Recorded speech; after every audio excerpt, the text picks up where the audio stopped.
don't have to tell you things are bad. Everybody knows things are bad. It's a depression. Everybody's out of work or scared of losing their job. The dollar buys a nickel's worth. Banks are going bust. Shopkeepers keep a gun under the counter. Punks are running wild in the street, and there's nobody anywhere who seems to know what to do, and there's no end to it.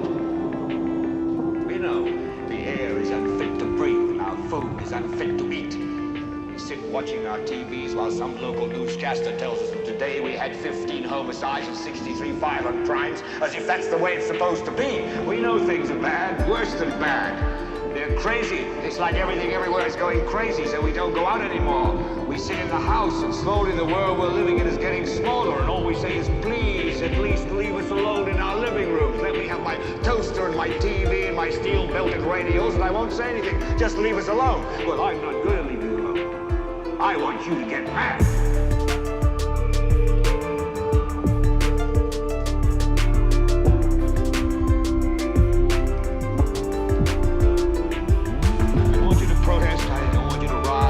Write to your congressman because I wouldn't know what to tell you to write. I don't know what to do about the depression and the inflation and the Russians and the crime in the street. All I know is that first, you've got to get mad.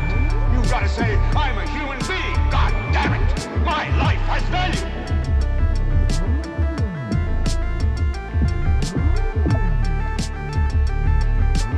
I want you to get up now. I want all of you to get up out of your chairs. I want you to get up right now and go to the window, open it, and stick your head out and yell, I'm as mad as hell, and I'm not going to take this anymore. I want you to get up right now.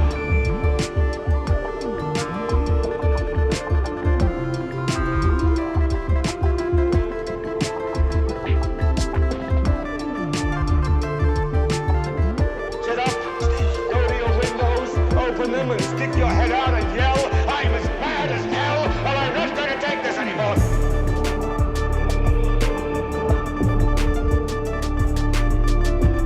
We're not going to take this anymore. Then we'll figure out what to do about the depression and the inflation and the oil crisis. But first, get up out of your chairs, open the window, stick your head out and yell, and say, I'm as mad as hell, and I'm not going to take this anymore.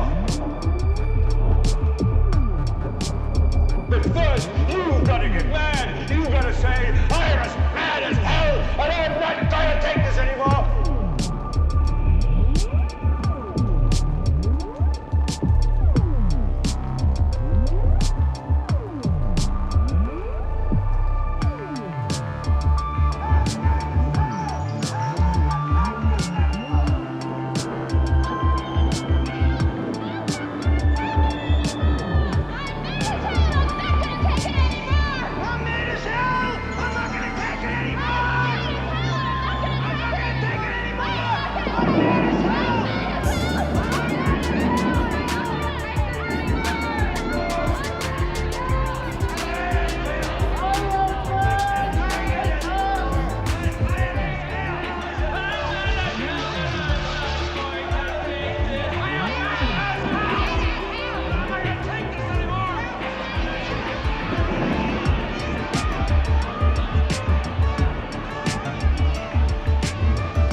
What's the story? What's up? What's up?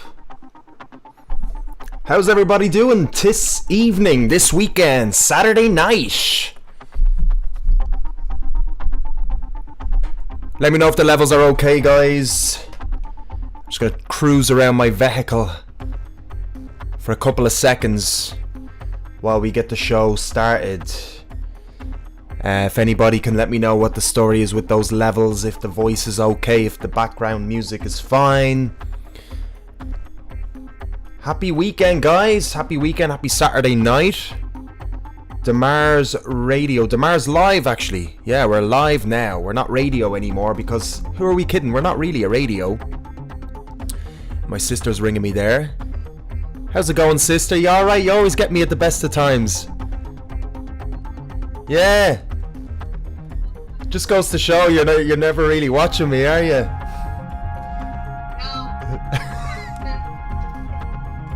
What?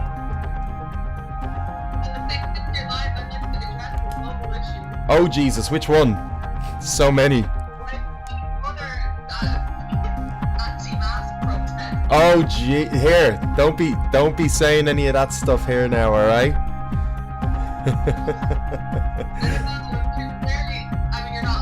I am actually, yeah. I'll literally just start everyone can hear you. But it's cool. Maybe I'll give you a shout later. Tune in, actually, to the show, sure, for the crack, like. We got some local Irish music, and you know the drill.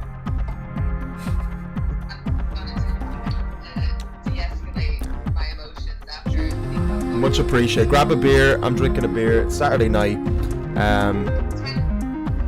Oh yeah, get a mimosa into you. Go on, listen, I'll let you go. And that was my sister calling me at the most perfect time at the start of the show. Guys, thanks for tuning in. We've got Anthony McManus, levels are good. Thank you, man. We got Lindsay, sounds good. Cheers, Mike peeking a bit, actually. Cheers. Yeah, gonna turn that down a little bit. Alright. Let me know if it, throughout the show we got a lot of musicians and a lot of kind of producer-esque people in the house, as always. Tune in for this show. So, please let me know how the levels are. We got Reza Rashidi, Eva, please. Yeah, I know. This is the first time I've actually answered the call live. and she's, yeah, I hope nobody heard that, but what was going on, but she always calls it the most perfect time. Dario Rodiguera, composer, cool stuff. Yeah, so Dario, as you can see his logo there, D7up has been providing the music, all the atmospheric soundtrack music for this stream, and so that was his intro, and this is his music here as well. So you can give him a follow on Facebook, D7up. He's got loads of stuff on Spotify as well, guys. What's the story, everybody? Is all good? How's everybody keeping? How's our Saturday night? Is anybody having a drink? Is it just me? Is it too early? Give it up for the old Spaten boys. Spaten tonight. 5 for a tenner. 5 for a tenner in the local. Delicious stuff, 5%. There you go. There's your plug, Spaten. Guys, we have a great show tonight. We have 3 guests, 3 musicians are going to join us. We have Anthony Wall from Milk Harbor. We have Hector Castillo, the amazing Spanish guitarist. And we've got singer-songwriter Joe S. Coming back onto the show. We had Joe, I think it was on our 2nd episode, quite a while ago. So I'm really happy to get Joe back onto the show. And he's also been releasing some tunes. He released a single recently, and it's blowing up. It's blowing up everywhere, and we're going to have a catch up with him and see how things are going. So yeah, thanks for everybody for tuning in. We got a lovely amount of people here on YouTube this evening. That's great. Wasn't sure how the Saturday night show would work. This is the first Saturday night show I think I'm doing, guys. So it's all about the local tunes, local music, and yeah, we're gonna have some lovely conversations today with people. So yeah, sound for tuning in, everybody. I'm just looking at the YouTube chat, so we're looking well. We got all the regular crew and then some. I'm glad we got Reza Rashidi in the house. Reza, what's the story? Tell us how things are, man. How's your flight, actually? And Kevin, what's the story? Hi Dave, hi everybody. Kevin, what's up, man? Welcome to the show. Okay guys, let's see if I just check my Facebook, see if anybody's on the chat there. I'm gonna play a tune by Barry J. Hughes. He released this track not too long ago, and there was 2 versions he released it. He had a Cali mix, and it's also a Lockup remix. So he's got 2 remixes of his song Diving In. So I actually really like the Cali mix. So this one's forever, I guess, if it's a California mix. This is Barry J. Hughes with Driving In. Nothing where the water meets the sky, that's where I'll wanna be. Tell me where you hide, tell me where you'll be. I look for you a while, but might not see you. And if I smile, will you smile back? And if I wave, will you raise your hand? And if I call, will you answer me? Or just leave me to think it over again? Diving in too deep, coming up to see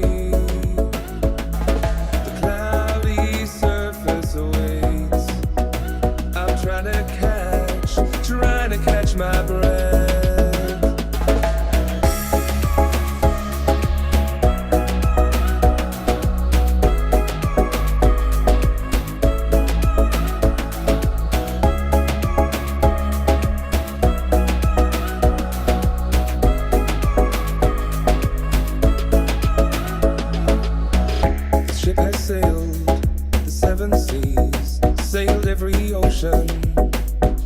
And every river in between. Let the captain know I'm getting off. I'm happy here, I've traveled far enough. And if you smile, should I smile back? And if you wave, should I raise my hand?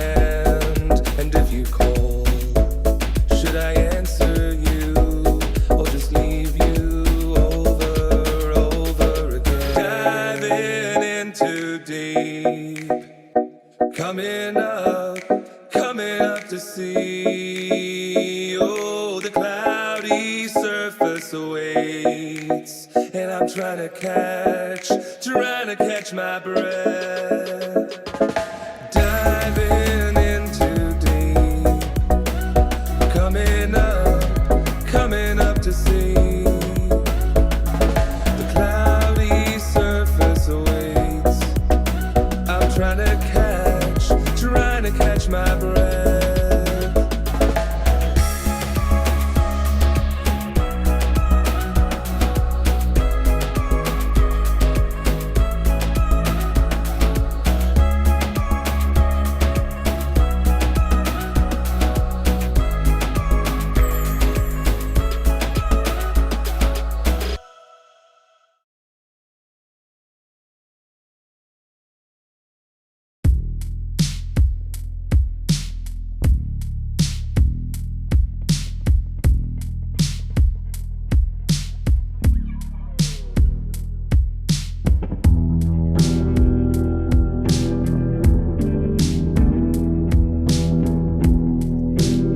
First tune was by Barry J. Hughes, and that was called Diving In Cali Remix. This is The Witch Tree by Bleak House.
Alright, so that was Bleak House. And Bleak House is the recording name of songwriter and multi-instrumentalist Adam Lundy. And that was his most recent track, which The Witch Tree, which was released just yesterday. So yeah, guys, thanks for tuning in. That was our first 2 bits of music today. What's the crack? How's everybody doing? Send in a message. Tell me what are you up to for this weekend? How have these new restrictions affected you? Have they affected you at all? Are people going out? I take you guys are obviously not going out if you are here with me. Let me know how you are feeling about that whole thing that happened on Wednesday. It's pretty crazy, right? I'm not even sure what's actually happened. I have to give Exo Promotions a big shout out for actually running a gig last night. Cheers, Bobby, for the follow. Nice one. Siobhan Shields, thanks for following as well. Yeah, pretty crazy stuff, isn't it? Adam Lundy, cheers for the play, dude. My pleasure, man. My pleasure. Fair play to you. Great tune. Great tune. Keep sending me tunes, guys. Yeah, whenever you are releasing a song, just give us a shout and I'll play it. That's what this show is all about. And now that we're doing it in the evenings, I can actually have a drink, which is nice. It's lovely. We get to chill out and have a couple of drinks and listen to some music and have some chats. So yeah, tell me what's the story with all this whole thing, because I've no idea what's going on. And if you are from a different country as well, let me know what the story is with the live music. You know, we've been trying to do live streaming gigs from deMars Entertainment. They've been going quite well. The only thing is, of course, you know, it costs money to do a live stream. You know, you got cameras, you've got high-end cameras, you've got a lot of staff, so it's a different ball game altogether. So not everybody can actually do it, unfortunately. But yeah, let me know. Let's start the conversation in the chat if you are up for it anyway. If not, no worries at all. I'll just keep playing tunes. Kevin, would be lovely. It's been a while. Yeah, I mean, we were talking about the Shinae nights on Tuesday, and that was lovely reminiscing about that. A lot of us here have been to those wonderful evenings. So yeah, I really wouldn't mind to be there tonight, to be honest with you. So yeah, we're gonna have some guests on, by the way. If anybody just tuned in, do like the stream, guys. Give the YouTube. We're on YouTube, by the way. A lot of us are on YouTube here. So if anybody's on Facebook, there's a link there in the chat. I suggest you move over to YouTube. There's more stuff going on. It's a better quality stream. You're gonna get better audio, better visual, and what else? Yeah, the chat is more active, basically. So I want to keep the YouTube alive. Great White Lies, thanks for subscribing. Deadly, yeah, that's it, guys. Subscribe away as well. It really does improve the stream. It's funny, I just added that in. I'm sure most of the regulars know. I just added in a lot of extra shite to the screen here. As you can see over here, I've got a list of people that have done something cool. They have, wait, how do I do this? Point this way. Yeah, there we go. Need to get used to this. Bam, bam, bam. These people. And there's also a noise when somebody... I might get rid of that if it gets annoying after a while. So every time I'm hearing that noise, I'm getting a little frightened. I'm like, what's going on here? So I think I made my job a little bit more complicated, but you know, it looks a little bit more professional. I got a massive green screen as well behind me, so now I'm just like embedded into the stream, which is quite a nice feeling, I have to say. So yeah, you know, you gotta improve a little bit. So I'm gonna play another track now, and it's by Strings and Things, and we played this song, actually it's Jig Time, it's their most recent track. We played this song at the Tuesday deMars soundtrack, live soundtrack night as well, so I'll play it again for this night, because I know not everybody comes in for the live gaming soundtrack night on Tuesday. So I'm going to play this tune again. It was requested by Pauline McDermott, so big shout out to Pauline for sending me over consistently just amazing tracks, amazing musicians. So fair play to you, Pauline, for keeping the network open. I mean, there's so many fantastic musicians, as you all know, guys. It's hard to keep track of everybody, you know. So yeah, if you do know anybody that is a musician, by the way, and you're just streaming in and watching, do let them know that you know, they're welcome to come onto the show for an interview or have their track played. But in the meantime, this is Jig Time by Strings and Things.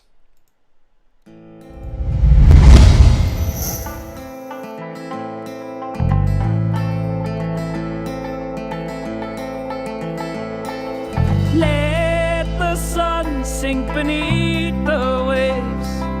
Tell them all of our best days. What's the As story, we look Keto? at the stars, it seems that no man Bit of Warzone nor later, what? beast can march from afar. A familiar smell, it takes me back to the day the sun turned black. The ground we stood on could not be relied on, and we were controlled by strings. Day or night, cartoon or play, which one first will go away? The sands, they're all back now, and we ask how. We ask how. Memories of time gone by, 10 years on, but... Sorry, wrong tune, guys. Here we go. Jig Time, most recent song released by Strings and Things.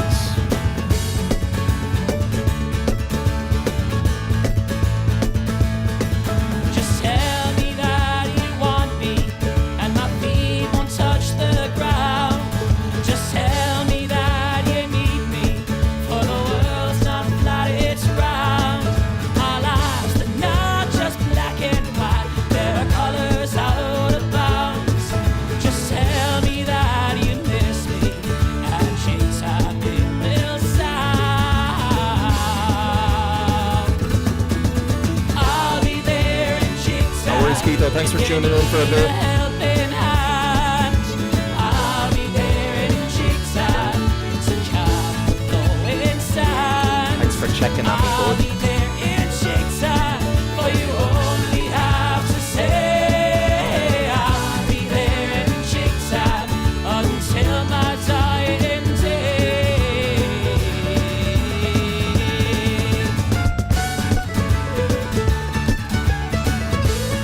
Sorry, Lindsay.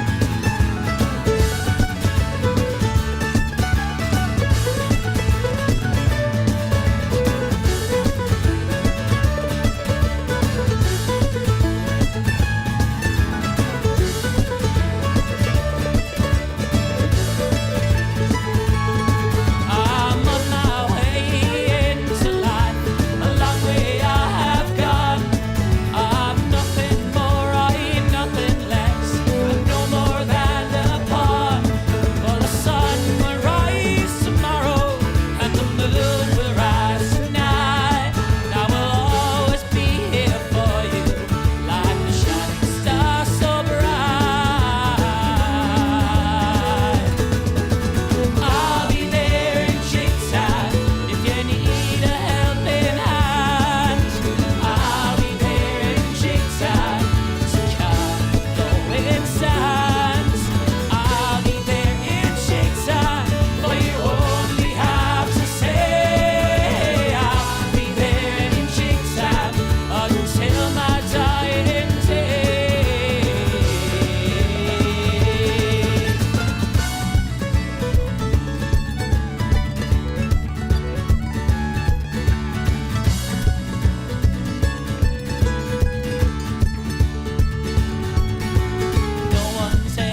All right, so that was Jig Time by Strings and Things. Yeah, that was a little bit of a false start there with another tune. Sorry, Lindsay.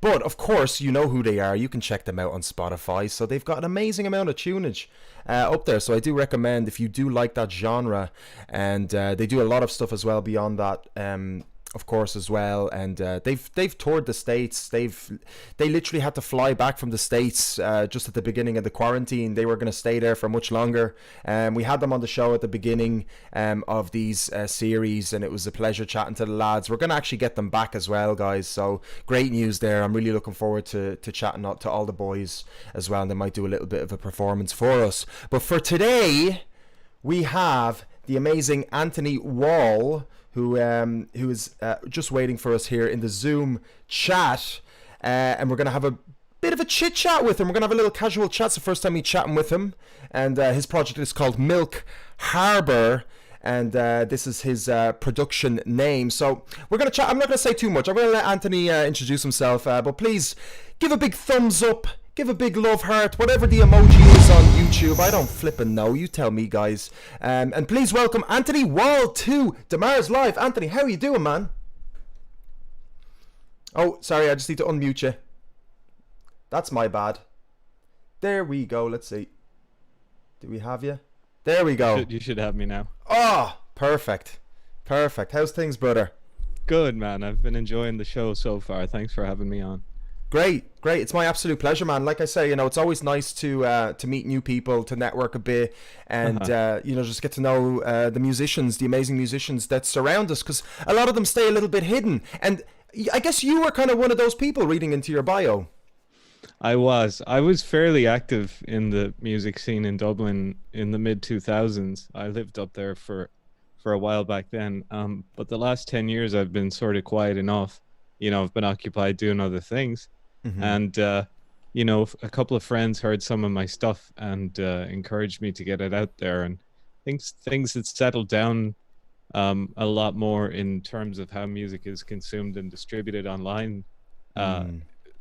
Because back in the mid 2000s, it was still all very much up in the air. The bottom had fallen out of the record industry and nobody was buying CDs anymore, but the void hadn't been filled by anything else. So now you've got Spotify, which everybody uses, and it's much easier and economical to have your own website, and then you've got much more. You've got many more people doing things like you're doing. So it's much easier to get the word out, and you're not sort of relying so much on the whims of radio stations anymore, which Absolutely. is wonderful. Yeah. In many ways, right? So obviously the issue with the Spotify is of course there's no wage really anymore for digital streaming, and that it can be quite difficult for musicians to sort of make a buck essentially through the online sort of process, the digital process. Have you sort of have you seen kind of the both worlds? You're saying obviously you're doing it for a good few years, so you've obviously seen the transition from sort of CDs to Spotify. What do you feel exactly about that significant part itself, personally to your own music? I think it's incredible to have a worldwide distribution service like Spotify available. I know their residuals aren't great, so it's problematic in that regard, but in terms of just reach, it's extraordinary, and they give you very detailed metrics as an artist, and it's really lovely to be able to see where people have been listening to my stuff, because I would have never, 10 years ago I wouldn't have been able to reach them unless I had a contract with a record company that had enough clout to be able to get CDs out to the world, and it's the same with my website. I actually get a lot more traffic through my website than I do my Spotify page. Well, you don't have a Facebook page for your project, do you? I don't. I have. That's the reason. That's you think so? Yeah, absolutely. For people like myself that are anyway, I mean, it's not the ultimate reason, but it's a great idea. I was thinking this, today, and I was like, okay, I can't find them on Facebook. And I was like, okay, there is only a few projects and artists that I've met that don't have a Facebook account, but they have a website, a really well done website at that, which your website's quite good. Thank you. And Well, the reason I actually stayed away from Facebook is because I was listening to Blind Boy's podcast uh, at some point, and he was saying, you know, the amount of people that you reach with a Facebook post versus the amount of people who might follow you on Facebook is so small, because they've designed it that, you know, in order to reach people, you have to pay for it. And he broke down how much he would have to pay in order to reach every one of his followers, and it was ridiculous. It was like 80 grand or something. Wow. You know, because he has hundreds of thousands of followers. So that's kind of the main reason I stayed away from Facebook. Although I am on Instagram at MusoAnto, so you can follow me on there. And that seems to more closely follow the old Facebook model of sort of posting things in the order that they were posted, and everybody seems to see everything. Or maybe I'm optimistic about that. I don't know. Well, no, you're definitely right. The organic reach on Instagram has been better than Facebook since its beginning. Since Instagram's beginning, anyway, for sure, it was already ahead of Facebook. Facebook was deteriorating, so their organic reach was a bit better, obviously, at the start, but then it just essentially what they did was they've been changing algorithmic sort of processes within it to sort of behave different ways. So I had a great chat with somebody on the show, and they said, you know, these social networks are really designed for the advertiser more so than they're designed for the advertiser more so. Yeah. You know, and I believe that I believe even Spotify follows those algorithmic models of sort of the more you use it, the more reach you have, you know. Although they're very kind of they keep their cards close to their chest in regard to how it actually works. But do you find when you post on Facebook that you get a lot of traffic? I would say that if I'm consistently posting and there's like a 3-day a week sort of post sort of thing, I get kind of the regulars that come on. So it's all down to the person that's interacting with the posts. The more I'm in conversation with them on Facebook through Messenger or liking their posts as well in return, the more we see of each other. So it's like a co sort of interaction, and that increases. But obviously, if you've got just fans, or you know, you can't efficiently speak to everybody, obviously. So there is a disadvantage to it. Facebook groups are okay, I find. They seem to work a lot, so people do see those posts. But Instagram for sure has a huger advantage. I like YouTube, to be honest. For what I'm doing, I find YouTube to be great. People get notified on YouTube. People stay longer tuned in on YouTube too, because they can stream it onto their screens from their phones, and they can still fiddle around with their phone and answer messages on Facebook. So for live stream, YouTube is it's brilliant, man. I love how we're getting into this straight away. We're getting right into the nitty gritty. All the niceties just thrown aside, and we're just getting right into the core of music, and I love it. Because I'd love to actually know how you sort of as well transitioned into into being a producer, like, because this is what you're kind of, is this kind of your main position that you could call yourself now, is kind of in the producer mode? Well, I'm a jack of all trades when it comes to this project, especially. I mean, I grew up in a house with 2 older brothers who were a good bit older than me, and they were musicians. So there was always musical equipment lying around the house. So I started fucking around with musical equipment and recording equipment when I was very young. And you know, as long as I've been writing music, I've been recording music. And then I started playing in bands and doing bits of recordings for them. And then it sort of branched out into other people. And then I worked in television for a while as an audio engineer. Awesome. How was that? Tell us a little bit about that, actually. That's interesting. So I worked for NBC on their Olympics broadcasts for 2010 in Vancouver, the Winter Games, 2012 London Summer Games, and then 2014 games in Russia, in Sochi. It's incredibly challenging, and it was a very steep learning curve because I hadn't ever worked in broadcast before, so I had to learn on the job of what at the time was the most expensive television production of all time. And it was, you know, it's live television, so you only get it has to be right, you know, you only get a chance to do it once. So, you know, we would arrive we'd arrive in a city 10 weeks before broadcast and have to and have to set up the entire audio infrastructure for an enormous television show across, many different venues. So incredibly challenging work, 7-day weeks, 12, 14-hour days, sometimes, longer. Good crack though, but as technology advances, crews get stripped back more and more and more. Sure. So it was wonderful while I did it. It's incredibly stressful though, and you could definitely see how that had affected the older members of the crew. So it wasn't something that I sort of actively pursued a career in. It was just something that I sort of fell into accidentally. But yeah, it was good crack. I'm glad I got to do it. And what's your link with Canada? Oh, I just Vancouver. casually, I just took a flit there once and moved to Canada for a while, and the first 6 months I was there, I worked with a carpenter, and then the rest of the time I was with NBC, and then I lived in the US for about 6 years, and continued working with NBC there, and now I'm back in Ireland.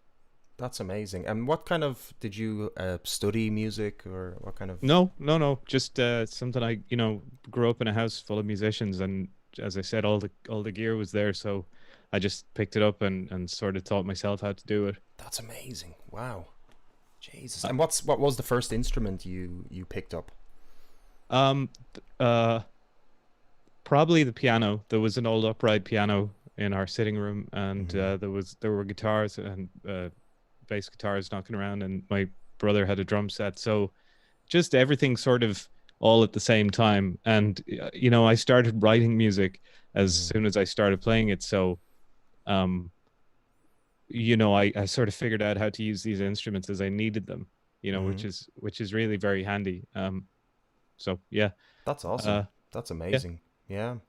And so did you find it easy, like, to sort of pick up the instrument? Well, what age were you, first of all, actually, when you? I started fairly late, actually. I think I was about 16. Oh, okay. That's late enough, actually. Yeah. Are your family? You say your family are into music? Like, is it your parents as well, or your siblings? My mom was. She was a multi-instrumentalist. Her mother was a piano teacher, and her dad played, I can't remember what instrument, but then my great grandmother was an All-Ireland champion singer, and like it's just it's right in your blood, through man.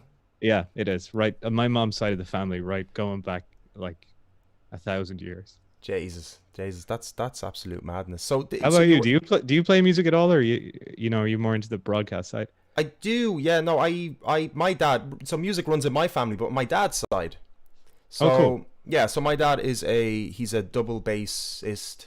So he plays. So long story short, my parents are Polish. So my dad, I love mentioning this because, it just goes to show how music can really change people's lives on a personal level, of a musician. So my dad grew up on the double bass. Well, he started late, he started double bass a bit older. But anyway, he got a job in Ireland, so he moved from Germany actually at the time, and he moved to work in the National Symphony Orchestra. So that's, oh wow. Yeah, so that was great. We got to actually move here because he got a job here in that. That's the only thing he could have gotten a job in to sponsor him at the time, That's extraordinary. Yeah. I have such admiration for orchestral musicians. One of the most incredible experiences I ever had.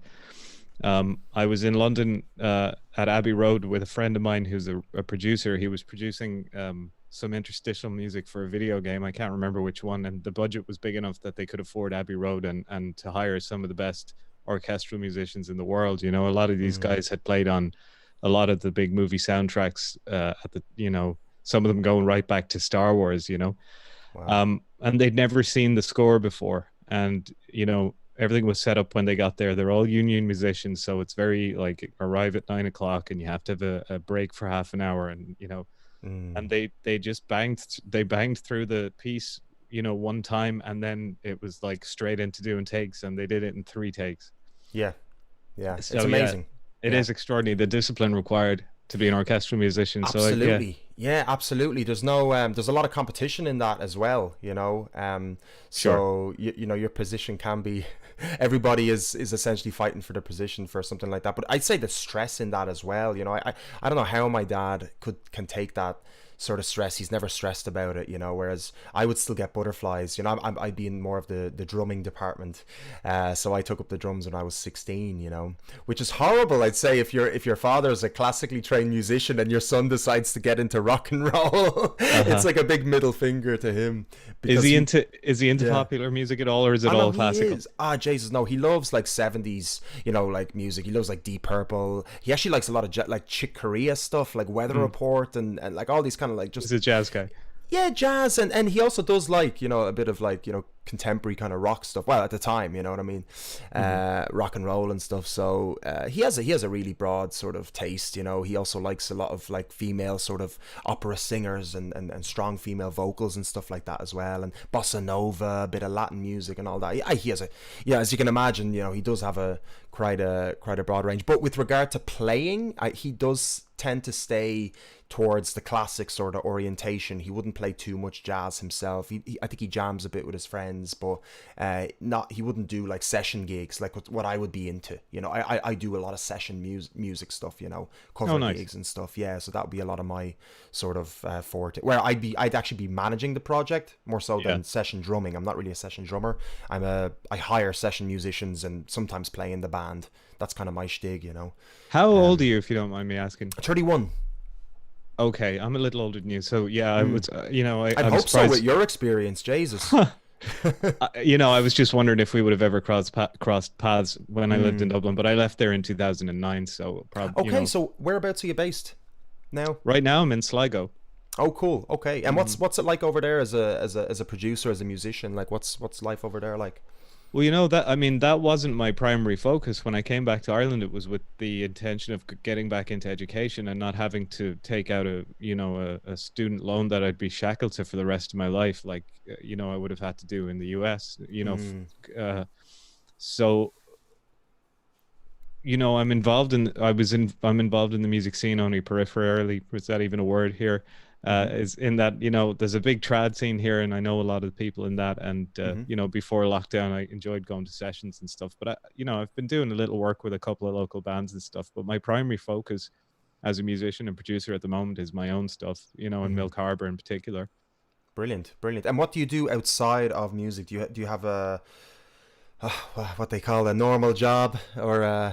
No, like, you know, I've been focusing on getting back into education. So I hadn't been in a classroom since I did my Leaving Cert 1,000 years ago. And so I, you know, I didn't really have any sort of an academic background. So my first year back here, I just did a course, like a 1-year course in applied social studies to get my brain into gear for ultimately doing a master's in psychotherapy is what I'm aiming to do.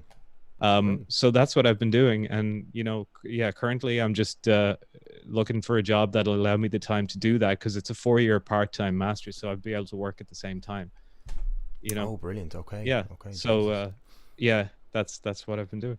Excellent. Which university is it, or which? It's with the Dublin Counselling and Therapy Centre through the University of Northampton, I believe. Okay. And what's your kind of career goal then after that? Is there do you have? I'd really like to work with teenagers, like teenagers with sort of mental health challenges, behavioral issues. You know, yeah, because you know, it's something I've always been interested in, but you know, my life took a whole different turn, and a very interesting one, and I've really enjoyed the experiences that I've had. But I'll tell you what happened actually. I was at a huge trade show in Florida a couple of years ago, and I was standing in this huge exhibition hall filled with vendors with all their new technology. And I'd been there 2 years before, and all of the technology was different when I came back. And I just thought to myself, you know, I can't fucking do this anymore. Like, I didn't choose this path. It's just something that I have an aptitude for. And you know, I think it's time that I followed my actual dream when it comes to job. And my dream job would be to be a therapist, you know. Amazing. So yeah. Do you think music would you tie music in there somehow? Is there a way to do that? There is, yeah. There's music therapy. I'd like to sort of keep it separate though. I'd like to keep this magic for myself, you know, and everybody who listens to it, of course. That's amazing. So when did you go like public with Milk Harbour? When was that? When did this project sort of come to fruition? So what I've been doing is dropping a new track on the first of every month, and the first track was dropped in February, and that was All Things to All Men. And what I've been doing is recording a podcast, a short podcast to coincide with the release. Mm-hmm. You can get that on the website, milkharbour.com. Brilliant. So I've been releasing a song every month consistently since then, and a podcast to go along with it. And interestingly, though, the podcast element of it has branched out. And I did a wonderful 90-minute podcast with a friend of mine from the US about the current civil rights movement over there, her experience as a Black American woman, and my experience just from my time living there, and the things that I saw in regard to civil rights there. And I recorded a conversation with a great musician from Holland about a project he does with his kids called The Last Band on Earth, which is really really cute and awesome. So we recorded that conversation, and I have upcoming podcasts with other people who've sort of the name of the podcast is the Milk Harbour Process. So I talked to people who were either directly involved or peripheral to my development as a musician, and just me as a person in general, you know. So it's been a project that has sort of expanded and grown as it's, you know, as I've been releasing things, you know. But the one consistent thing is the songs, you know. So I've been so I'm about to drop one on September 1st. And Awesome. So you have released since January, was it? So it's what since are we at? February, I think. Since So February. So we're at 6 songs now, 7 songs this year, 6. 6 songs, right? 6 or 7. I can't remember. 7. Let me count. And then One, there's a 2, 3, bunch of 4, 5. extras on there as well. There's like a featured page on the website with just stuff from other projects that I've done over the years, or other people that I've worked with or sort of talked with, you know. Brilliant. Yeah. It's great. And are the songs linked to... Okay, so first of all, there's a lot in this, right? Because first of all, what you're doing is brilliant. It's a great way of sort of giving something people more beyond even the music. You're sort of going into a dialogue with it, which is really great. I know a couple of musicians that are doing this as well. I think it's a great idea. Releasing songs every month, because we have a few listeners, obviously, that are musicians as well. Actually, a lot of music. I'd say, Jay's probably 75% to 80% of the listeners on my show are musicians or tied in with music in some way, you know. So nice. I do like to sort of discuss a few things as well with regard to sort of, you know, how to approach music as well. But the whole monthly thing is a fantastic idea as well, of course, as you know, because Spotify will then easier prioritize. If it's a single, if it's an album, they can only pick one song to sort of push towards playlist and stuff, so they can't push a multitude of songs that have been released in bulk. So that's great. Are your songs linked in any way? I see that on Spotify you have, it's the same image, but are they tied in? Is there a story that goes along? Is there progression with these songs, or is there, and how, what if not, or if there is, can you elaborate on why? Well, there's no story, but there definitely are thematic links. You know, they're all generally very personal in one way or another. Although they do sort of cross genres a bit. You know, there's elements of electronica, there's elements of rock. There's one song that's just me with a piano. There's one spoken word one. The one I'm about to release is sort of tending towards alternative country almost, you know, or folk. So that's been really fun playing around with different genres. But yeah, thematically, it's about the people in my life and the things I've experienced, the things that I think about, and, you know, my personal philosophy and stuff like that. They all tend to be fairly dark. I'm a bit of a dark soul. But you know, the feedback has been really incredible, and I, more so than even when I was playing in bands back in the day. And I think that's more to do with the person that I am now, rather than the person I was back then. I think I'm definitely more at ease with myself and sort of less focused on the ego side of things, and definitely more focused on the art. And yeah, the feedback's been really something. People Amazing. really seem to get something from this music, especially actually the song All Things to All Men. It's interesting watching that one. The day I dropped it, some guy in a town called Reutlingen in Germany listened to it 14 times in one day. And Wow. yeah, somebody actually went down a rabbit hole with it in upstate New York the other day as well. Like, listened to it 7 or 8 times in a row. And I was chatting with a young musician that I've been doing some work with here recently, and the way he was talking about it, there's something special about it, and I don't know what it is because I just wrote the fucking thing. The magic is something that I don't really have any control over. Yeah, I guess because your perspective is different, right? Because you're in it, so it's like viewing oneself in third person. It's a very difficult thing to sort of, even though it might seem like it's simple, if logically perhaps, but like to have that feeling as well taken away and to be the observer. It's a very different sort of perception, and of course everybody else has their own lives and emotions and baggage that they accumulate over life. So when they listen to a piece of music by an artist, they take that information in differently. That is a song that I heard, All Things to All Men, and I felt that was a really powerful song. There's a lot of sounds in it as well, and it's would this be kind of like your because you're releasing things in thing, it feels like a flagship song, it feels like like a single on an album or something. It definitely gets that vibe, that sort of power. So my only real big ambition with this, and this is just a sort of, if everything goes well, I'd love to release a vinyl of this collection, because I either do or commission individual artwork for each release from artists whose work I admire, or just from using photographs I've taken or photo collages that I make of my own stuff. And I'd love to make a vinyl and have all that artwork printed as well.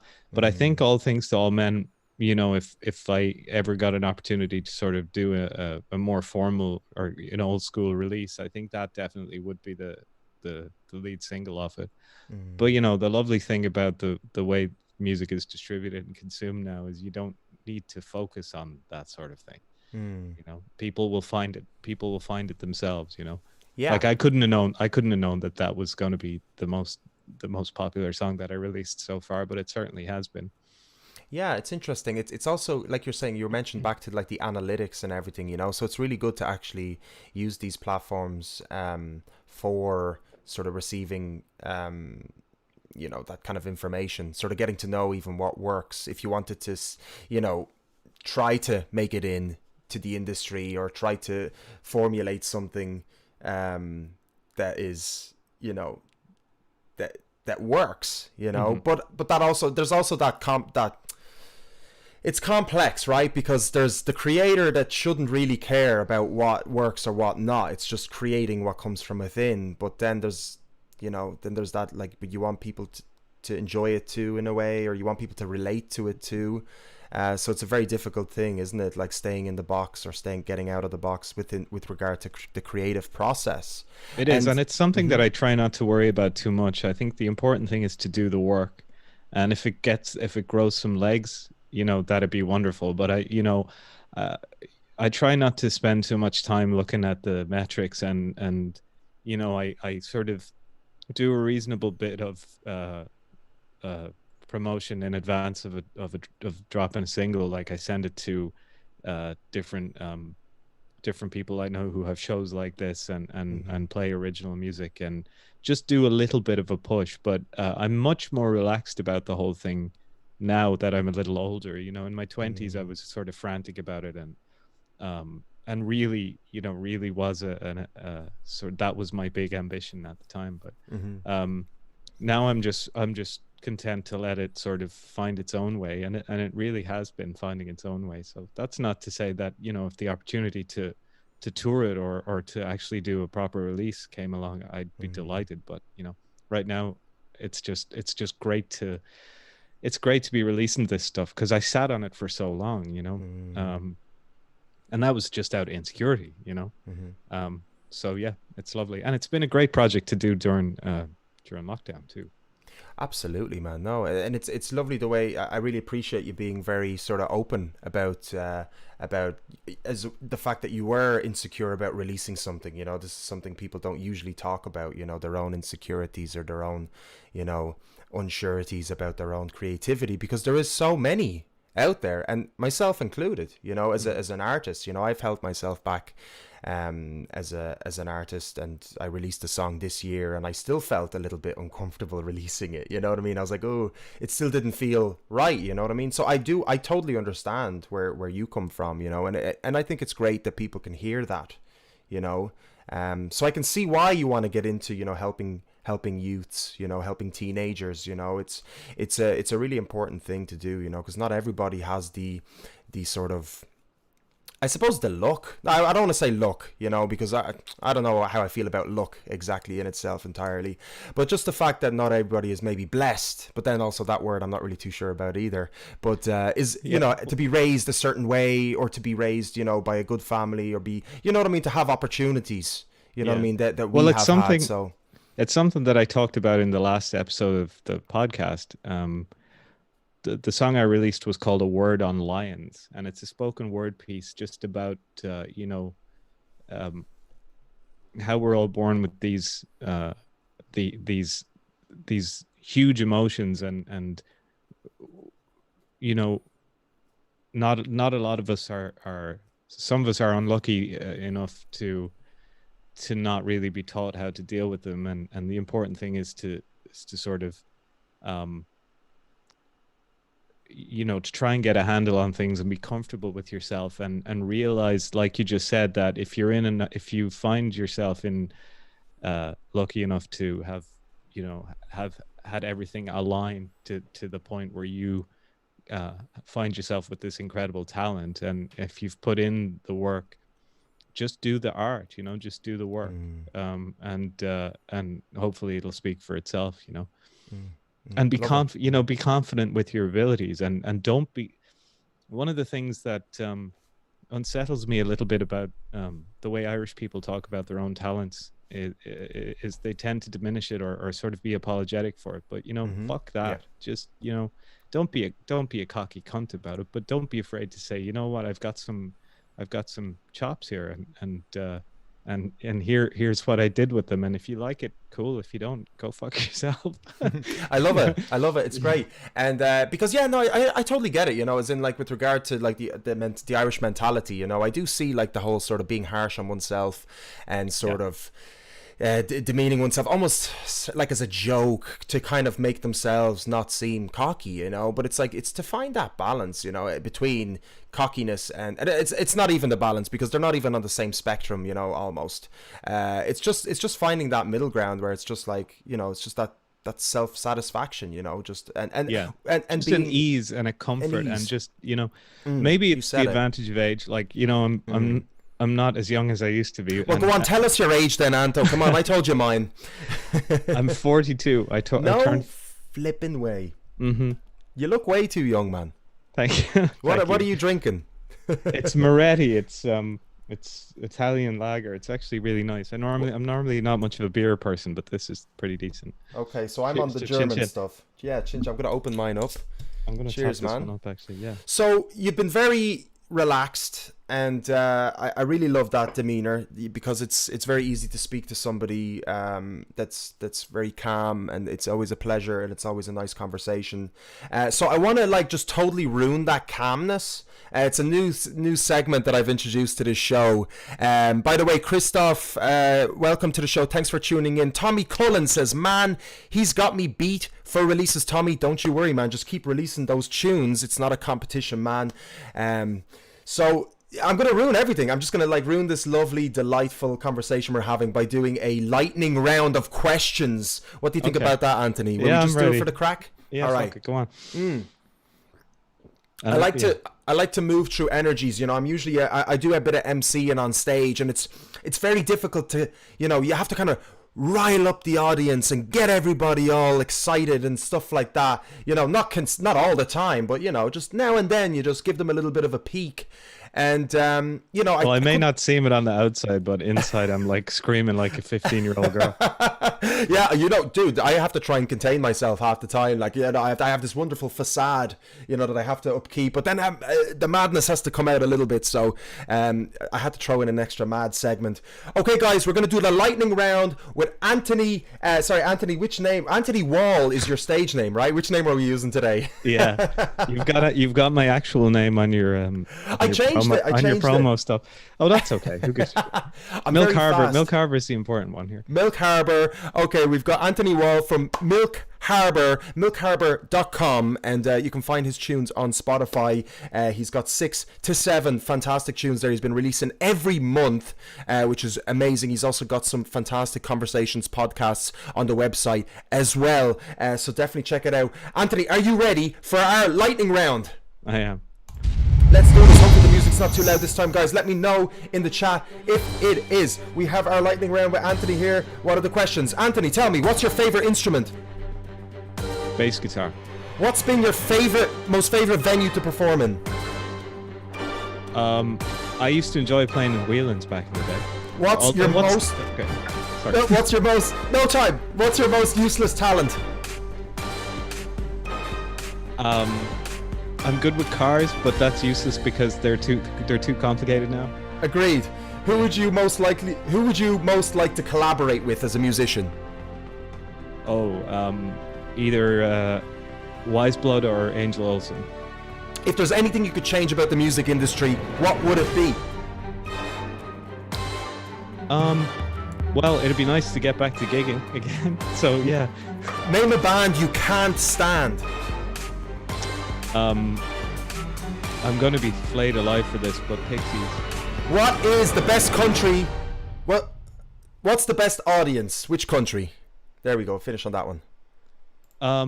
Well, I only have experience of the US and Ireland, and the Irish audiences are the best.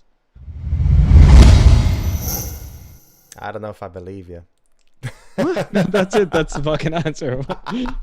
Only best. So listen, thanks so much for having a bit of a laugh there with me, guys. I hope you enjoyed that little lightning round. It's a new segment we're doing in there just to kind of get have a bit of crack. It's not serious. Nobody wins anything. Well, we win a bit of energy exchange there, I think, don't we? We got a little bit of a boost. What are you doing tonight anyway, Anthony? Are you going to chill out for the evening? Are you going to do some work? What are you going to do? No, I'm a little worse for wears today. I had a little socially responsible gathering last night. A bunch of friends of mine have a little photo club, and they had their first annual exhibition. So we drank far too much wine. So I'm gonna finish this beer and maybe watch some Netflix or something. And that's the whole of it. Great idea. Yeah, I was recovering yesterday myself. I did a gig on Thursday in a furniture store. Would you believe it, man? We did a live stream. Must have been very comfortable. It was like being in your own sitting room, essentially. Yeah. We almost brought out the bed. We had to kind of like isolate that part so people didn't get too comfy. It was amazing. Nice. Yeah, crazy stuff started happening these days, which is absolutely wonderful.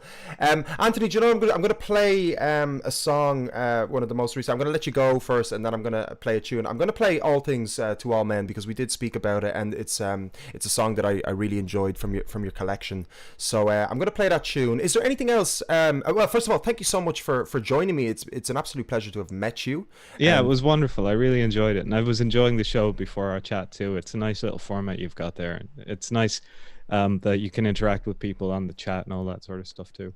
Yeah, no, much appreciated. Really, thank you so much. And guys, by the way, back home, give Anthony Wall, Milk Harbor, a follow on Spotify. I'm going to play one of his tracks right now, and also you can find more information on milkharbor.com. Is there anything else you'd like to leave us with, Anthony, before I let you go to your Netflix?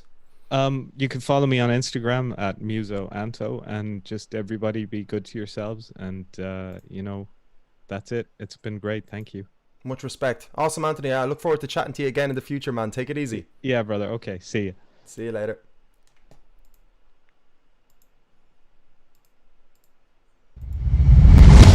All right, guys. That was Anthony Wall from Milk Harbor, and that's his most latest project. He's been writing songs. He's been releasing songs once a month, every month since February. Fair play to him. Fair play to him. It's a lot of hard work.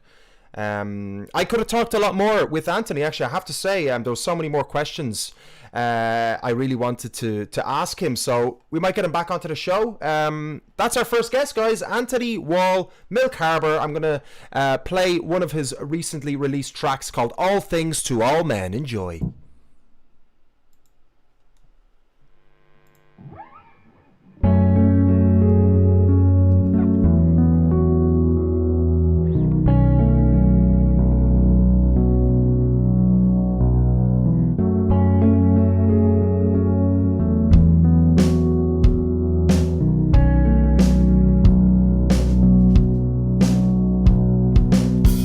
Thanks, Paul. Glad you're enjoying the show, brother.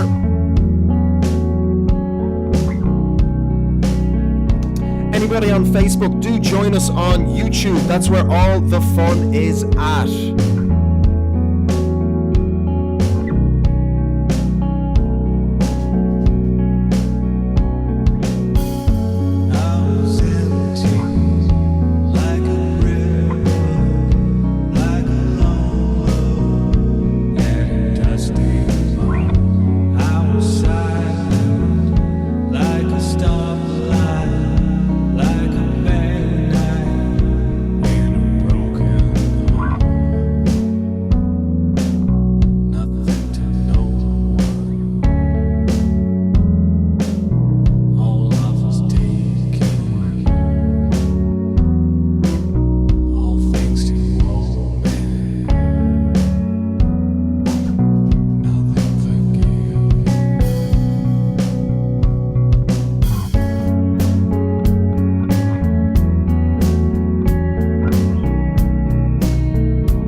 Yeah, Milk Harbour with All Things to All Men. And we just had the wonderful Anthony Wall there, our very first guest tonight. Guys, how did you enjoy that? Let me know. Tommy Cullen giving the L round of applause. Cheers, man. Anto Duffy, amazing story, man. Thanks for sharing. Absolutely right, man. And there's Anthony in the chat there. Check your connections. You're gone mono. Jesus. I hope I haven't gone mono, guys. Let me know if you can only hear me. Is that my voice that's gone mono? Or is that the music that's gone mono? That's a good question. Lindsay says, fantastic. Yes, totally right. So yeah, let me know if everything's okay. The track, very interesting. Oh, do you know what? Actually, so I'm using mono through my streaming software. So I guess that's what must be happening, right? If it's picking up in a mono. Now I had to change it to mono for my microphone to work because my microphone... Jesus, I need a production team for this kind of stuff, guys. So I'll look into that. I don't know if I'll be able to change it now. I think once the stream has started, but I bet you it's because it's selected at mono in the Streamlabs software. So I do apologize for that, actually, because that sucks. We should be listening to the music in stereo. So I hope it's okay. I hope it's listenable. Of course, Anto, you're gonna notice it the most. So I hope it didn't take away too much of the music, guys. So yeah, great. Let's move on to the next part of our show, guys. We have, and I didn't announce this at the beginning of the show, we have a new segment. Yes, it's a new segment, guys. Trust me, it's a new segment, right? It is a new segment called Pick for the Weekend. Yes, Pick for the Weekend. It has nothing to do with our Pick of the Week. Although our Pick of the Week is on Wednesdays, still Thursdays, isn't it? Yeah, we're back on Thursdays now. So I've got Rebecca Cappuccini here with me. Do I? Rebecca, where are you? I don't see you in the Zoom thing. So she's meant to be here. Unless I'm not seeing something here in the chat. Let me see. Or maybe... Oh, she probably is here. It's probably my... Yeah, it's my bad. So I'm using 2 laptops here, guys. Anyway, look, whatever. Yeah. I don't need to explain myself. So, Pick of the Week with Rebecca Cappuccini. Let's see if we can get her in. And there she is. And I just need to flute about with this for a second. And Rebecca, what's the story? Not much. How are you? Very excited to be back. You know, we took a little bit of a break there after transmission. We deserved it, yeah. But it's nice. It's nice to have purpose again and be reviewing music. Absolutely. Absolute fair play on the new hair again. How often is that? When was that done? That was done yesterday. I went into my friend after I went to the dentist and she was like, you look a state, sit in the chair. Oh, really? Well, there you go. Fantastic. I'm just going to transition into our Pick for the Weekend section. Yes, this is a new little... I'm loving the new setup. I loved the few interviews I got to watch. I was on one myself as well just before this, so I didn't get to do as much as I normally would, but I love it. Thank you so much. Am I sitting on a couch right now? No, you're not on the couch. You've got your own... I'm just going to change this. We've got Dario Rodriguero's song, Any Plans for the Weekend, which I feel like is a very fitting song for this segment. Let me just put this back in. I'm just going to transition again just so I fit you in properly. You've got your own screen, Rebecca. You're highlighted, centered enough. You got a little bit of a soundtrack behind you. You've got your name going over the top. Anyway, and yeah, you can see me with the green screen, right? So you're seeing me on the bottom laptop here, and I'm talking over there. It's a bit more complex, but anyway. I have Fluffy Bear with me for company. Lovely. Listen, what's the story? Tell us about this Pick for the Weekend. I'm really excited to hear about this. Right, so every so often there'll be this song that just gets released in the Irish music industry and I will go, what the hell just happened? My life has changed forever. And this is what that song is to me right now. I heard it for the first time 2 weeks ago and I imagine that I have streamed it 100 times since it was released. Her name is Kinsey. She is 23 years old. She's a multi-instrumentalist. I have not seen the likes of her in so long. It's no wonder everyone is talking about this song. And if they're not talking about this song, they should be talking about this song. She released this by herself in the middle of lockdown. The video is incredible. And she made that in her back garden with a tripod and nothing else. It's a song that talks about the dark side of a bully. But also tries to bring out the positivity in a bully. So it kind of gives you a different kind of narrative on a situation. that you normally wouldn't talk about too much. It's powerful, it's poppy, it changes, it progresses. It's something I haven't heard in so long. It's really 80s and 90s and all these things while being so modern and completely her own. She is just absolutely incredible.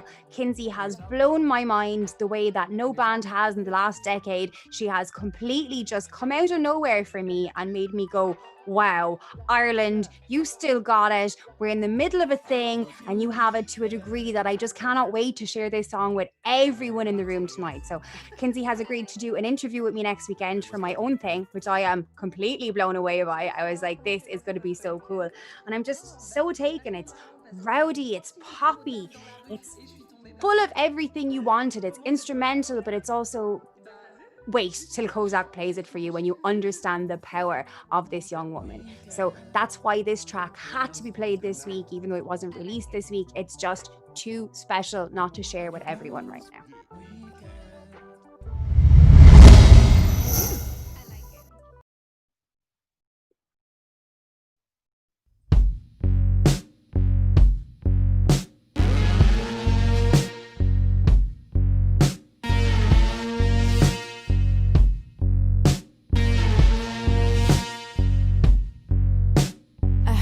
You were in the back, playing hard with your eye contact, picking fights for the laughs. Oh, do you talk to your mother like that? Haven't you heard the news? Well, you got sick old-fashioned views, and nobody's ever gonna agree, 'cause you walked through the irony. I wouldn't get that far, I wouldn't get that far. Eddie's in the cold blue light, clinging on to Friday night, watching everyone pass by, fading away. And Eddie's in the cold blue light, running on the weekend high. Oh, it's such a fateless fight, and they can't see through it.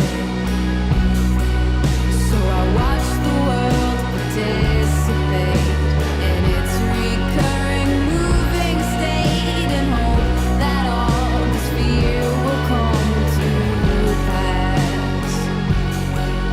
So I watch the world participate in its recurring moving state, and hope that all this fear will turn to black.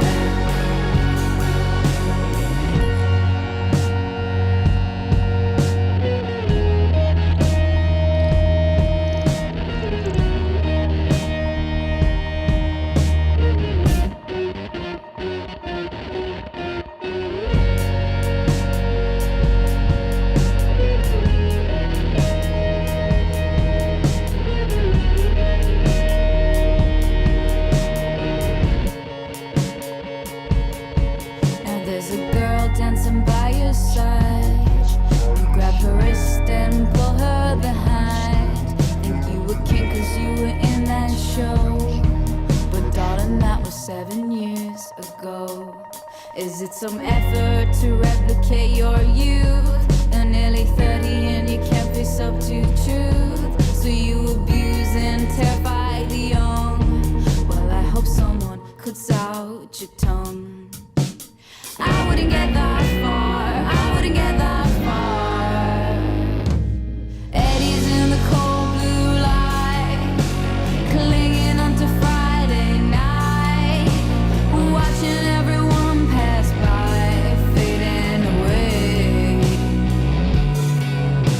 And Eddie's in the cold blue light, growling on the weekend high.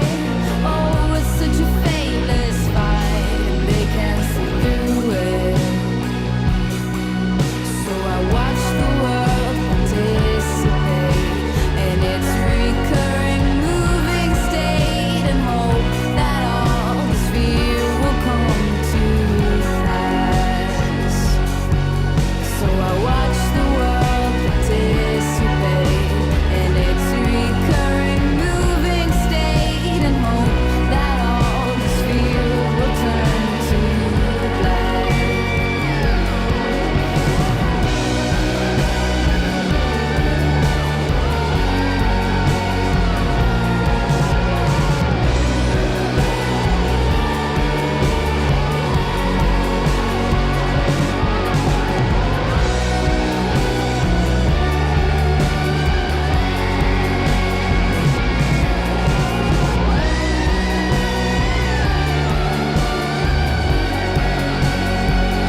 right. So, Rebecca, let me just unmute you there. Right. Well, what am I doing? Oh, yeah. Autoplay. Shania Twain. No, thank you. Sorry, love. All right. Hi. So, you're back in the yellow chair. Nice. Not back. You are in the yellow chair. You were never in it. Now you're in it. Because you were asking about it. What a great tune. Fair play to you for throwing that in as a pick of the week. The guys are going crazy. Dario, she's great. Love the video. Cheers, Dario. She's sensational, lads. Like, I still can't get over that she's from us, like, do you know? Yeah. That's, you could say that a lot about a lot of musicians, right? As in, like, you wouldn't imagine they are, you know, based in Ireland for the quality and everything. But the quality is huge, and there is many good quality stuff, great quality stuff out there, right? Ireland is incredible. We are so steeped in this country. Like, just every so often there's something that shines a little bit brighter, and that one just blew me away a little bit more than usual. But you know me, like, huge fighter for the Irish music. So. Absolutely. Listen, all right, so you're going to do the lightning round with me, and then we'll have Hector Castillo on, yeah? Myself and Fluffy Bear will do the lightning round together. Okay, we're going to do a quick lightning round, 60 seconds with Rebecca. We're going to ask her... I didn't prepare any kind of questions particular to you, but maybe I'll throw in a couple off the top of my head. But we only have 60 seconds to answer these questions. So, are you ready, Rebecca Cappuccini? I'm going to try. I'm going to try really hard. Okay, Rebecca, if you could play any instrument professionally, which one would it be? The drums. Ooh, name a band you can't stand.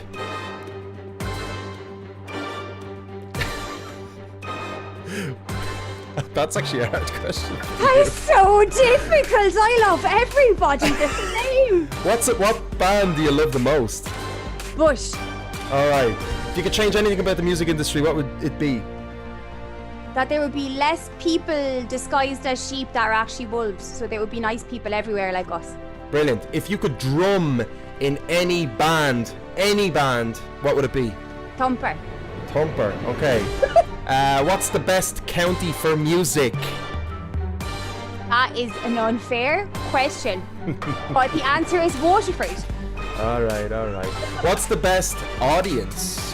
Who's the best audience? I don't know. Switzerland. I love the Swiss. They're an incredible audience.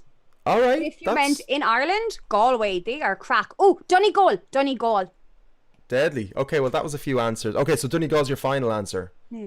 All right, that's great. Well, listen, thanks so much for coming on to the show, Rebecca.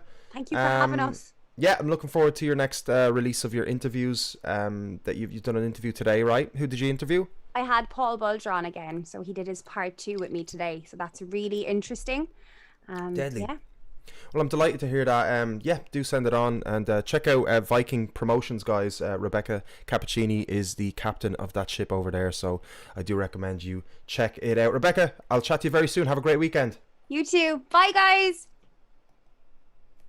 All right, so my next guest, please welcome Hector Castillo. I should have a round of applause or something on my thing, but anyway, Hector, how are you keeping, man? Hello. Can you hear me? Yeah, I can hear you loud and clear, brother. How's things? All good here, man. Great to see you again. Yeah, I know. It's such a shame. We had our interview. Everything was great. We had a lovely chat, and then it turned out that my microphone was horrible. My audio interface, I wasn't using it properly. And it just sounded really bad. You were too low and stuff, but we had such an amazing conversation. So here's to round 2, huh? Yes, well, probably it's the universe asking us to have the conversation again.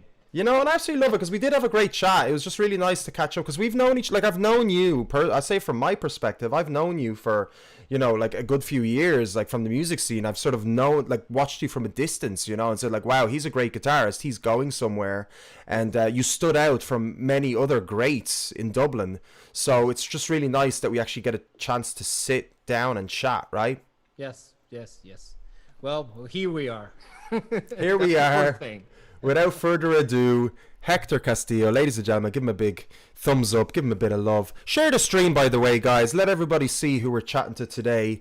Hector, tell me to start, how's things been since I spoke to you last? It was about maybe a month ago we spoke already, maybe 3 weeks? I think so, something like that, yeah, a month ago, yes. And you released one of your 4th track, was it this year? No, for your 4th track Full stop, right? Yes, it was the fourth track for my solo project. It is called World Keeps Giving, and yes, I did a release in August 19th, and it went really well. You know, really good reception. People loved it. Really good feedback. It's a song about, you know, my perspective on what is happening to the world at the moment. I really think we need to do something. It's time to take action. We need to be the best version of ourselves and do something about, you know, the thing. The world is going mad at the moment. We all know. And this song wanted to transmit a little bit of that feeling of, man, let's bring our awareness back. Let's bring ourselves back into ourselves, you know, because the power is within. It's not outside. You don't need to wait anything is here to you to do the work for you. All the power is within you, and people need to know this. People need to know that it's within themselves how this whole situation is going to get better. People's waiting for all the people to do better stuff for them or to solve the situation for them. We only can be in a better position with regard to what is happening in the world if we get better ourselves. If we aim to be better ourselves first. That's pretty much the message. I love it. Yeah, and it's an amazing message. It's so powerful, Hector. And you know what I always find as well is that musicians always seem to be the ones that deliver either the truth or both, like, or either the truth or push people beyond the truth to, like, okay, this is where we are at now. We're not going to keep looking at it. We need to move forward past what's going on, using positive tools, right? So good, you know, there's so many things one can do, but it really is about, you know, being good to each other, not turning against our fellow man. You know, a lot of us are turning against each other, right? And we're also neglecting the planet. We've been really tied up with things that aren't important in our lives. And it's such an important message, and I really love it. And musicians and artists seem to always, and perhaps always have been giving this message, maybe for centuries, dude. I mean, in the 70s against the war, you know what I mean? The many wars, let's say, okay, I'm just thinking of War of Vietnam, but that was maybe 60s or something. I'm not too sure now. But there was 60s, always, 70s. 1960s, 70s, there's always somebody, some culture fighting something, right? That was askew with the people in power. When do you think it's going to end, man? I mean, if this ends, there's going to be something else, I'm sure. I don't want to sound bleak, because we always still can have a positive, you know, vibe and smile about the world and stuff. But dude, I don't know. Like, it seems like it's just repeating, you know. Yeah, everything is cyclical. I mean, it's like the story repeating itself over and over and over again. Until you learn the lesson, maybe, isn't it? Cheers, man. Look, I don't think this is gonna never end. I mean, the duality between the good and the evil is gonna happen. It's gonna always happen, especially in this, let's say, in this dimension we are. But probably there are some other dimensions where the evil doesn't exist, or some more other dimensions where the good doesn't exist. But I want to think this one is made especially for us to understand that duality and how to deal with it. You know, how to deal with the fact that there's evil, there's good, and you have to choose. It's always about the choose you make. The choice, yeah. And to comprehend that the good is the default setting you're coming with, and the evil is just the choice. That's what amazing. I want to think. That is my motto. That's one of the other reasons why I've done songs like that. And also Opportunity to Live, which is my first single. It's about that every single person has an opportunity to live, to go back to life. But I didn't want to call it go back into life or something like that. It's an opportunity to live, because it's not really important what you did in the past. It's important what you are about to do, what your next step is. That's what is really important. Not what you did, it's where you're going to. I love it. And how did you have like a moment in your life where you sort of things clicked and this sort of belief came about? Is there some experiences that you can talk about? Yeah, I mean, I've been developing this mindset and way to think things throughout. I mean, it all started off in here in Ireland. Honestly, when I was in Venezuela, I was a little bit more casual with my thoughts, you know, but I didn't understand the importance thoughts have in our lives.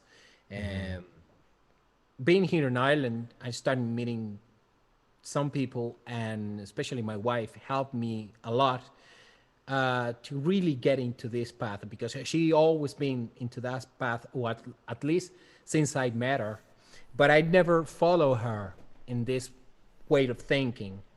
And as let's say 4 years ago, I started to go in deep with this mindset that comes after the main motto that thoughts are things, you know, and you create, and you are what you think and what you believe and what you are.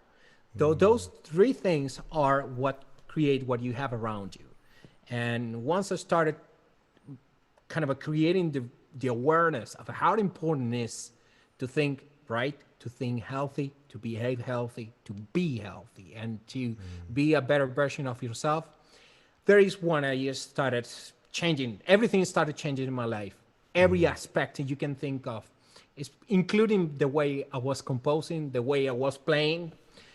I was going to ask you how it affected your Everything. music. Yeah, Yes, okay. everything, big time. I mean, I consider myself way better player since I started this path, you know, and better composer of, at least for myself, because you know, people out there have their different opinions, and but I feel more satisfied with what I do nowadays than what I used to do, let's say 5 years ago, 10 years ago. Although I still keep some of the things I did before, and I still promote it with a high regard. I consider that probably the best of Mr. Castle, Hector Castillo, the way you want to call it. And it's about to come. It hasn't come yet. It all is because of the same thing, you know. Amazing. It's kind of like it's an evolution, right? It's a slow process. It can take longer for some others, and some people don't, maybe never get to that process, right? Right. And what's been like sort of how, let's say with regard to obviously this whole pandemic and this whole, how has that been for you as a musician? I know we it's going to be difficult for me to, maybe because we didn't release the last conversation, so it's going to be I kind of want to get back into some of the stuff we spoke about, but also it's kind of almost selfish of me, because it's like, oh, I already know the answers, but some of the viewers might not. So I'm in, and we only have 30 minutes, so I'm in a little bit of a confused state. It's like, where should we go in? But I guess I want to kind of know about, yeah, I suppose you as a musician over just this last couple of months, just bringing us to present moment, or recent past even, you could say. Yeah, well, that's a really good question. Actually, at the beginning, it was difficult for me seeing how all my projects, my plans for this year in terms of gigs, in terms of stuff that I wanted to do, not just in Ireland, but abroad, and my tours I had booked in Lithuania and Poland and stuff like, it's been all, you know, canceled and finished. And but I completely understood. I immediately understood that this is the beginning of a new era, and it was the perfect time for myself to reinvent myself and to find different ways to approach the music, and not to take live music granted anymore, and not make live music my first source of income and inspiration and everything like I was doing in the past. So long story short, I started studying new stuff. I got myself into the music licensing. So I'm starting the ways to create music for music libraries, hence TV shows, radio shows, and stuff like that. I've been developing best way to teach via online, to teach how to mix, how to master, and also guitar. Oh, so music. you teach the production side of things the online, music, is it? the music side, yes. How does that? The How music is that production working? side. Actually, is it like you share a screen with somebody, and that's kind of how you teach? Is it? Exactly. So now I'm able to share the screen, share the audio, share my Pro Tools screen, and show my students how I do certain things from the scratch, that's or great. you know, in terms of music production. But then, if they got everything recorded, I teach you the secrets of mixing, and you know, Ooh. explaining you Hector's all secrets. I want to know this. no, it's you know, all these concepts that can be a little bit confusing for some people, like compression, EQing, you know, limiting signal flow, stuff like that. Sometimes I tend to think those things are easy for me, but it happens that it's super complicated for some people. So Sure. Once I realized that, I said, okay, I got some material here. I can contribute. I can put some value out there, and that's what I'm doing. So yeah, I got myself deeper into the teaching world as well, and man. I learned how to develop websites. I learned how to work on Photoshop. I learned, you know, I went deeper into the online promotion side of your career. So joined this mentor, and this guy is telling me what can be done on Facebook, what can be done on Instagram, what can be done in order to be more, let's say, Self-sufficient, fluent. even. Yeah, and self-sufficient, but at the same time, let's say, more even in my usual speech, and to approach the right target, and to have a better vision to where I want to go to. I know where I want to go, but you know, once you are in the social media, everything can be a little bit confusing because you don't know how to use some features and stuff like that. There's so much. Oh, there's a lot, man, and every day it's more and more input out there, but at the same time I try to be mindful not to overwhelm myself with that many inputs. So I've tried to identify when I'm plenty of that, and it's time to go to the action, because it's so easy to get stuck there when you're saying, okay, give me more, and you spend hours and hours and days learning, but never go to the action. You never I get you. pass to the action. So it needs a little bit of a mind clearness to say, okay, it's time for me to go to the action, and whatever I need to learn from this point on, I will learn it in the way, you know? Absolutely. I always liked working when I have something that I can put it towards, you know, or I always like learning, you know, something, you know, either a software, and I have been doing the same thing, you know, I have been learning more kind of hyper mode learning now, because I'm just more excited about it, I think, because it's like, oh, I get to make a short video for an event I'm doing. So I've been using, you know, the Adobe Suite more, for example, you know, Premiere, and even After Effects, which is scary as fuck. It's madness. But like, Jesus, people get paid thousands upon thousands to make an After Effects, you know, clip. Yes.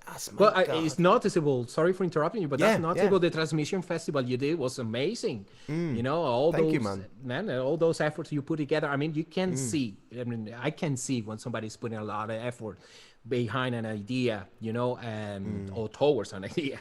And what you did with that festival is amazing. I haven't seen anything with that quality before, and I hope people encourage and help or support, let's say, this type of initiative a little bit more in future.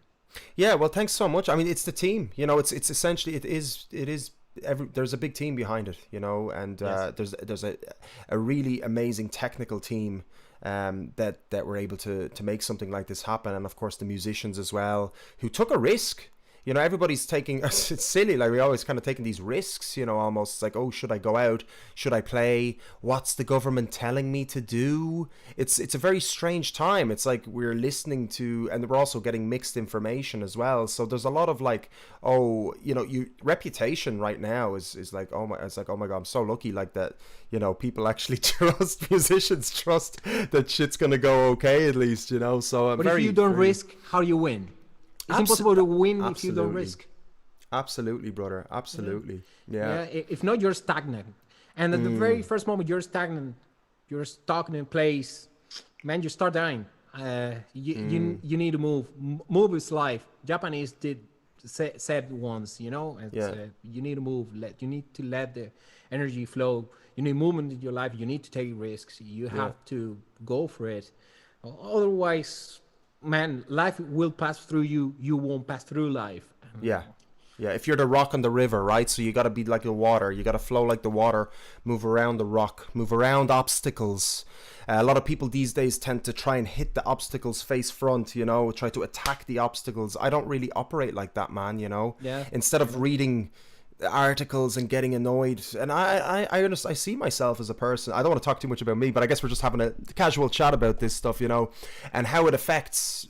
I understand how it affects me, and I can then tell how it affects other people too by reading these things and then absorbing, you know, turning on the, as we're saying, you know, turning on the fellow man, getting annoyed at people because they're not abiding by certain rules and logistics and blah blah blah. Even though all of this is all new to us, it's all crazy. For me, it's just like, well, what do I want to do? I want to still connect with people. That's my main thing because I'm missing that. I don't want to go out to a bar that doesn't play music, first of all. So what do? I'm going to run my own flipping show, bring out the most awesome musicians, as many as I can get. Unfortunately, there's more. You know what I mean? I'd love to have Mr. Castle on stage, you know. Unfortunately, I had only so many slots, so maybe we'll get the next one in. I'm just saying. Yeah. But you know what I mean? It's just it's looking around the problem. How you were saying, like, you were only getting into live streaming, for example. Have you done a bit of live streaming since we spoke last time? Have you been enjoying it at all? I don't know if you were sure about it initially. Yes. I had to learn how to use a couple of software there. One of those is vMix, and I tried to get myself into the vMix, and I've done some live. What's vMix like, actually? Because I haven't used it yet. It's like a OBS kind of a platform, but a little bit more, let's say, complex. Yeah. You can manage a few cameras at the same time, few different sources of audio inputs. I mean, it's really good. So what I did the day I released the single, for example, is I did a live chat the way I'm doing it right now. I play live like I'm doing now. Look, you can hear my guitar, right? So you can hear backing track if I play it right now.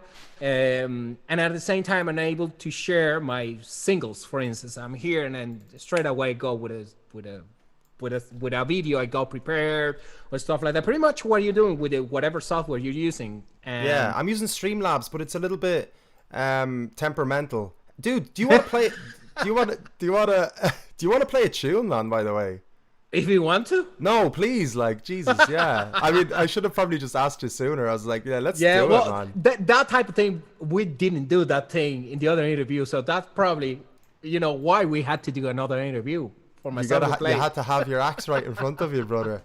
Listen, I have a stage set up for you and everything here. I've got like a stage. By the way, we're in a studio. You're sitting on a yellow couch. Okay, because you're watching me. Okay. You're watching me through this screen, so you're watching me through this one. That's why I'm looking up here, because I see you here, and my camera's there. This is my green screen for a reason, because I'm sitting at a talk show host desk, and you're sitting on a couch. Yeah. Oh, that's amazing. That's amazing.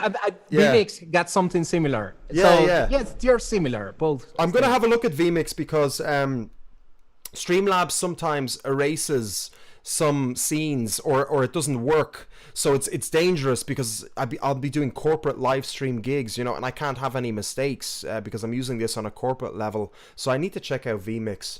If you say it's good, man, I gotta check it out. Is it paid? Do you pay for it? You have 2 months free trial, and then you got 4 different plans you can join. So depending on what you're looking for, depending what your project is all about, you can apply to one or the other. You know, to be honest, if you pay for it, that's great, because then you get good customer service. Yes, absolutely. You know? I was on the trial, and I joined to the basic, the next one after the basic. So far it's good for what I want. Probably in future, if I need more, I mean, if I expanded myself and doing even more complex stuff, in the visual world, you know, or in the online world, probably I would have to apply for the next plan. But so far, so good, you know. Awesome. I gotta check it out. All right, Hector, I'm gonna throw you onto our stage. Here you go. Oh my God, that was a little bit unexpected, to be honest. Even though I had the guitar with me, because the thing is that I teach on Saturdays, so I was I had some students. You walk around the house just with your guitar on you all the time. Yeah, but yes, I got the guitar in my hand, so you better play like you are. That's it, man.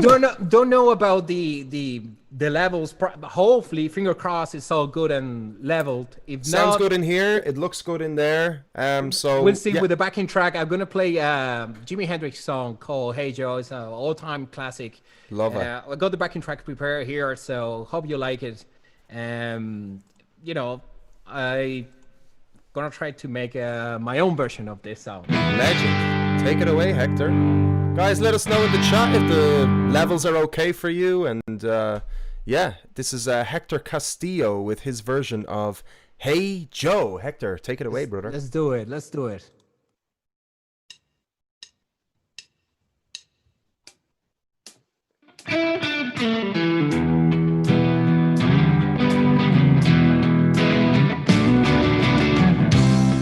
Hey Joe, where you going with that gun in your hand?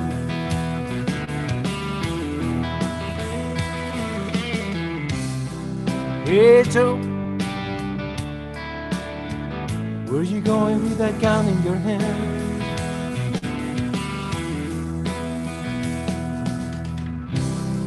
I'm going down to shoot my lady. You know I can't mess around with another man.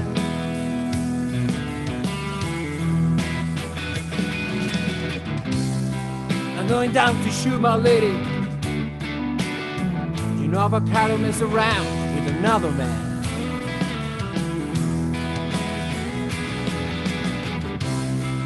Hey Joe, I overheard you shot your woman down.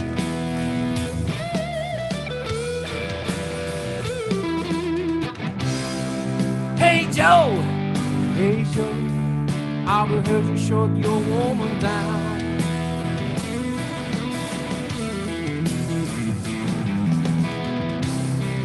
Yes, I did, I shot her. I got my lady mess around the town.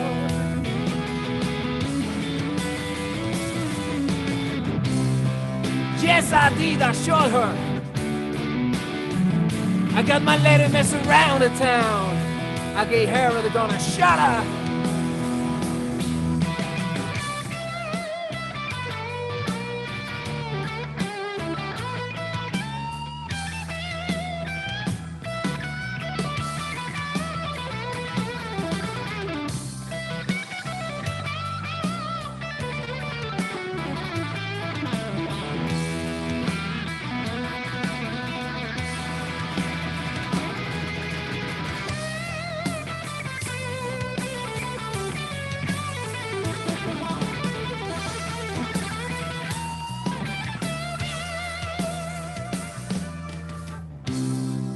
Hey Joe, where you gonna run to now?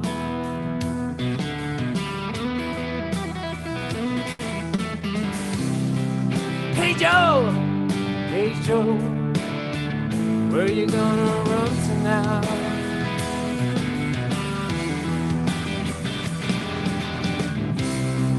I'm going down south, you know. Way down to Mexico way.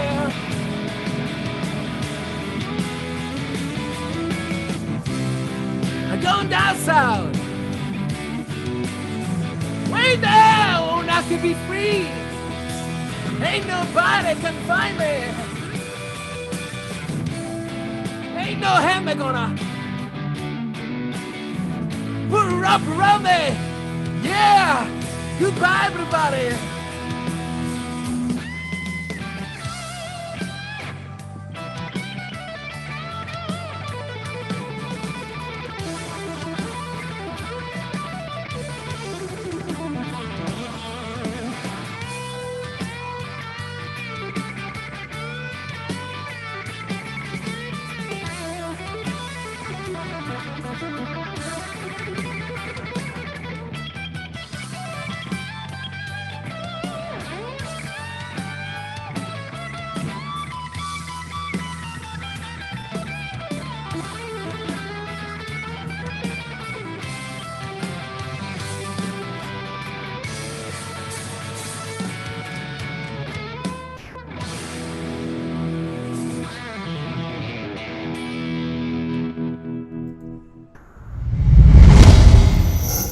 something like Wow. that. Something like that. Well, you knocked it out of the park, brother. That is absolutely amazing, man. So, what guitarists would you have sort of admired once you started playing guitar? What ones would you have followed and sort of copied? What were kind of the early ones for you? Yeah, well, my main influence is Johnny Winter. I remember to listen to a lot of Latin music. You know, living in Venezuela, you get loads of Latin music, pop music. We got influences for all over the other countries in America, especially from the United States. So yeah, you get influences everywhere, but definitely Latin music is predominant. It's majority. But I remember being in second year in high school. I don't know if it's high school or probably it's high school. Probably I don't know if you got the same. Yeah, The it can be same different level. in different countries. Yeah. Yeah. What age would you have been? Yeah, so I was in second year and I got a present from a friend of mine, and it was this Guns N' Roses album. It was called Appetite for no. It was the Spaghetti Incident. yes, the covers. Yeah, I remember The you told me covers, this the last one with the time. covers. Yeah, It was called the Spaghetti Incident. yeah. And I just loved the sound of the rock music, and I started listening to it. And one day I was listening to that cassette because it was a cassette back then. So now people know how old I am. So I was listening to that cassette in my bedroom, and then my dad came into the room and said, "Oh, that music you're listening to is interesting. You're not listening to more salsa or Latin music. So I'm gonna play what I used to listen to when I was your age." And he brought over Johnny Winter album, a live album, and man, he played in the sound equipment we had back then, and man, it blew me away. You know, goosebumps everywhere. I got goosebumps everywhere. I remember I didn't understand what was happening, but whatever it was amazing for me, and I wanted that sound in my life from that point onwards. And I started listening to Johnny Winter since then, and then some other guitar players came along because of the curiosity. Once you get into that world and you like this guy, then you start looking for some other guys, and then Jimi Hendrix came over, Santana came over, some others like Eric Clapton or Stevie Ray Vaughan. So basically, all that generation of guitar players are my main influences. Was starting off with Johnny Winter, definitely.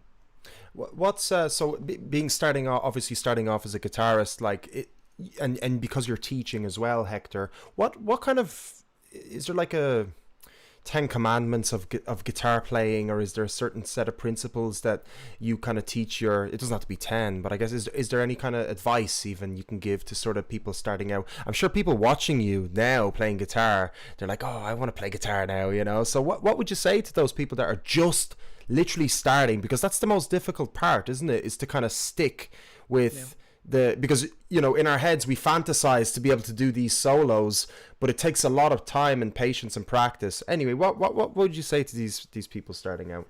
Well, my first advice would be think of how much you would love playing guitar, but think if you're already in love with the guitar or with the rock music or whatever music that involved playing guitar, so you want really bad playing guitar. I mean, you won't play the guitar above any other thing in life. If that's the idea, if that's the idea you have in your mind, then go for it. You know, I mean, the first thing is you need to love what you do. So if you think that, okay, this is something that I will love to do, that I really will fall in love with this, so go for it 100%, because you're going to be successful, same as any other thing in life. You know, if you decided to do and you say, well, from now on I'm gonna start doing, I don't know, triathlons or marathons all over the country. Okay, but imagine yourself doing it and ask yourself, do you love that world that much, so you're capable to sacrifice that much of your time and put that much of your effort and to pay a price, because there's a price beyond beyond what you can see, beyond what you can easily see. There are tons of hours of effort. Their investment in all type of investments, money, time. You would have to do certain sacrifices if you really want to play the guitar at a really high level. If you're aiming to just grab the guitar as a hobby, you just want to learn a few chords and grab the guitar at a certain party and sing along with your friends, that this is probably not the mindset. So just go for it, because you're just learning a hobby. But if you want to be a professional guitar player, that would be my first advice. First advice: think of how much are you likely to fall in love with the instrument.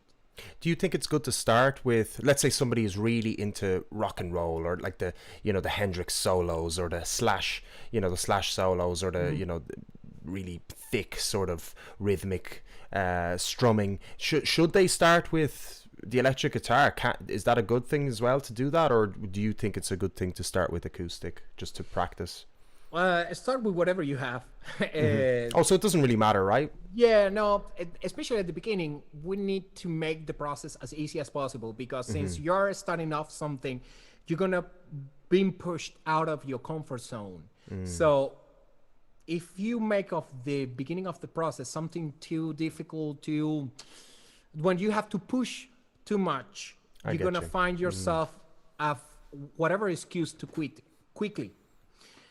So whatever you have, whatever that don't represent a huge amount of energy invested, or money or time consuming. So every time I got a beginner student that want to join me for guitar lessons or music lesson, I always try to be flexible. Of course, that will also depend on the age of the person we're talking about. But let's say a teenager or an adult person. So I try to be as flexible as possible. Is that the guitar you have? Acoustic or electric? No problem. No problem. Chords are the same, scales are the same, songs are the same. So I'm the one being flexible to make them to fall in love with the guitar first. And then when I see them really committed with the process, then I start, squeezing a little bit. A few tweaks need to be made. Yeah, a few tweaks. Yeah. A few tweaks here and there. How many guitars do you own? Like, how many do you have in your possession? Are you a collector, or do you stick with a? I'm not a huge collector. No. I used to have way more guitars than I have now. Then I realized that I needed some space in my apartment, and at the same time, I don't need that many guitars. So I sold like 3 of them. So at the moment I'm counting them 1, 2, 3, 4, 5, 6. So at the moment it got 6 guitars. Okay. One Gibson SG, one Telecaster, one Les Paul, one Gibson Les Paul, the Strat, another Fender, and the acoustic. Awesome. And an Epiphone, an acoustic Epiphone. That's great. That's funny. Like guitarists, they can have 6 guitars and it's little, but for drummers, 6 drum kits, it's just not viable for space. I have 2 in the house already, and it's just too much. It's a lot. That's just take. Unless they are electronic. Oh God, no, God no! I can't do the electronic stuff. Yeah. I mean, I could, but it's very pricey compared to the analog ones. So your song "World Keeps Giving," this was your most recent single, Hector. I want to just get back into sort of your music, and I want to get back to sort of your Mr. Castle project, because this is a relatively new project, your solo project. Can you tell us a little bit just before? Because we do have a guest coming on. I would love to talk to you a lot more, sure. But when we're live, it's a little bit more constrained on time. I'd like to know, I guess, just to give the people sort of an incident on sort of how you sort of went into your solo stuff, and then we'll talk, and then I'll close off with another question. Yeah, okay. So I was playing along with the Catfish Blues Orchestra. I played with this massive blues band.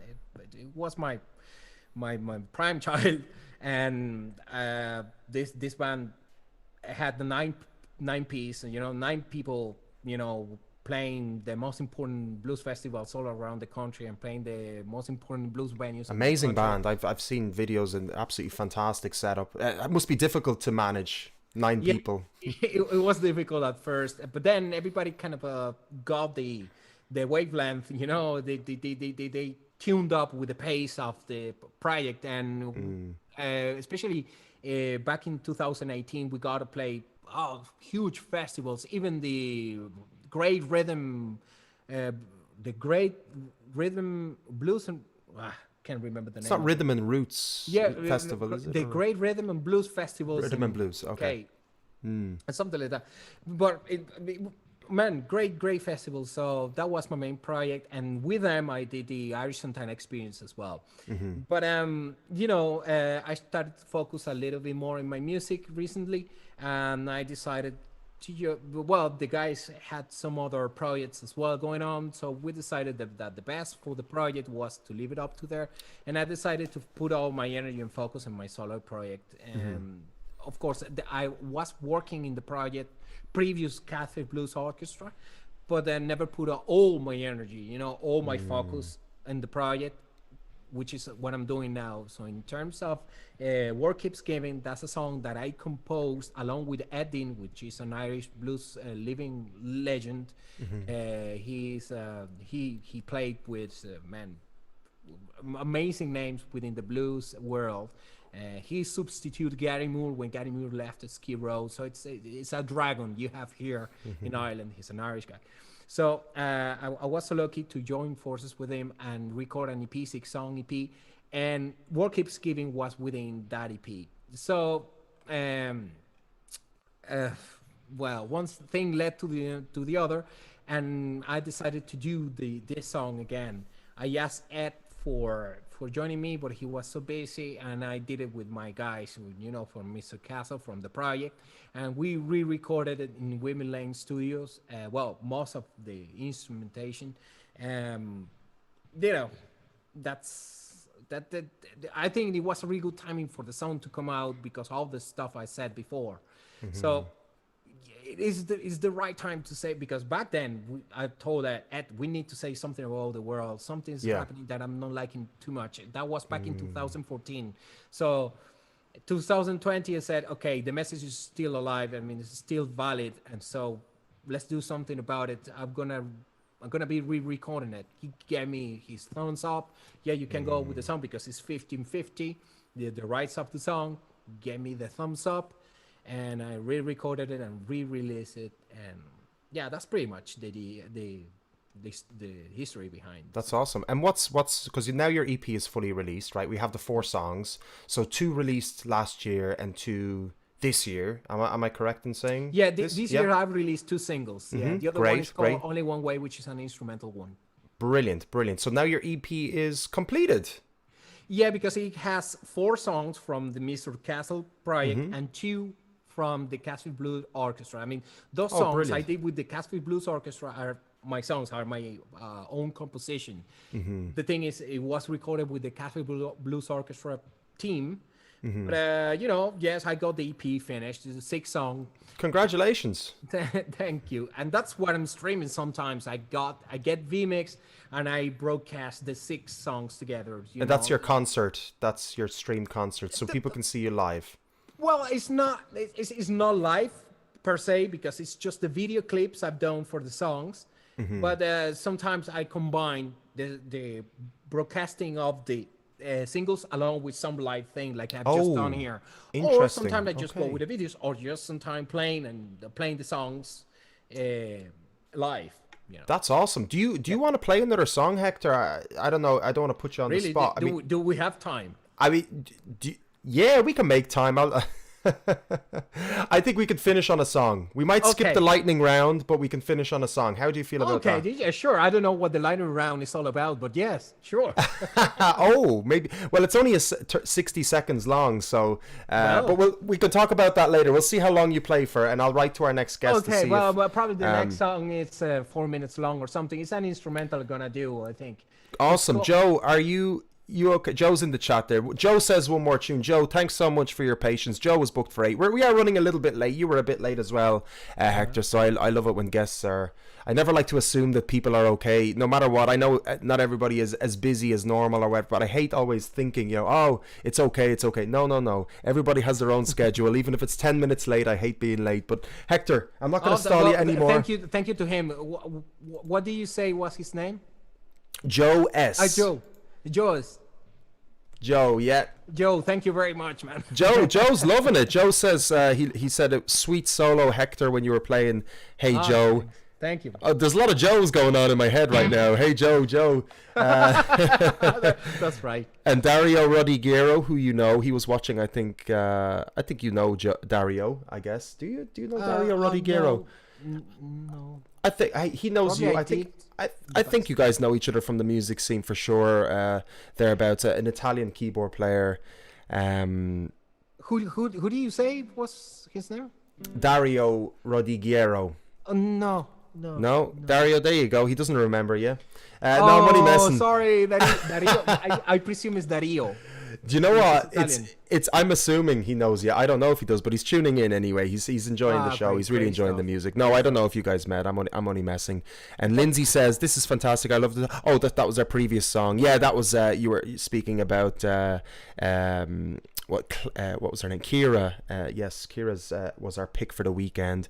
And Lindsay also says, I see nothing wrong with 6 drum sets.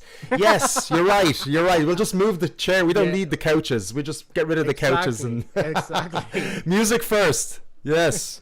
Hector, I'm going to put you on the stage, but I'm not going to stall anymore. Take it away, brother. Okay.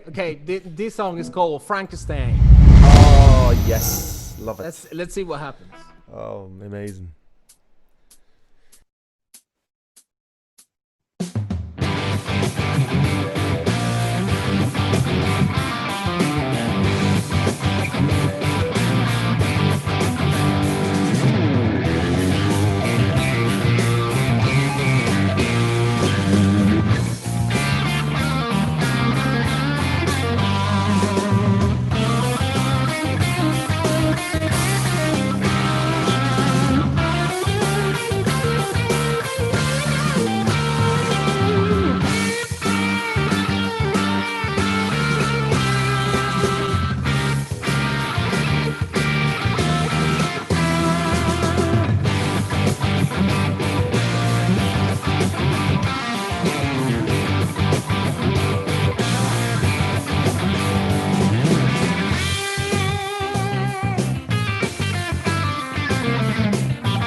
my god.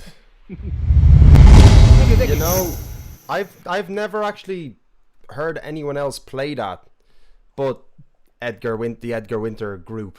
You know, Yeah. I seen that. I thought you were gonna play like the the 9-minute version. You know, do you see that Oh, live no. version they do? It's Oh crazy. no, yes, no. I'm not allowed to do that. Well, who's not letting you? I wonder, huh? It's not mainstream media, perhaps. 9-minute songs are too long for people.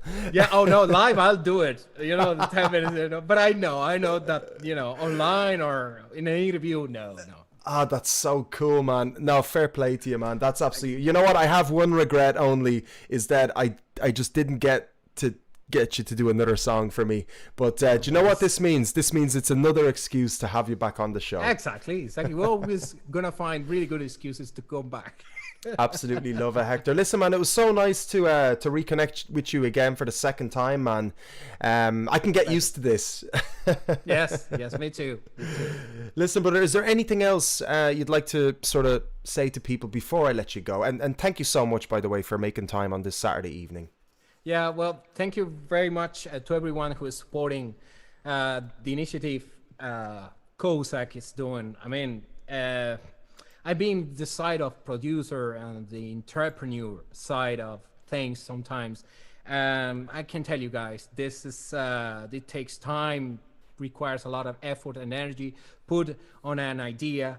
So what this guy is doing is something really good, and really encourage you to support him, because whatever he does, he brings a lot of good quality. And man, everything that is having now that logo in that deMars Entertainment logo, I'm pretty sure there's gonna be plenty of good quality.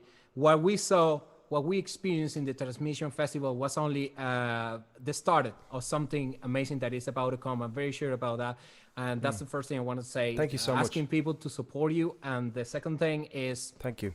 guys, let's keep the vibration high. That's something I always say. And so I got a brother-in-law saying, that's you again talking about the vibration shit. No, man, it's really love it. important. Yeah. It's really important to keep our vibration high. So do whatever you find is that thing you love, that thing that is always making you smile. It doesn't matter if it's a certain TV show that you watch and that's the only thing you want to do. Take advantage of all the technology we have around, on all the good things we have at our disposal to bring the energy high. If you can go out, walk, if you can, let the blood to move in your body, try to eat a little bit healthy despite being, at home and all the anxiety is coming all along. Try to keep the vibration high, because that's the best tool we have to overcome this situation we are all in. That's Love all I it, wanted brother. to say. Yeah, wise words from Hector Castillo. Hector, I really genuinely am grateful that you're spreading this amazing positive message. It's beyond music. It's beyond anything else. It's just it's existence, and it's existing together happily, with happiness. So you're spreading the joy and the positivity, brother, and it's always nice. Now I know it's on our second time, but I just want to say it's always nice to have chats with you and just to be in your presence, man. It's beautiful. So I really first of all wish you the best on all your ventures. I know I know things are going to go great for you, and are going great for you, and your perspective is obviously a big part of that. So a lot of people are learning from that, even me. So thanks so much for being an open book and sharing that. It's so important. And listen, I'm just looking forward to our next chat, and maybe I just want to see you live. I just want to see you live. I want to see you on stage, so I can just look at you and go, yeah. It's coming. It's coming. The only live thing I got booked is a tour in Lithuania in October. Finger crossed. Okay. That is still going. Lithuania is doing really well with the COVID, so yeah, hopefully I'm gonna be performing there. But I'm really looking forward to seeing Ireland back into the gig business. Please God. And geez, Lithuania, maybe we'll chat a little bit after this, maybe not, in a week or something, because I'd be interested to sort of see what that situation's like over there, because I'd really interested to see how other countries are managing this pandemic. Hector, have a great weekend, brother. Take it easy. Bro, thank you very much. Pleasure. See you later, Thank you very man. much. Bye See ya. bye. Bye-bye. All right, ladies and gentlemen, let me put myself into the solo screen. Oh, wow. With the wonderful Hector Castillo, guys. Mr. Castle, unbelievable guitarist, producer, and just an amazing entrepreneur as well, and just an amazing person. You know, you could see by his positivity and his his kind and optimistic and words, you know.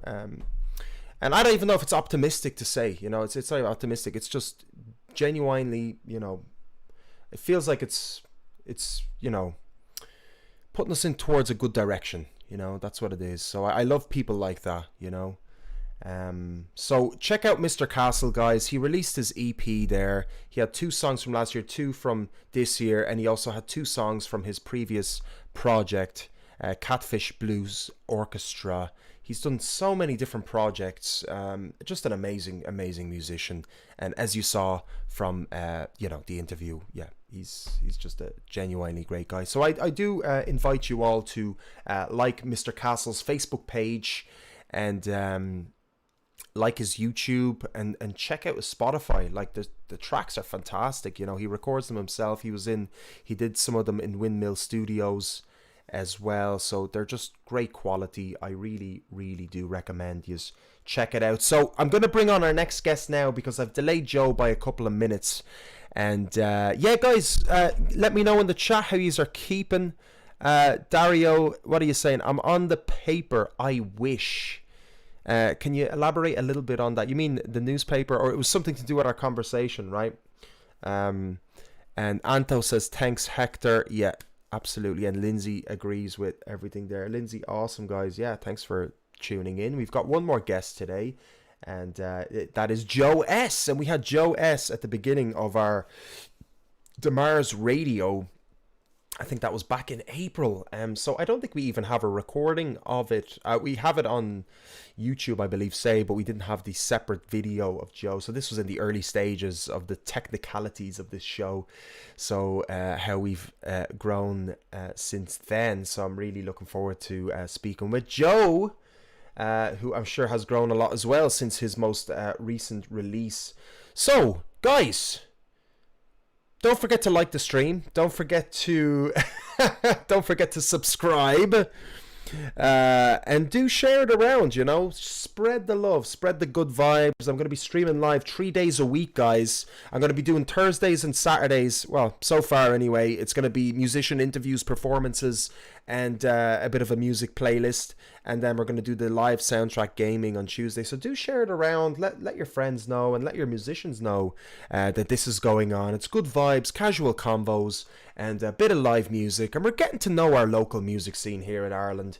But of course, if you know anybody from abroad as well, they're more than welcome to come onto the show, of course. So please welcome my last but not least guest, Joe S. Let's get him on here.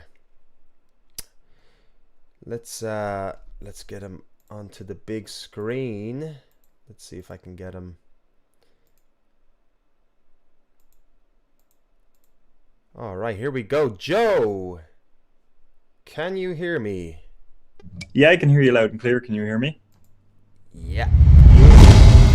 Beautifully. Great to see you again, man. How's things? Good. I mean, we're all I'm in Laois, which was kind of a little bit of a different story to everywhere else in the country for a while. Crazy. So are you still locked down, are you? It's hard to say, to be honest. I think last night the government made the decisions to let the pubs open back up because they were all closed down, every single one of them. But there was a whole thing of they hadn't let anybody know in advance. So the pubs had no food, they had no drink, because when you think of it, like, when the pubs buy their vegetables and their meat and all that, so they can serve the food, their $9 meals to, you know, to comply with everything. Like, they did that twice when they were told they could open back up in whatever the week or 2 weeks. And then they saw that all kind of go to waste. So Jesus Christ. Yeah, because do you know what, Joe? Like, it's horrible because we're not really hearing about this. You know what I mean? And, Yeah, it's oh crazy. my God. I'm so Yeah. sorry. Like, and how has that been like for like yourself as a musician and like how have you been? So because it feels like you were just like singled out, right? So it must feel a little bit shite to be singled out like that. How have Yeah. you been sort of coping with everything? Well, there's a lot of different attitudes from a lot of different people about why we were locked down and whether we should have been locked down or whether, Dublin should have been locked down or Louth or Monaghan or that. But I mean, like, what can you do? In the end of the day, like, it's about safety.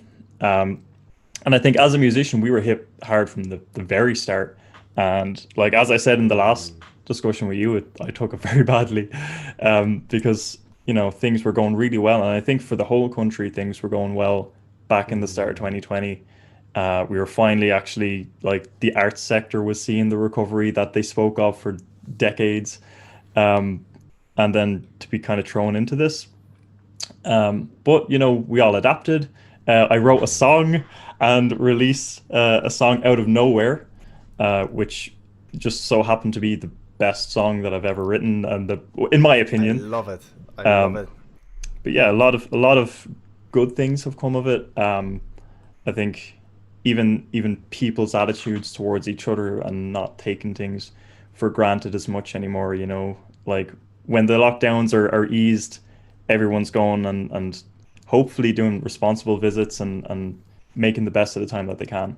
Well, tell us about your most your magnificent release that just like blew up, man. It blew up. You have like 55,000 plays. I mean, I don't know if it's probably at 60 right now on Spotify. Like, tell me how was the process? It's called The Lockdown. Stay With Me in brackets, and just tell us a little bit about like sort of your process in writing it, and then just tell us the whole story if you can, because you were okay. I just before I even let you do that, when we spoke last, you were working on an album, right? Yeah. As well, just so the people know at home. So, but tell me a little bit about the song, and we can get into the album as well if you want to. Yeah. All right. Well, I'll start from the very start and kind of work from there. So I have been working towards the album for a couple of years, and I think it was the songs were there. It was missing one or two songs, and it was, kind of something that I was not trying to push myself too much, and I was releasing singles as they came. But yeah, at the start of the year, I decided, well, actually at the start of the lockdown, I decided to start fundraising, because what else could I do? All my gigs were cancelled, all that kind of thing. I had just come off a tour in Germany, and there was plans for another tour all around Europe. So then I found myself sitting at home a lot. And I decided, I'll fundraise for the album now. I have the songs are there. It's, it's time, because I was busy touring and all these things. And then I guess, like, while I was fundraising along the side, I was, a lot of people weren't doing too well. And I was trying to find my way of dealing with things. And for me, like, everything I love was locked down. So I had recently just come up on a year's anniversary of going to the gym 5 days a week, which is a big, like, turning point in my life. Fair play to you. Oh, it was incredible, and it was, it's the best feeling in the world when you actually start to see change. And I agree, man. I'm 2 years myself, bro. So yeah, well, so yourself. Keep going. Yeah, and it gets you into like a good mindset. And I was getting up at 6 in the morning every morning, going to the gym for 2 hours, and being set up for the day and all that. Of course, as a musician, and I had all these things, and I had started teaching guitar in Portlaoise, and that was in October I started, and I was really kind of getting into the swing of things, and I had the gym, and I had the lessons, and I had the gigs at night, and I was doing tours, and I had all these things going on. So then all the things that I turn to usually to cope. Yeah, to release, to blow off the steam, to keep you in good mental nick. Yeah, I can't believe the gym's closed, man. And do you know what? We actually got back to that 2 weeks ago. They allowed the gyms to open up in Laois with a lot of restrictions, and we were 2 weeks back in the gym, and then they closed it all down. So I'm so sorry to hear, man. Yeah, because we've been open since July 14th, the gyms. Well, it was a little bit sooner. but that's a short time. You're getting teased almost. Yeah, Um, exactly. And I think so. This time around, it's not so bad. I think everyone's just kind of we've gotten into the whole kind of routine of all right, we're locked down again. Time to buy a new video game or something, um, which I did. But what did you get? anyway, oh, The Last of Us 2. It's a work of art. Ooh, okay. Absolutely. Interesting. Yeah, there's a very divided kind of opinion on that game, but I say it's a work of art, and I'll fight anyone who Is it a tells me zombie otherwise. game? Oh yeah, yeah. It's a sequel to the Last of Us, which came out back in 2014 or something. I've heard of it. Is on Steam, right? Or did you get a? It's on. I think it might be a PlayStation exclusive. Oh, I see. Sony Um, Interactive. Yeah, yeah, yeah. but it's Okay, interesting. Yeah, yeah. yeah, it's incredible. Anyways, Cool. but so yeah, I was funding the album, and I was kind of doing everything I could to kind of do what I could with my music, and I was practicing, and I had started live streams, kind of like you're doing now, um, and just kind of doing my little bit, but I was just feeling a little, I'm not going to say trapped because I love my apartment, I love my cats, and I love my wife, and it's, I have the best supporter and the best partner in all of this. I'm lucky to have just gotten married at the start of this, and I have that support there. So it was a lot of guilt as well of, feeling trapped, and also this should be the happiest time in my life. I'm so lucky. There's people who have it far worse, in other countries even, with what's going on. So she sat me down one day and she just said, write a song. Don't do anything else. Just write a song, get it out, and that will help you. Great. So That's great. That's great advice. And it's yeah. good you had somebody to support you as well. Like, Oh yeah, it's yeah, an amazing support. And do you know what? Just before, because we're going to move on to the song now, okay? But because a lot of people obviously, have been struggling. You're right, and many of us are at different levels. I don't like saying we're in it together. It's not true. Everybody has their own levels of coping with certain situations. First of all, mentally, it doesn't matter about the physical stuff. People mentally differently cope, but also as well our infrastructure, our sort of whatever we're used to. Some people's worlds crumble a little bit harder than others. And I totally understand that. But it's always nice that to know that you have somebody there to sort of.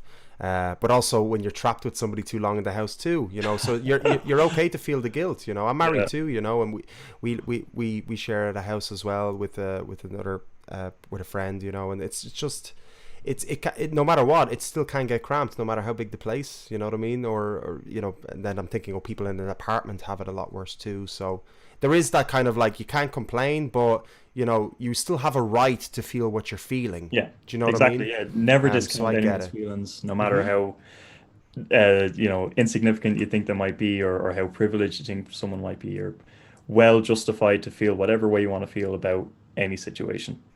So you wrote a song. So tell us about. So your new wife sat you down and told you to write a song. So tell us Yeah. about that. So I initially said, it's not that simple. You can't just write a song. And I think it was pretty much that night. I was sitting here in this seat. Actually, noticed I got a lovely new swivelly chair, but I was sitting in my old Nice. little kitchen chair I that love the I had. lighting, by the way. Yeah, the lighting's great as well. Like, Yeah, yeah, I mean, I'm not using them for gigs, so yeah, I yeah, just it's kind of set great. them all up. Yeah. But I was sitting here and I was like, how do you feel, Joe? How do you feel about what's going on? And I think it started to come out, and I was like, it's hard to understand. Started playing whatever chords I was jamming about at the time, and I was like, it's hard to understand. It's hard, I feel like my heart's breaking. I feel like I'm falling apart. And seeing, because a lot of people don't see the actual death that's going on, and that's something that hits me quite hard, is the actual, there's hundreds of thousands dead. And I think it was, I was feeling bad for myself, but I was feeling much worse for everyone else. And I just said, okay, well, this is me talking to someone who maybe is in a worse situation than I am. And the words all just started to fall out. And I have very differing writing processes when it comes to songs. Like, some songs take years, and I'm still working on a song I wrote 10 years ago for my album. But there's songs like this and the single before that, The Mountain, where it comes out in one go. I hit record on the computer and I was like, I'm gonna jam this out and see. and it basically came out as a fully formed song. And actually, from that demo file, all I did was re-record the vocals over where the old vocals were, and the guitar was the exact same and everything. Um, and then I just, I built it up, and um, I was very, very lucky to have some very big names on the song. So Tell us about these big names. yeah, well, I'll start with the people that mattered the most, which was the over 150 voices. I got people from all around the world to chip in on the chorus. Um, and I think it's just the song needed that.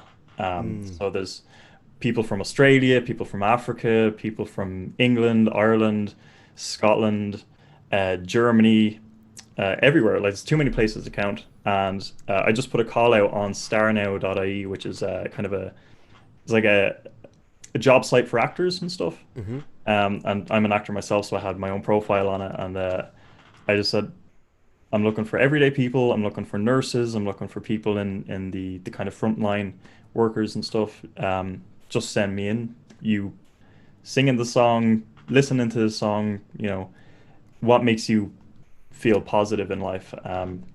And that ended up being the music video as well, because there's not many things you can film in a lockdown, Exactly. So Yeah. there was a lot of videos that were the same. I know, I think it was Codaline did a video where it was pretty much the same thing. But a lot of people did, but mine's my video and I love it. So. And how did you get it? Like, who did the production and because that's a lot of work, right? To accumulate all the videos, and then obviously all the audio. Who's doing all that stuff as well? Yeah, so I usually produce all my songs myself, and I'm lucky enough to have that experience and have the equipment. And I think it was a lot of trial and error over the years. I recorded some badly recorded songs, and they got better and better. But this time, like, all the studios were closed, so I had to record it myself. But I think my biggest problem is, and everyone's a critic of themselves. They're their own worst critic, and I would be horribly so. There's songs that I wish I could change, and you can't change it once it's on Spotify. And I can never go back and listen to them because I'll hear that one little bit that could have been changed. Yeah. But I'm the same. Yeah. Yeah. Yeah. It's a killer, and I can say, like, Jimi Hendrix probably hated all the songs. Every musician must think that, unless they just manage to switch that switch off. Yeah. Somehow. Unless you're really arront. Or that. But then there's also, I love the song. So, but I decided, I made the executive decision. I said, I'm going to get the best possible people to work on the song because it's different to the rest of them. So I did a lot of research, and I made a list. And I made a list of all the best mixing engineers and the best mastering engineers. And I needed a drummer, so I did a list of the best drummers. And like, these are, people at the very, very top. And I contacted the mixing engineer. I contacted Brian Viberts, who worked with Michael Jackson on his History album. He worked with Ed Sheeran and Justin Bieber, and like every single artist of, But this guy has 6 Grammys, and I sent him an email, and I was like, "Hey, I know this is probably not gonna happen, but I'm an independent artist. And I could not let myself continue this project without at least being turned down by you. What would be the price to have this single done?" And he was very, very reasonable. And he is a professional. He's at the top of the industry, so it wasn't cheap. But he actually makes an effort to work with independent artists that he enjoys. So he has to like the song, of course. But like, he was at the top of my list. I was like, yes, please. I'll send you the stuff right away. And is the same. Bob Katz is the mastering engineer on the record, and he basically wrote the book on mastering. He invented all these. He invented the K system, which is kind of like an audio measuring system. He could explain it better than I do, but he literally wrote the book on mastering. Like, he has a book called On Mastering. But he's incredible, and I would encourage any musician, because like, I mixed and mastered my stuff myself, and I thought, yeah, this is great. I even mixed and mastered my own version of the track, while I was kind of waiting for the mixes to come back. Oh, so you got the comparison then? Yeah, and it absolutely blows because you think it's fine, you think it's good once you listen to your version, but Yeah. then when you have something to compare it to, and it's so much wider and bigger. But there was my drummer actually it was an incredible kind of discovery. Have you ever heard the band OK Go? Yes. Yeah, they make great videos actually. Yeah, and they've actually won Grammys for like best music Yes. video and stuff. Yeah. Their drummer Dan Knopka, I said, all right, I'll send it to this guy, and he got back to me. He was very enthusiastic, and he was like, "This is yes, can we do this? I would like to work with you. Really excited about this." And I had sent the track with kind of my own digital, done on my keyboard, kind of track, and I thought that sounded okay. But I sent it to him, and he's like, "Is this what you want me to do, or do you want me to do something else?" And I said, "You're the expert. Just do what you want to do." He did one take and sent it to me, and he asked me, "Is that okay?" I said, "This is perfect, spot on." And I guess it's just like when you relinquish a little creative control to the right people, it makes so much of a difference. Amazing. And it culminated in this beautiful song, which brings a tear to my eye when I listen to it, as arrogant as that might sound. Not at all, actually. No, it doesn't sound arrogant at all, actually. I think you should be honest with how you feel about your song, and you put a lot of work into it, man, and you took a lot of steps that a lot of people wouldn't do. You jumped out of kind of contemporary sort of ways of behavior, which is reaching out to people on a whim. And I love that approach. I have to do that myself, to make stuff work, for projects. Sometimes you get it, sometimes you don't, and you went even a step beyond it. Fair play to you, man. It's amazing. I didn't get a chance to say it to you, but I'll say it to you now. Like, that is how you hustle, man. That's how you get stuff done. You just do it. You go for broke. You be nice. You had the people you're contacting, your message, and the project that you were pushing is a positive one. So isn't it so amazing when you're pushing something with such a good heart? You know what I mean? How people are willing to sort of to contribute, people that you would never think of even being able to have a discussion with, right, or a conversation with, right? Yeah, and this is what I was saying about. Thank you. This is what I was saying about the the kind of the attitude that's changed and the outlook that everyday people have now. Like, people are willing to help each other out, and I think that the progression that we've had in the past few years with technology, where we can actually do this and we can talk over Zoom, and I can send files to a drummer and he can send it back in a couple of minutes and send gigabytes of data, and I can work with a mastering engineer without ever having met the person. It's incredible, and it really does afford musicians opportunities. And I'll say that to any other musicians who are listening who think like, well, I mean, I'll never meet these people in Hollywood working with Universal. So, what's the point? You can.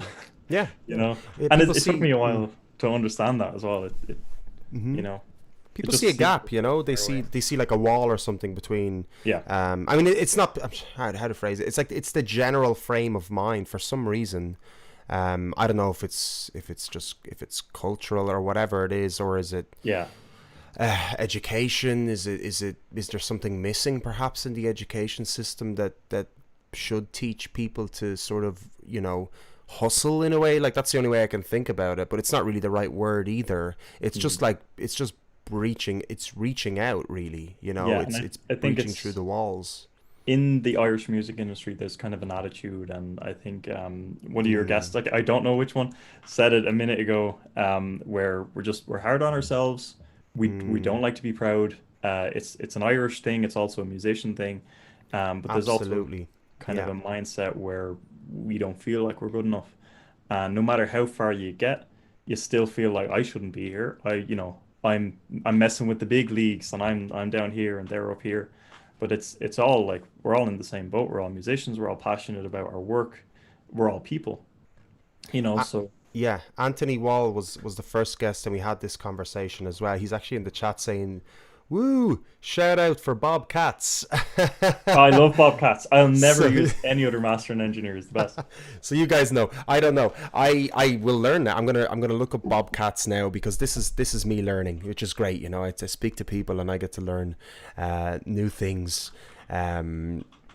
Which is amazing. But no, I love it. That's it, you know. And you're right. People seem to be quite hard on themselves here. And I was speaking to an entrepreneur on one of the most earliest of these shows back in April, I believe. It was around the time I interviewed yourself, or we had our chat, you know. And we were talking about how Irish people as well, and I don't like generalizing, but it's just something that I really feel I need to sort of say, because maybe people have been agreeing with it, is that there is a tendency to beat each other down too, you know what I mean? Whereas it's not even just ourselves beating ourselves up, but like people around us, you know, almost sort of demeaning or sort of belittling, perhaps, whether it's subconscious or obvious, or indirect. You know, whether it's a friend or a family or a colleague or somebody, you know, in work or institutions or people in power tend to, and we can see it now, how the music industry has been sort of affected by this whole thing. How this industry plus entrepreneurship and all these other things, like the go-getter sort of personality, is sort of, people frown upon that or something here. Yeah, I think know? it's the whole thing of, well, why don't you go and get a real job? And we had our I can't remember if it was Heather Humphreys or Regina Doherty.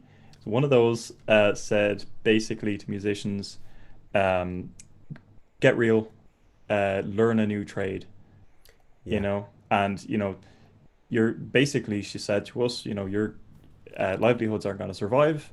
We're not going to do anything to help your livelihood survive. And you should just cop on, like, you know, she's not telling the builders, they didn't tell the builders during the 2008 crash to go and you know, learn to be bankers, you know. But I think there's been kind of, since the dawn of time, there's been this, I wouldn't call it discrimination, because discrimination's a whole other thing, but there's been attitudes where, like, I teach guitar, I do gigs, I'm an actor, I basically do all the things that, you know, are the most volatile in these kinds of situations. But that's on me, and it's on every other musician who goes out and wants to do it full time, and any entertainer or someone who works in a business. But it's not for anyone to tell us that we're making the wrong choice.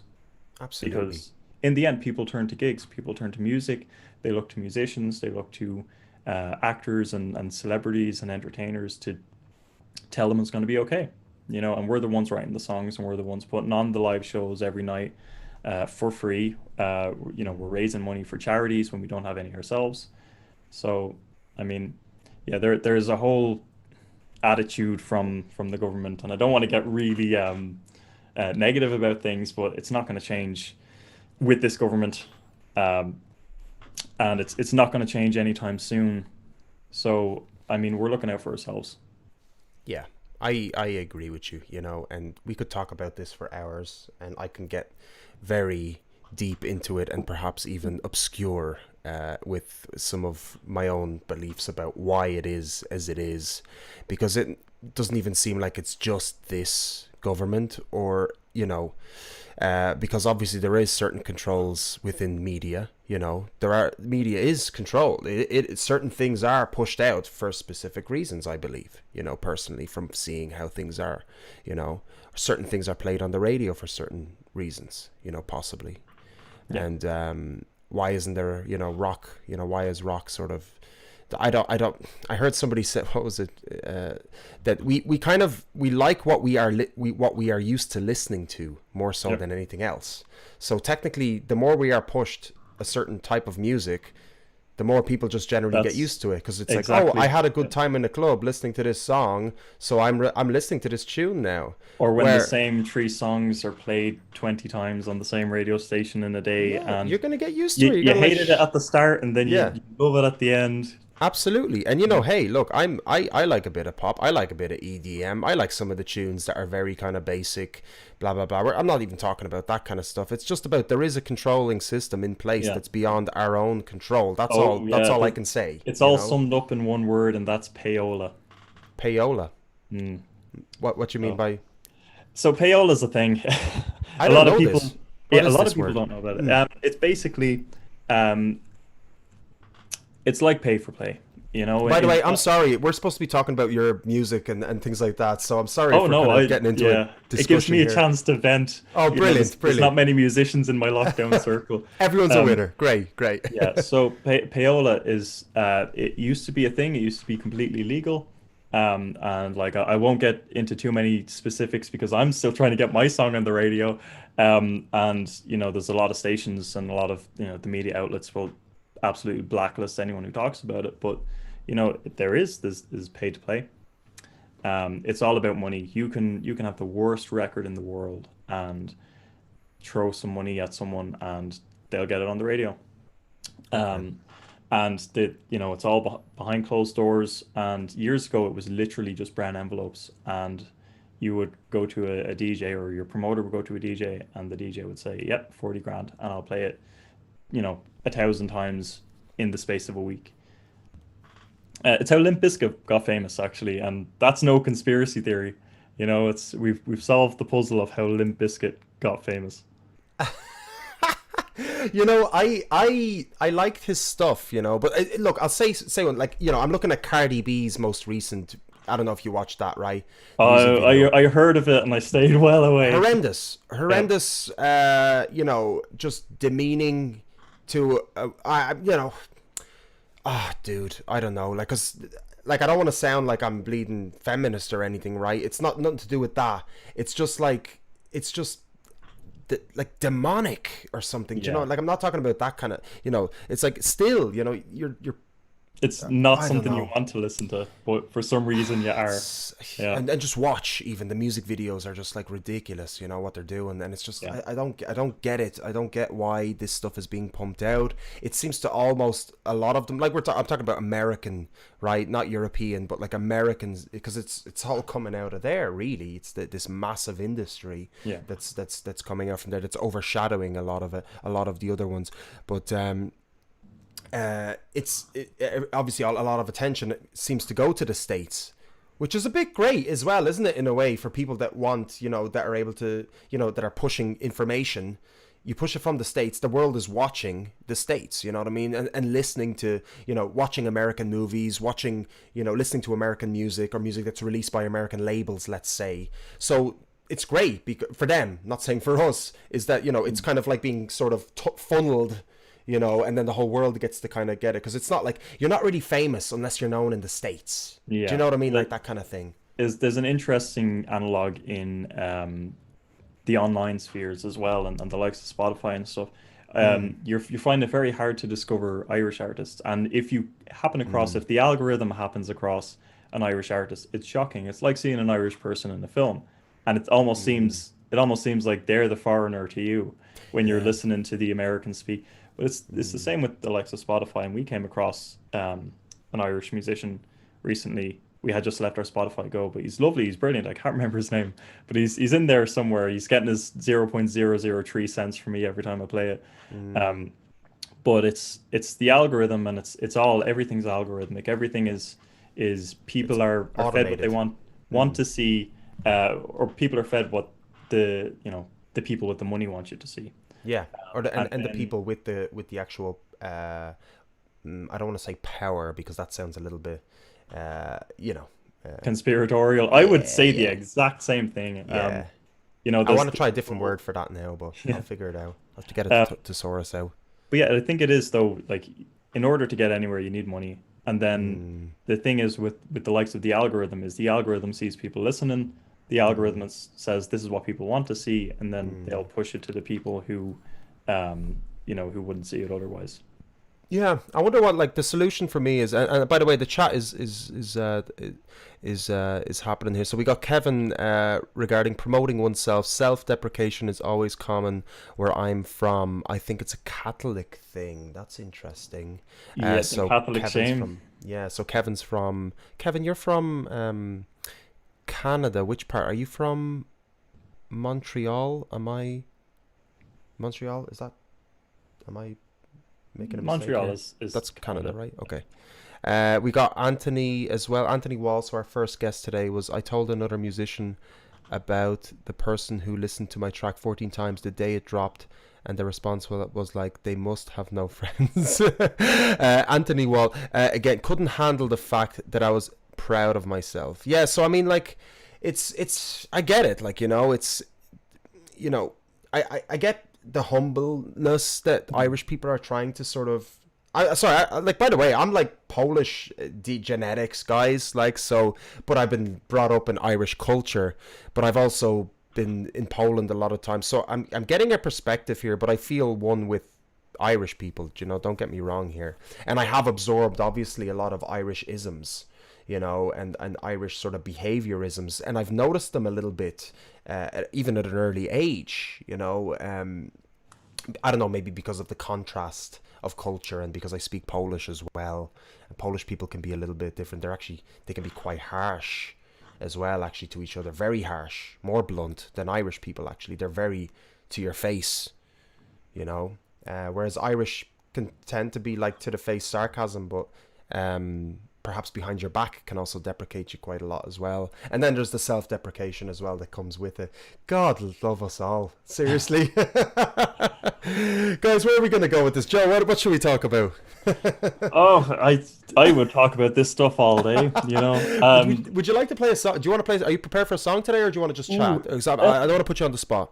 I'll throw in a song. Yeah, I'm not All prepared, but if you can't play a song on the spot with 6 guitars hanging up in your room, then are you even a musician? Yeah. Yeah, don't mind my headphones are like sliding off my head the whole time. I got my first ever piercing today. Gotcha. And I didn't take it well. Apparently I'm a wuss. So I had to lie on the table with my feet up in the air. I got pierced by my wife. Oh, well done. Great. Was it painful? It kind of, it's a piercing, and apparently I am a wuss. So I think it was just the whole thing of she's been trained in to do piercings in a piercing parlor here in Portlaoise. Oh, amazing. But I was the first ever guinea pig, and there was a lot of the needle staying in while she was kind of going, so what do I do now? And I'm just there like, there is a needle floating around in my head, and it's totally different than getting tattoos, And I'm sure there's people with massive stretched ears and subdermals and all these things who are laughing at me now, but but yeah. Guys, so I'll say one thing before Joe starts, because Joe, I'm going to slap you up onto the stage, right? We got this lovely stage for you. We're going to move you over to the stage, but look, don't listen. There's always going to be, okay. So one thing, right? With regard to Anthony as well, and myself, and you, Joe, and anybody else listening, guys, right? If you're not getting haters, I love this phrase. If you're not getting haters, you're doing something wrong. There's always going to be somebody, unfortunately, jealous, or just have an automatic. Sometimes they just have an automated response that's just negative. No matter what you tell them, they'll give you a negative automated response. It mightn't even be their fault.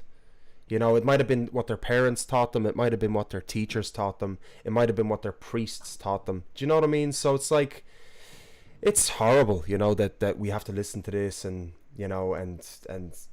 break out of it eventually. But anybody that's young or isn't used to it, you know what I mean? It's all good. Everybody is victim to that.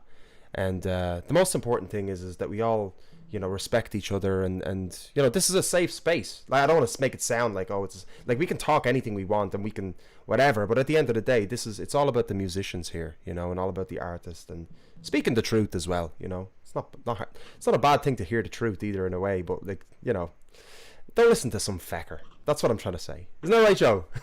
Absolutely. I mean, like I've suffered from, you know, listening to them and you know taking them as my real critics for years, and I think it's up to us who are hardened to it after years and years of abuse to say to everyone, like, everyone has haters, you know. And I think, like, yeah, as you said, if you don't have them, you're doing it wrong. And if you're making someone feel so strongly about your music, and you know, music is just a song. If you're making someone feel that strongly about, you know, 3-minute piece of audio on YouTube, then absolutely you're eliciting emotions in people, which is exactly what we were put here to do, you know? Absolutely, the emotional part for sure. I mean, Justin Bieber wouldn't be as famous if he didn't have all his haters, right? Oh, that man is a genius, just like Conor McGregor. Yeah. They're absolute businessmen is what they are. Their methods are questionable, but you know, you can't argue with the results. Absolutely. Joe, I'm just going to change your, because I had Hector on the stage, so I'm just going to change the name to Joe S.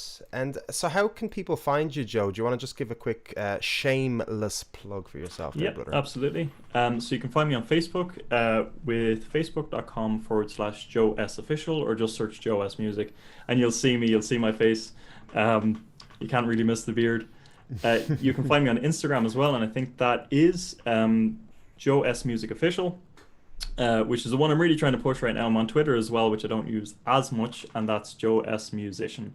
So I'll be getting my website back up and running after it was hacked. Oh. So that was a whole thing. Yeah. So that'll be back up and running in a while with a different domain. And hopefully after a while I get the original domain back. Dude, what? Okay, will we play a song first and then we talk about We'll play a song and then we'll talk about it. All right, I'll give you the stage, brother. Take it away.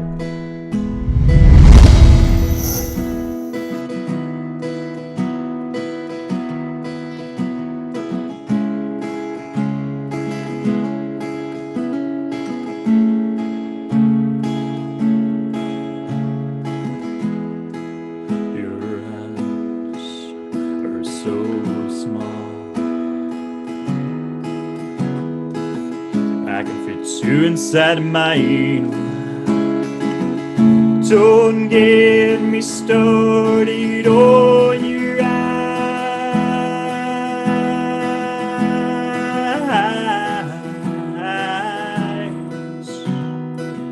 I can see my own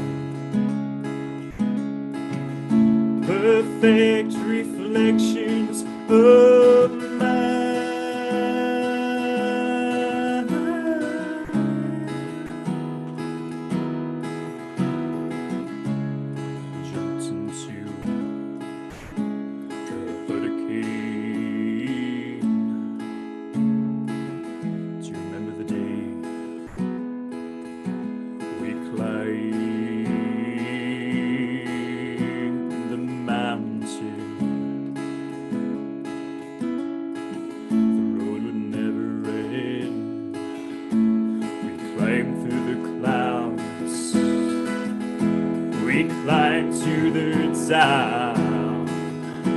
I took it to the edge. You pushed me into the hurricane. I would do it again. I would jump right in. I would jump into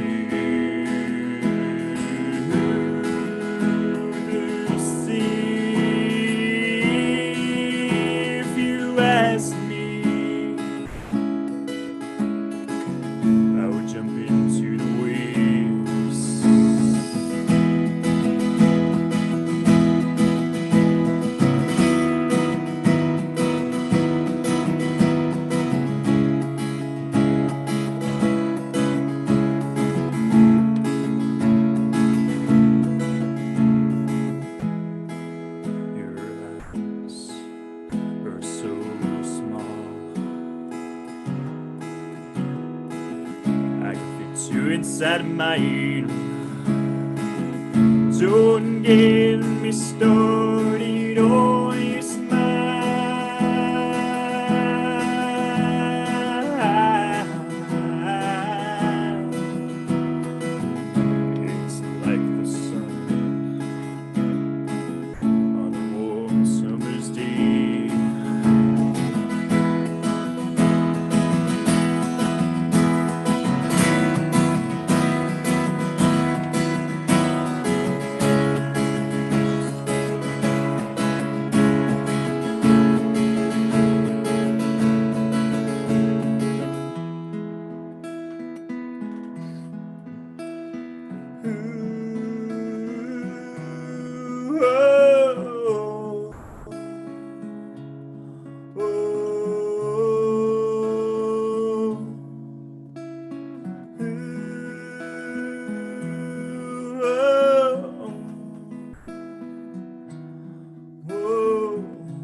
inside of mine. Don't get me started on your eyes or your smile or your hair or the way you love me.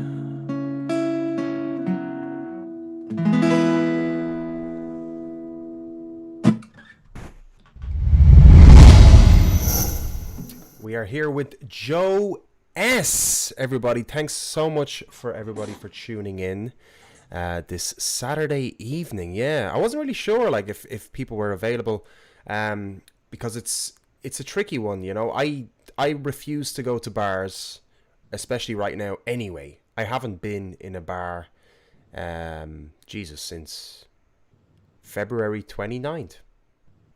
That's the date, and that was a gig. Because there's no live music in the bars. So why do I want to be in a bar? Tell me, Joe.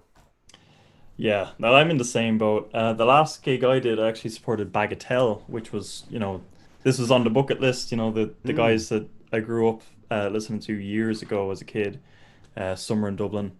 But I supported them just coming off my German tour. I think it was a week later in Maynooth, and it was an amazing stage, an amazing gig. And I was like, I can't wait to do more of this. And then that was the last gig I ever did. What date would that have been? Let me see. That would have been February, I guess, or it would have been March even. Early March, I think. Wow. There like coronavirus was going around. People were talking about it. People were talking about getting shut down. And I think it felt so far away then. I remember we missed our bus. We had to get a train into Salins, and we were supposed to get a bus from Salins to Maynooth, and we missed the bus. And we had to call a taxi, and so we had lovely 40-minute taxi ride with this guy. Lovely, you know, taxi drivers, they love to chat. And it felt so far away. We were talking about it. We were talking about how scary it would be if it came here, and what's going on in Wuhan. And it did feel, you know, like it would never happen to us. And I guess that's the way it always feels until it does. Yeah, it's crazy actually. Yeah, that whole build-up was so interesting. I didn't leave. I started my quarantine straight away. Like 1st of March, I was done. I was wearing masks in 1st of March. I'm not even kidding you. You know, actually no, it was like 7th of March maybe. But like 1st of March, I was already no more bars, no more gigs. Like I was very much into reading about the virus. Yeah. In Wuhan, you know, and I saw the videos, the scare tactics, you know, the people collapsing, you know, all that kind of shite. You know, I bought into that very early. Yeah, but it felt, reading it, you know, it felt like we were watching a movie unfold, you know. Absolutely. And I think I was kind of in the same boat. I wasn't as prepared. I kept saying like, you know, because we were supposed to be getting married in April, and sure, you know, we were trying to be positive about it. And I was looking up masks online and stuff, and I was like, you know, I'll get it next week. And then we basically, everything went to hell in a day, and we had to, you know, push the wedding to like 2 days from then. And you know, I remember I got the call from my wife, and she was in work. She worked in an office at the time, and she basically called me and said, Leo's after making an announcement, get to the shops. I was like, all right, okay. You know, I'm not prepared. We were due our week shop anyway. Got to the shop, no toilet roll, had to buy kitchen roll. God, yeah. Lucky enough, didn't have to use the kitchen roll as toilet roll, because of course everything was stocked up the next day. Yeah. But it's crazy how, like, I still can't get over it, and I keep saying it, like, it's crazy how quickly things change. You know, I went from gigging every day and you know, all these big plans to we were doing our shops every 2 weeks and buying 3 weeks worth of food just in case, and trying to go as long as possible without leaving the apartment. And I remember the first day we sewed up a mask. We learned how to make our first mask, so I could go and teach my students. And then of course everything shut down, so you know, ended up not having to use the mask because I was stuck inside in my apartment all day. But it is interesting as well. Like everyone has mask making skills now, and you get to see all these homemade masks.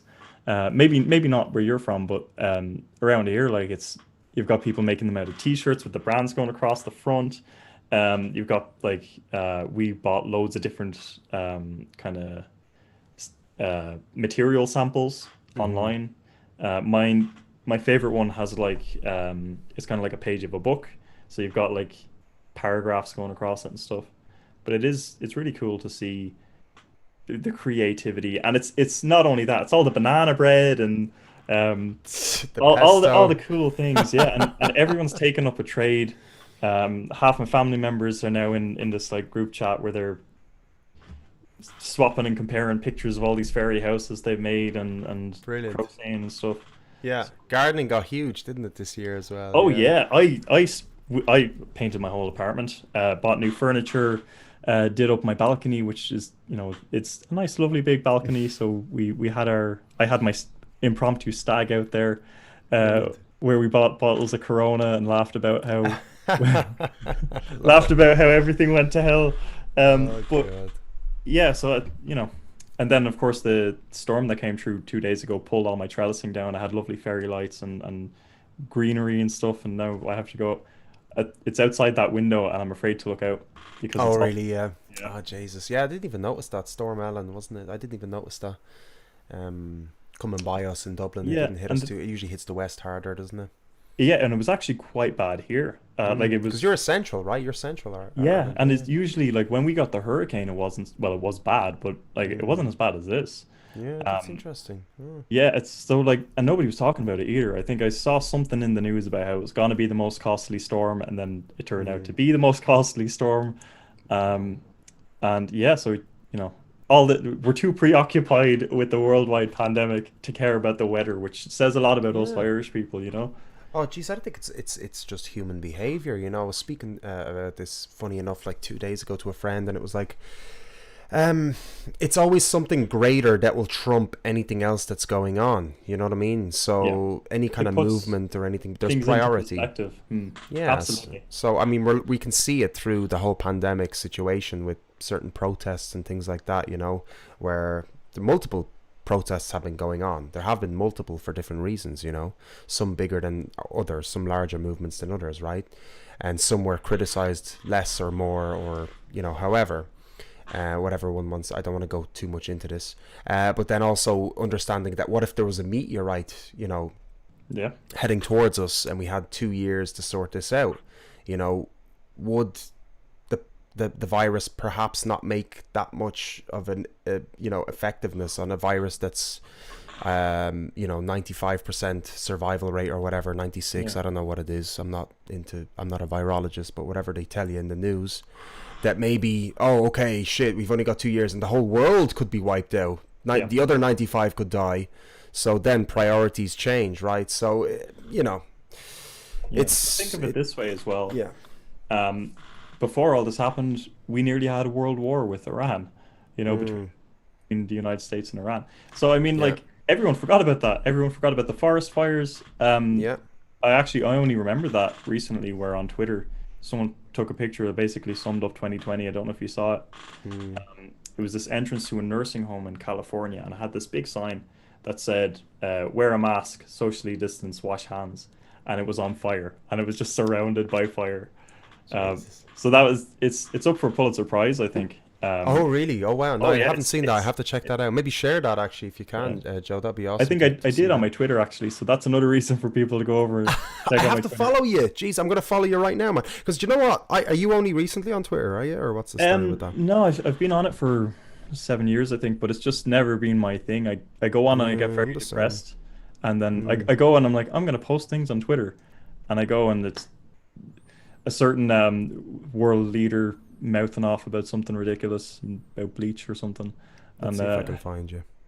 Yeah, but I've never been one for Twitter really. No, me neither. I'm already following you. Oh yeah, there you go. Jesus, yeah, there you go, man. Sums it up perfectly, I think. Fucking hell. Yeah, I've only recently started doing. I've done. You can do automatic things where, so if you're posting something on your Instagram, you can flip the switch on and it automatically posts on Twitter. You got that down, do you? Yeah. Oh, Yeah. absolutely. I mean, So you don't have to fiddle about with multiple posts and stuff. yeah, and that's it. Like when you're a musician as well, and another aspect of what people don't ever consider is that we're basically, managers and social media gurus and all that.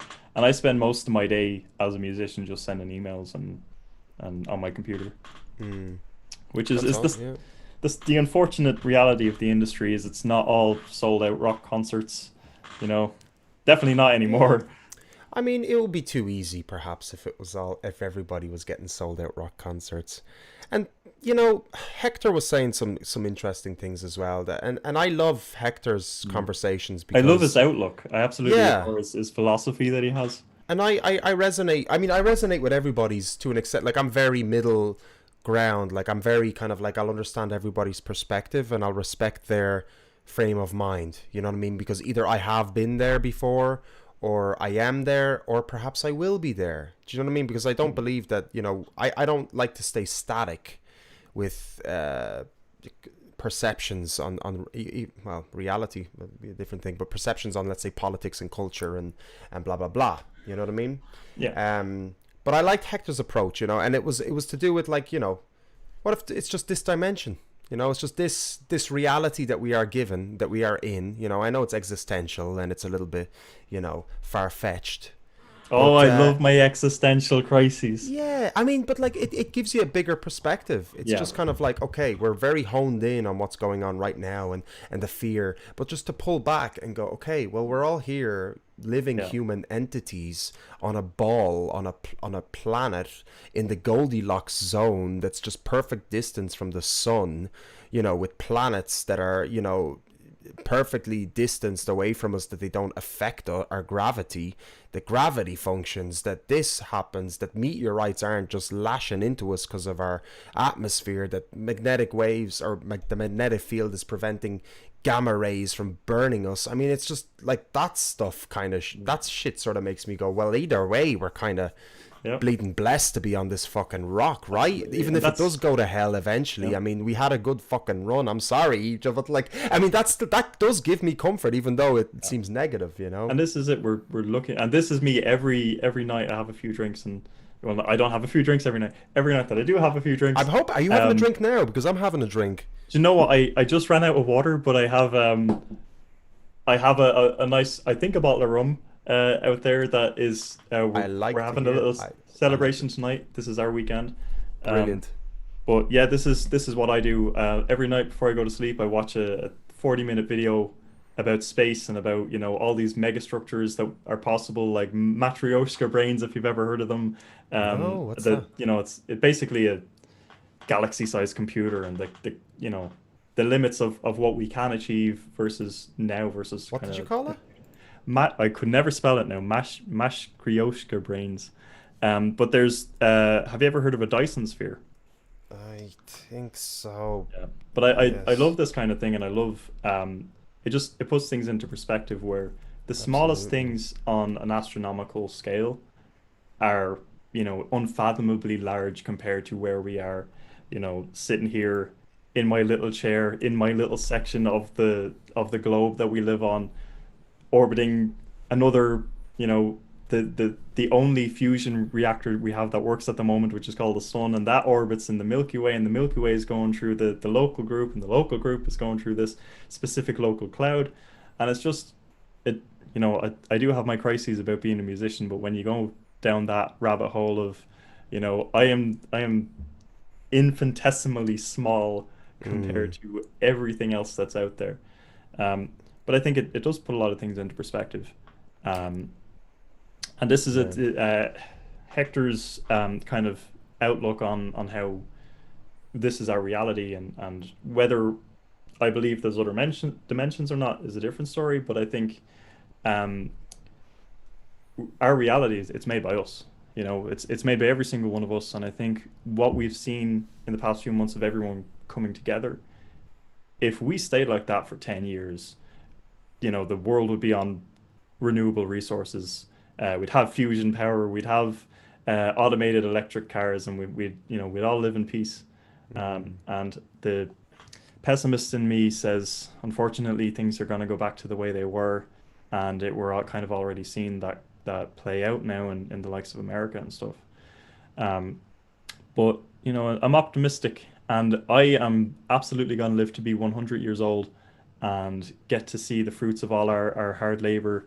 And you know, who knows what the world will be in 50 years. Yeah, no, absolutely. Yeah, it's humbling to sort of look at, you know, where we are at. And I mean, of course, yeah, going back to, like, you know, will we go back to the way it was? I mean, us as individuals, of course, you know, we can have that sort of want, but it is down to the institutions, the larger institutions that do govern us, unfortunately, you know, even and big business, you know, that make those decisions. You know, who's really polluting the most? You know, is it us with a couple of plastic bags? Who's giving us the plastic bags? You know, who's the one that's pumping out all that carbon into the air? You know, it really is all the bigger companies and bigger entities. So that's what I'm sort of like. I know us as individuals, I believe that we have seen a different perspective, you know, and I think it's beautiful. I think it's amazing. I just really hope that the bigger businesses and obviously governments sort of start working a little bit more towards, you know, a better world, you know, and for everything, in every aspect, you know, in art, right, towards art as well, having that respect more towards art, going back to that, right, how important, you know, it is to express oneself and to perhaps respect artists as working people, you know. That's a real job. Being an artist is a real job, you know. I want that to be fucking stated by a fucking politician. Yeah, please. and I think, you know, one thing about the way things are going and whether things will change in the long run, where we'll actually look out for our future as a race and as a species. I think one thing that gives me optimism is what we're seeing with the government crisis we're having now, where people are being caught out left, right, and center after telling us what to do, and us following, you know, like sacrificing so many things, sacrificing weddings, funerals, our livelihoods, our careers, voluntarily giving up a lot of things when maybe things aren't closed, but we have to take a step back and say, all right, well, it's my responsibility to not put people in that kind of jeopardy. But we're seeing government officials break all the rules that they're setting, and we're seeing them pay the consequences now. You know, they're not necessarily being fired at the moment, but there's been a lot of people stepping down, and I think a lot of it is the public and a lot of people who before said, well, I'm not into politics, or I don't vote because it doesn't make a difference, or sure, it's all the same people, they're going to do the same things. But I think when there's real consequences and real risks associated with the things that they're doing, and everyday people are stepping up and saying, hold on, I gave up my job to protect my loved ones and your loved ones and everyone else's loved ones and the government's loved ones. Why aren't they doing the same for us? Yeah. You know, my friend was saying, I'm not going to mention his name because I don't know if he wants me to mention, but and we might set up a podcast about this, you know, to have these discussions, Joe. And I'm sorry, we've been flagged now. We have been, yeah. We're going to be censored now on YouTube. But that, what if the politicians took the COVID pay?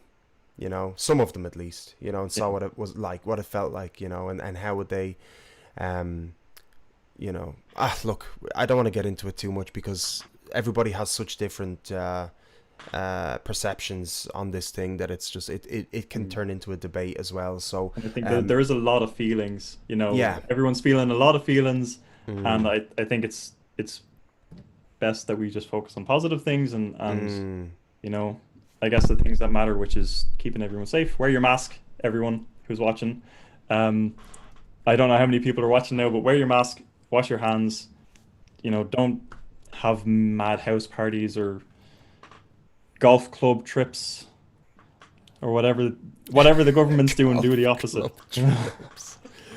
Oh God, Joe, what's the start? Like you're having a little do tonight, so I don't want to hold you on any longer, man. I'm gonna let you have your do. It's 21:21, guys, for anybody that wants to know the time. What a beautiful time. I love when the numbers align. Joe, I'm going to close off the show with, obviously, your music video, The Lockdown. Is there anything else you would like to tell our viewers before you leave that's related to your music, that you can give yourself a little bit of a big up? Is there anything you can sort of say about anything that's coming up, any kind of shows online that you're doing or physical, and even any sort of feedback or anything with regard to Lockdown or your song or anything like that you'd like to mention? Well, I guess I'll start with the song. I mean, it's, everyone likes to promote their music, but this one is, I guess it's an important one for me. It's got a lot of, it's probably my most open and emotional song. That's also my best song. So, but I think a lot of people besides me put a lot of hard work into this. And the actual sales revenue, every single cent from the sales revenue on Bandcamp. So the only place you can buy it that isn't iTunes or Google Play is Bandcamp. And it's joe-s.bandcamp.com. And every single cent goes towards the COVID-19 Response Fund, which is administered by the Community Foundation for Ireland. So, I mean, like, listen to the song.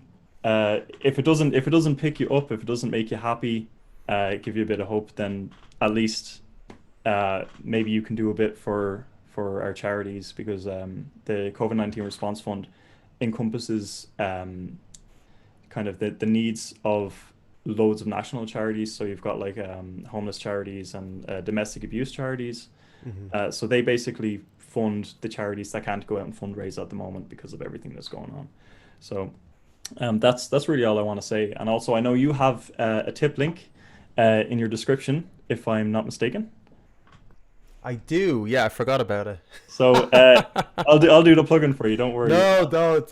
No, but absolutely, everyone. It's a great show. It's Thanks great so much. To be on. It's great crack. I know we had a couple of technical difficulties the last time. Guess we were all trying to figure out how to use Zoom and I never knew anything about internet speeds until I got a LAN cable and started teaching lessons online and stuff. But it's a great show. I really admire how far it's come since my last interview in April, and I implore everyone to give this man a tip. I don't know what side of the screen you're on in relation to me. Oh yeah, you got it. But yeah, absolutely, it's great work you're doing. It kind of keeps me sane. I was actually watching the show while I was waiting to come on. I had forgotten that I was actually coming on to the show. I was just sitting there, relaxing. He's like, "Oh, Joe S is on now." But yeah, it's great. It's lovely, and I think I appreciate the kind of the depth and the breadth of the conversations that are had, whether it's music or getting into more astronomical kind of dimensions and stuff. Yeah, exactly. But I think it's lovely for like-minded people to come on and chat and listen to some great music. I mean, I wish I was as good a guitarist as Hector.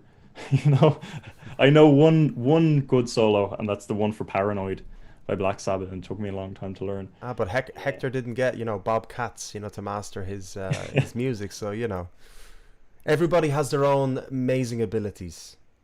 But I know you're just trying to you're acknowledging Hector's amazing guitar. Oh man, I admire everyone that's been on today, and in every other one that I've been managing to catch. But I think it's just nice to hear people like myself and like yourself have a chat about things that we all kind of feel strongly about and care about so much, because in the end, we're all into music in some way, whether you're a performer, promoter, a rigger even. We're all in the same boat here, and I think it's just good to kind of to chat it out and have a bit of fun, maybe play some impromptu songs and all that. So I mean, I just appreciate the opportunity. Man, it's absolutely my pleasure, Joe, and thanks so much for closing off so elegantly, and for acknowledging sort of the show, and I really appreciate the fact that you're enjoying it, and that you're enjoying the conversation, even the obscurities that we can of it at times. I love the obscurity. Yeah, well, I mean, it's kind of a thing where it's like I realized that I like the natural flow of things, to an extent, but I also, you're lucky as well, you're the last guest, the last guest always gets the best. The ramble. Yeah, they always get the best because there's never any rush. So it's always like, oh, it's grand, you know. So it's always good to have a last guest. So guys, yeah, if anybody wants a headline slot on this show, you know, that's the golden one. You want to get that. But I'm glad we got to do this one together, because I felt like we needed to chat a little bit longer. You know, I felt like, because we haven't chatted, and we did connect on the first one as well, you know, and because as well we had a great connection in the Crystal Skull sessions as well. When you came down, man. it was always lovely, you know, chatting to you. So I will be at the very first one once all this is over. That means so much, man. And I cannot wait to really get something like that going. But there are plans, man. There are things that I really want to. It's funny. Like, there's this feeling of wanting to break out of the shell, you know, and just break out and get it done. And it's like, oh, wait a second. There's still a little bit of this and that. But look, I have to say to you, man. Listen, fair play to you, honestly, for like the work you've done with your recent track, with the music video, for managing it, for booking it, for doing all these, you know, you put on a load of different hats, and this is a new side to you that I'm seeing. You know, I haven't seen you in this sort of side. So fair play to you, man. Keep that magic going, man, and never forget like that you've taken on such an amazing project and closed it off so amazingly. So fair play to you, man, and put that to other things now. Now you have the what do you call it, the ingredients, I suppose, to add that to other stuff. So never forget that, man, you know. Thanks, I appreciate it. Yeah, just it's awesome to see that. So listen, I'm what more can I say? I mean, guys, check out Joe S. Check out Joe S on Spotify. What's the best way people can find you on Spotify? Because Joe S is, I put a full stop after your name, and that sometimes helps. Do you still have that as a trigger? I got it fixed. Did you? Okay. It was an accident, because there was another Joe S who was kind of a dance producer or something, and I was lumped in on that same artist profile with this guy. And there was it took a long time to get that fixed. But unfortunately, now it's a whole new Joe S page. It still kind of needs to be discovered. But if you look up Joe S The Lockdown, or Joe S The Mountain, or any other one of my songs, you're gonna find it. You're gonna find it. I mean, and as you said, The Lockdown's done incredibly well, and I you know, it's a surprise to me, and I guess it just resonates with people. But yeah, if you just search Joe S The Lockdown, you should find me. But yeah, I might even throw a link in to this. Please do, actually, yeah. Please throw a link in, and also send me a link that you prefer me to put in the description, so then when the video's done, people can, if they see it afterwards, they'll have a link right under your name. Yeah. So, and we didn't even get a chance to talk about your website hacking, but I think I think that's a story for a whole other episode. Give me an hour next time and I'll do it. All right, we'll get an hour. We'll get you booked in for another headline slot with deMars Live in exactly 1 month's time. So that'll give us a little bit of breathing space, and we'll have enough. Well, we'll just talk about the website. Joe, listen, enjoy your weekend, brother. Such a pleasure to reconnect with you, man. Take it easy, man. Great to see you. Thanks for having me so much. It's my favorite thing to do is to come on and just chat about everything. So it's perfect for me. I'm gonna have a couple of drinks now and ponder everything we talked about. So thank you for that, and thanks for having me on again. My pleasure. Much love, brother. See you later. Bye. Bye. Guys, the amazing Joe S. Let me get into single screen. Wow, what an awesome conversation. I know we went into a lot of stuff there and we kind of tangented in, but this is our last guest, and I usually tend to sort of go into sort of different places towards the end. It's a Saturday night. I had 2 beers, 2 spattens, so I'm getting a little bit loopy. But I loved our conversation with Joe. It was really nice. And let us know. We've got a couple of people watching, so let me know what you guys thought about that. Thanks so much for tuning in, by the way, guys. Anthony McManus, thanks for accepting my friend's request. Lindsay, yes, we've got some friends in the house. Fair play to you guys. Yeah, add each other. Connect with yourselves. This is all about the community. So, fair play to you guys for connecting there. Lindsay's an amazing composer, great person, and a huge support to the deMars Live, so that's great. Fair play to you. Guys, I've got I'm going to play Joe S's amazing song, The Lockdown. I'm going to play the music video for you, and I'll be back to you very shortly. I really need to use the bathroom. I'm not going to lie. It's been 3 hours, and the beer has just gone right through me. So I just didn't want to stop the flow of the night. So check this out, Joe S. The Lockdown. Oh yeah.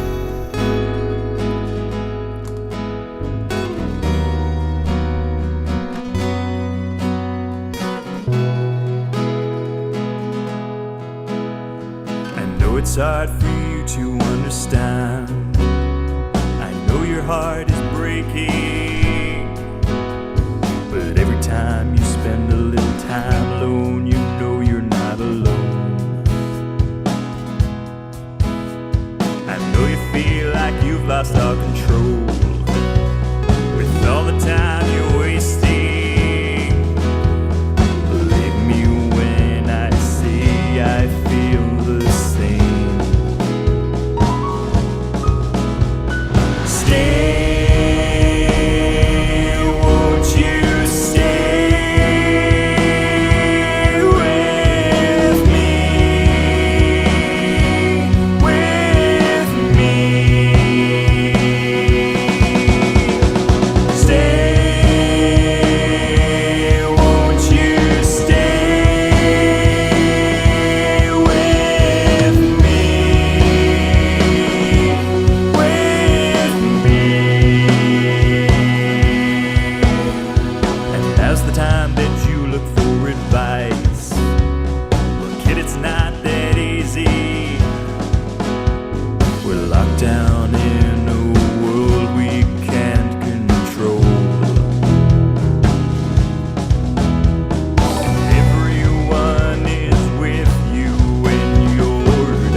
Alright guys, that was Joe S with his spectacular track, The Lockdown, Stay With Me, and that was the official music video, guys. Yeah, so an amazing cast of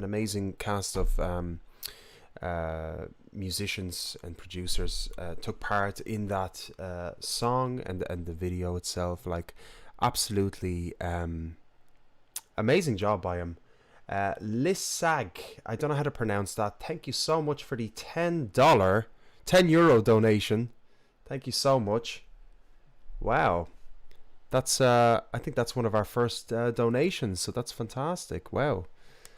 And Colin Spackman, thank you so much for the like. Geez, I feel like a real streamer now, guys. That's amazing. Look at me saying dollars as well. I've just been watching too many American streamers, haven't I? Oh, guys, thanks so much for tuning in. Joe S, there we go. Lindsay, I am all about this. So powerful. Absolutely, Lindsay, you said it. Joe S getting loads of love for his most recent accomplishment, and it's really a lot of work, you know, to get something like that together and to also believe in the project, you know. Clearly that was a very, very big undertaking that Joe took, and you know, and back to what we were talking about, you know, it really does take a lot of kind of like sort of releasing some of the things we've been programmed to believe. You know, I'll say it like that, you know, and it's just about going for broke almost. You know, what's the worst somebody can tell you is no, you know, and you're never wasting anybody's time by contacting them, you know. So I really admire Joe's approach in doing that project, and it really did pay off. I mean, he's got over 55,000 plays on Spotify, and I don't know how much money the song has raised, but it's just amazing. So fair play, guys. I'm going to play a little piece of music. I'm going to play a song by Paj, and Paj is an amazing artist. He is also known as Paddy Groland. He's a multi-instrumentalist. He's a world music lover. I don't know how many instruments he plays. I believe he plays a couple of instruments, and just a very talented guy with a very broad taste in music. And he released a song recently. His group released a song called Superman. So I'd like to play this song for you all. And yeah, thanks for staying tuned in. Dave Duggan in the house. How are you now? How's it going, Dave? Welcome to the show. This is Paj with Superman. Enjoy, guys.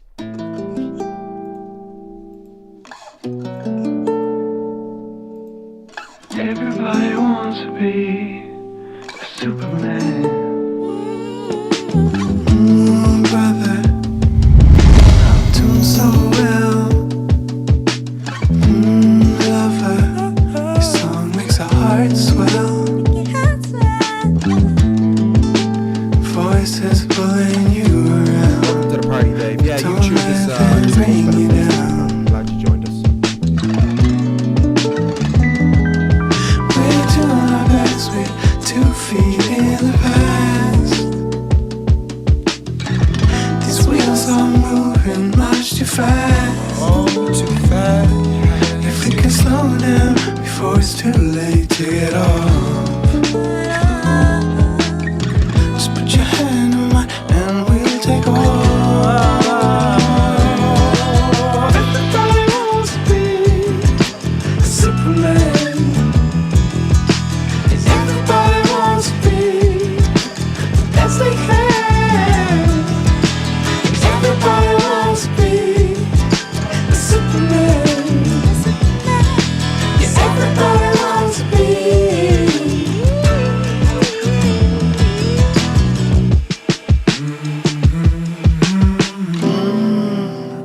At times they just won't respect you. Seems like they just wanna correct you. But keep in mind, there's a flame that burns within your heart. It keeps you warm and safe, keep you from harm. Well, I'm no better than no one else. No one's better than me. Well, I'm no better than no one else. No one's better than me. Everybody wants to be a Superman. Everybody wants to be the best they can.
Yeah, we had it. We went into space a little bit there. Yeah. Saturday night space talks. Joe and Koza. Guys, you listen to By Curious. Fake news. If anybody wants to join me on Zoom and take part in the lightning round, 60 seconds, couple of questions for the crack, you're more than welcome to. I posted the Zoom link there, guys. Don't forget to like the video, subscribe for more stuff like this, guys. I'm live 3 times a week, Saturday nights. It's going to be a local playlist with some interviews, local Irish artists, not necessarily Irish. We've got gaming soundtrack live on Tuesdays, and then we've got Thursdays as well, which is the same as Saturdays. Thereabouts.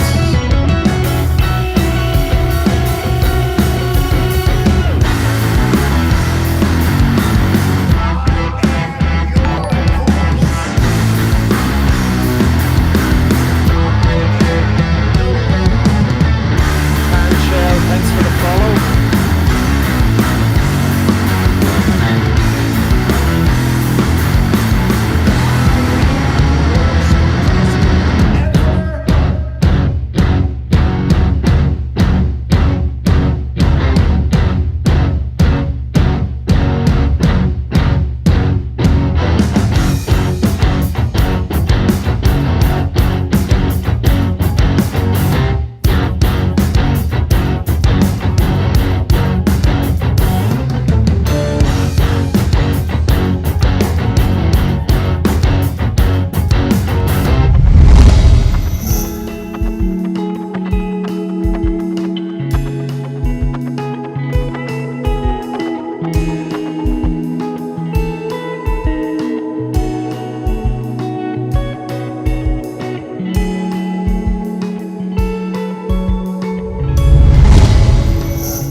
Come on, guys. Nobody wants to come on.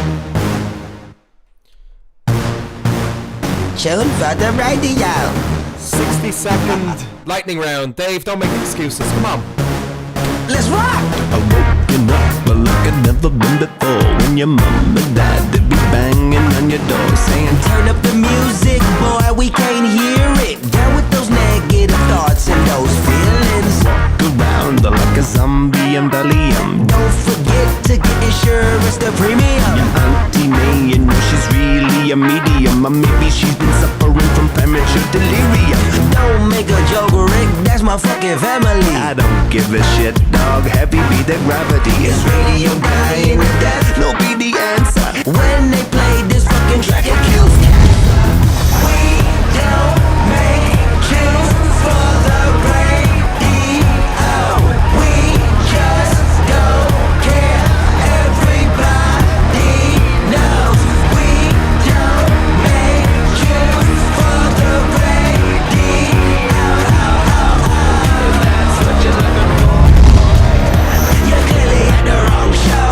Irish, English, Or maybe Argentinian. Scottish, American, or where do they begin again? Freaking out that we won't go in your box. Well, you better get used to it, boy. We ain't gonna stop it, yo. To the critics, I know that you fear me. Nail fat down to the wall, he can't touch me. I'm in love with that thing called controversy. So hit me back, dog. I know it won't hurt me. We don't make tunes for the radio. We just don't care. Everybody knows. We don't make tunes for the radio. That's what you're looking for, boy. You're clearly at the wrong show. Waking up like you're on one. Hustle on one. Those of you who have decided To die young, trouble every day. I just coughed up a lung. What's my real name, dog? I forgot what it was. I just bought a Rolls and tore the roof off. Why did you go and destroy something so beautiful? I just watched a film called Fight Club for the first time. I don't know why, dog. I guess it just felt right. Living like an oven, like I think I can, I know, yeah. Take it to another place I know you've never been to. Walking like that, talking that reflection ain't a joking. In 100 pieces, but the mirror's still not broken. We don't make tunes for the radio. We just don't care. Everybody knows. We don't make tunes for the radio. That's what you're looking for, boy. You're clearly at the wrong show.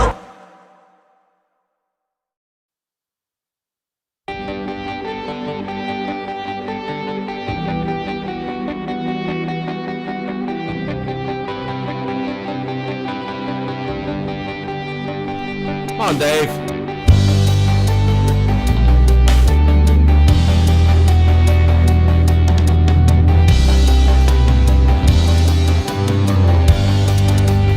You know the words. I've been waiting all night just to hear you call my name.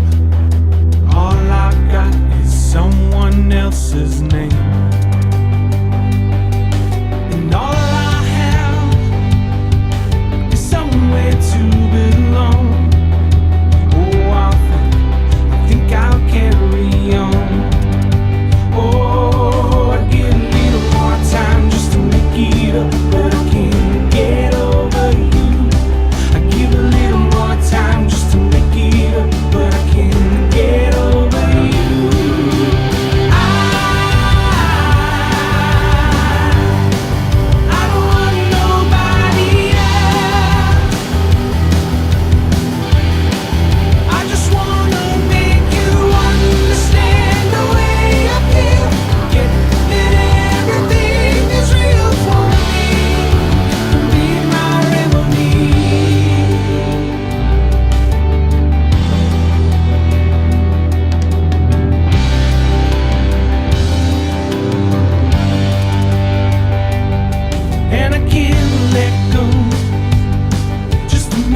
my name. Oh, I think I'll carry on. Oh, more time just to make it up, but I can't get over you. I give a little more time just to make it up, but I can't get over you.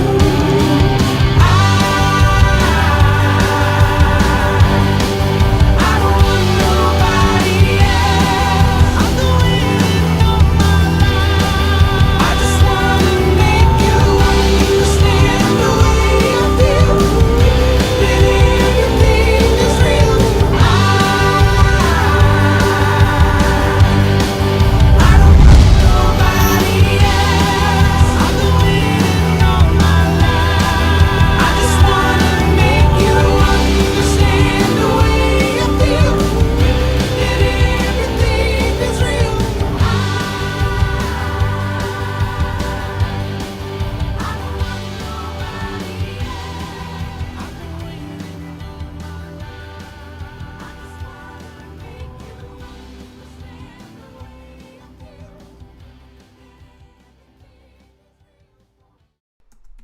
Oh my god.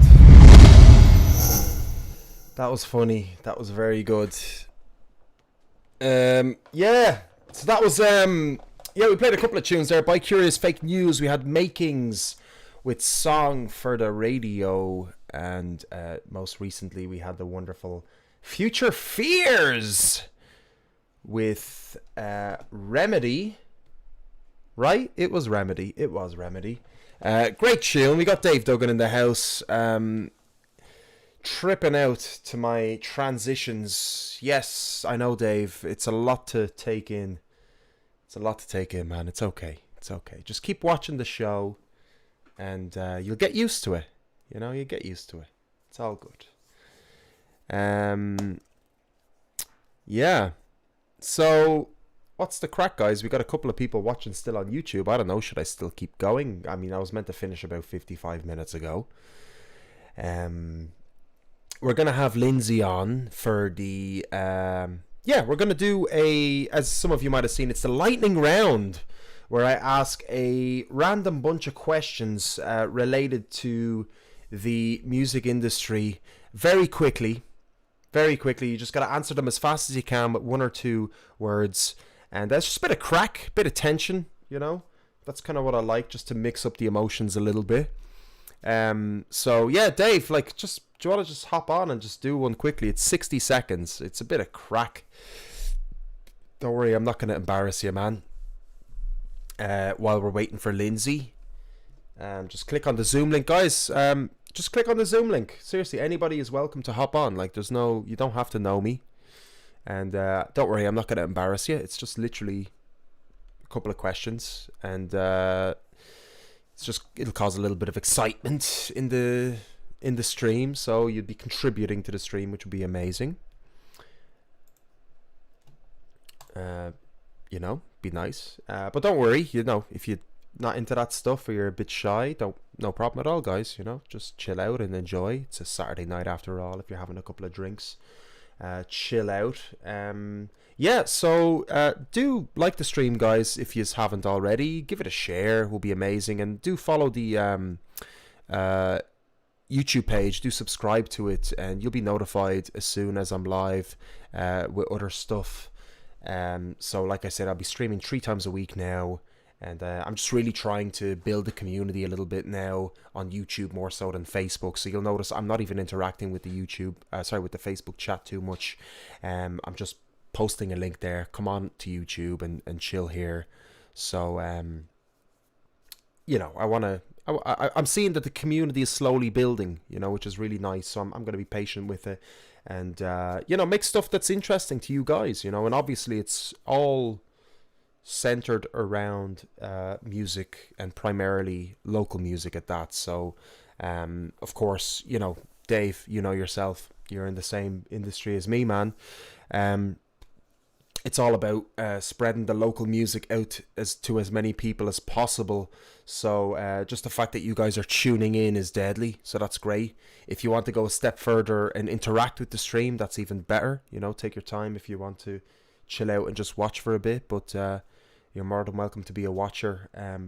Be nice to get a comment now and then, and interact. You know, don't worry about it. It's not nobody's gonna attack you or anything. This is a safe space, isn't it, Dave? It's a safe space, man. Yeah, you're not gonna attack anybody. You're a good guy. So yeah, no, really, like it's just a bit of crack, and yeah, that's kind of the shtick.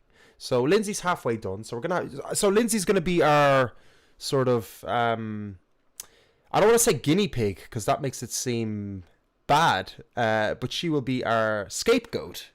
No, she is going to be the brave one, and she's going to take on the easy task of just coming on, just clicking on that Zoom link and popping on, and she will receive some free merch from a local Irish artists. And I'm gonna start doing this a little bit more, actually. And Dave, actually, if you want to help in any way, man, you know, I want to make this better. You know what? I want to improve it. And if you want to work together with regard to well, ideas or anything, but I really would like to start giving out merch through this site as well. And look, I got a $10 donation there, which is great. So I'm just going to put anything that is donated to purchasing merch off musicians. I think that's what I probably will do, and then just give them out as prizes. I think that might be the way to do it. Yes. So let me think about it. There's obviously other stuff I have to do, but I think that's a good one, right? Lindsay's got some great ideas as well. She's been sending me some cool stuff. And yeah, no, I really do appreciate any feedback, guys. Dave is willing to donate his sock, which is great. Every little bit helps. You know, it's all a big community, guys. It's all a big musical community. So I'm going to leave you with another tune.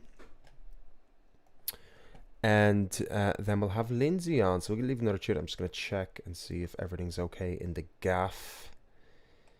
Because I'm a little bit overstretched. So, does anybody have any requests, by the way? I'm sure you've seen the Irish Music Scene 2020 playlist that I'm using for the show. But I'm always happy to throw in more music. Actually, I need to add in Lipton Village, No Offense. I'm going to play No Offense by Lipton Village.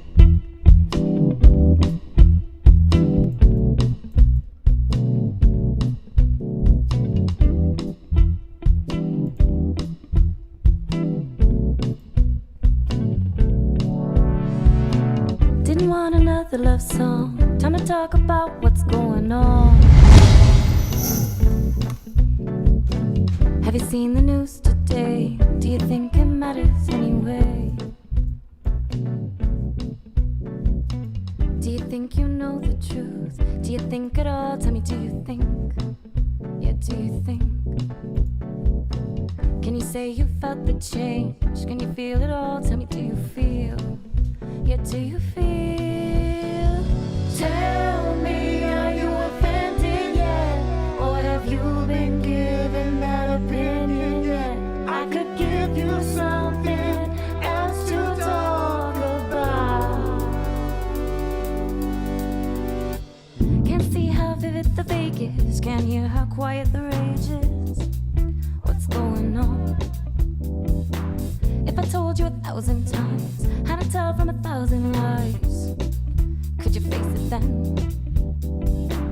You choose to close your eyes, tell yourself that you are blind. Doesn't matter anyway. You choose to live in lies, and then you act surprised when you're exposed.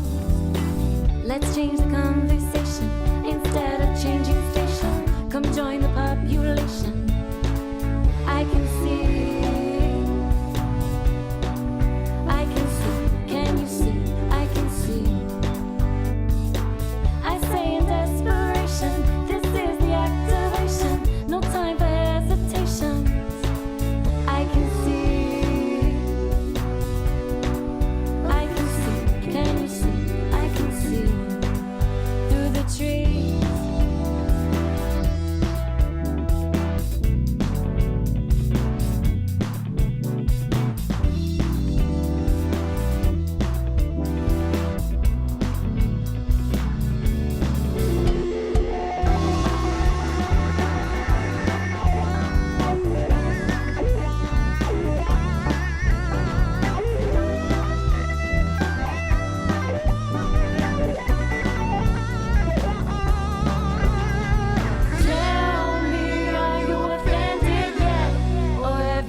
And yet I could give you something else to talk about.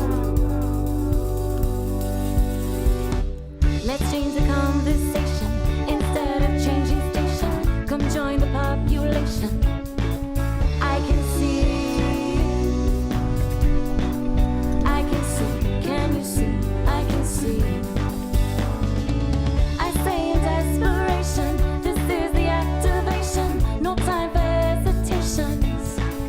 I can see, can you see? I can see through the trees.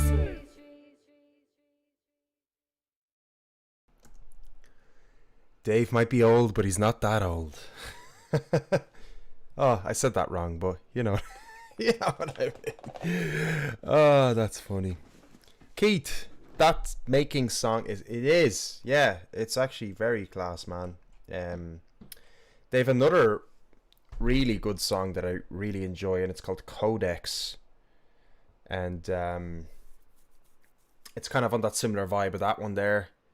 They make some really good tunages. It's very interesting, like just very interesting stuff. Like I think I'll bring them back onto the show very soon. I'm loving the chat. Nice one, guys. Well, there you go. Lindsay, yes, Lindsay's gonna join us. Keto, do you want to hop on and do the lightning round with us as well? 60 seconds, random questions, 1 or 2 words as an answer, just for the crack. You're more than welcome to hop on. We're just doing it for the funds. I am throwing out some merch that I have lying around, so I'm going to give out some merch to people that come on for this. So yeah, be one of those people, you know. And of course, you know, don't forget to give us a like there on the video. Look at all these lovely recent follows and likes and donations on the stream. It's so beautiful. I should ask the makings about Larry's interview on the radio while pissed drunk. That's interesting, Dave. Is that interview available on YouTube by any chance? Because that sounds like something I would like to watch. For investigative purposes, of course. You know, if I'm going to interview them again, I need to... You know, I interviewed them sober last time, so now I'm doing the evening shows. There is a beer or two involved, of course. Alright, guys. We're going to have Lindsay on. Please welcome Lindsay. Fair play to you, Lindsay, for hopping on. The link is... Let me just send it to you. I'll send it to you personally. I threw out the link... seriously, if anybody wants to like hop on, like it's... Look, you'll see what we're going to do with Lindsay, alright? Okay. We're going to do this thing with Lindsay, and then you'll see that it's like grand. And then, seriously, just hop on for the crack, guys. Jesus, there's only like 9 of us here. It's not like the whole world's going to bleed and see you. And my video has been blocked because it may include music owned by somebody else. So my video was blocked on Facebook. Right? There you go. Go figure. So I think they blocked me completely. I don't know. It still seems to be going. Guys, anybody... I'm still fucking in Page. That's ages ago. What the fuck? So why am I still saying I'm live? Oh, video's ended. Alright, okay. So Facebook has ended. I'm just going to share my YouTube one. So go figure, Facebook.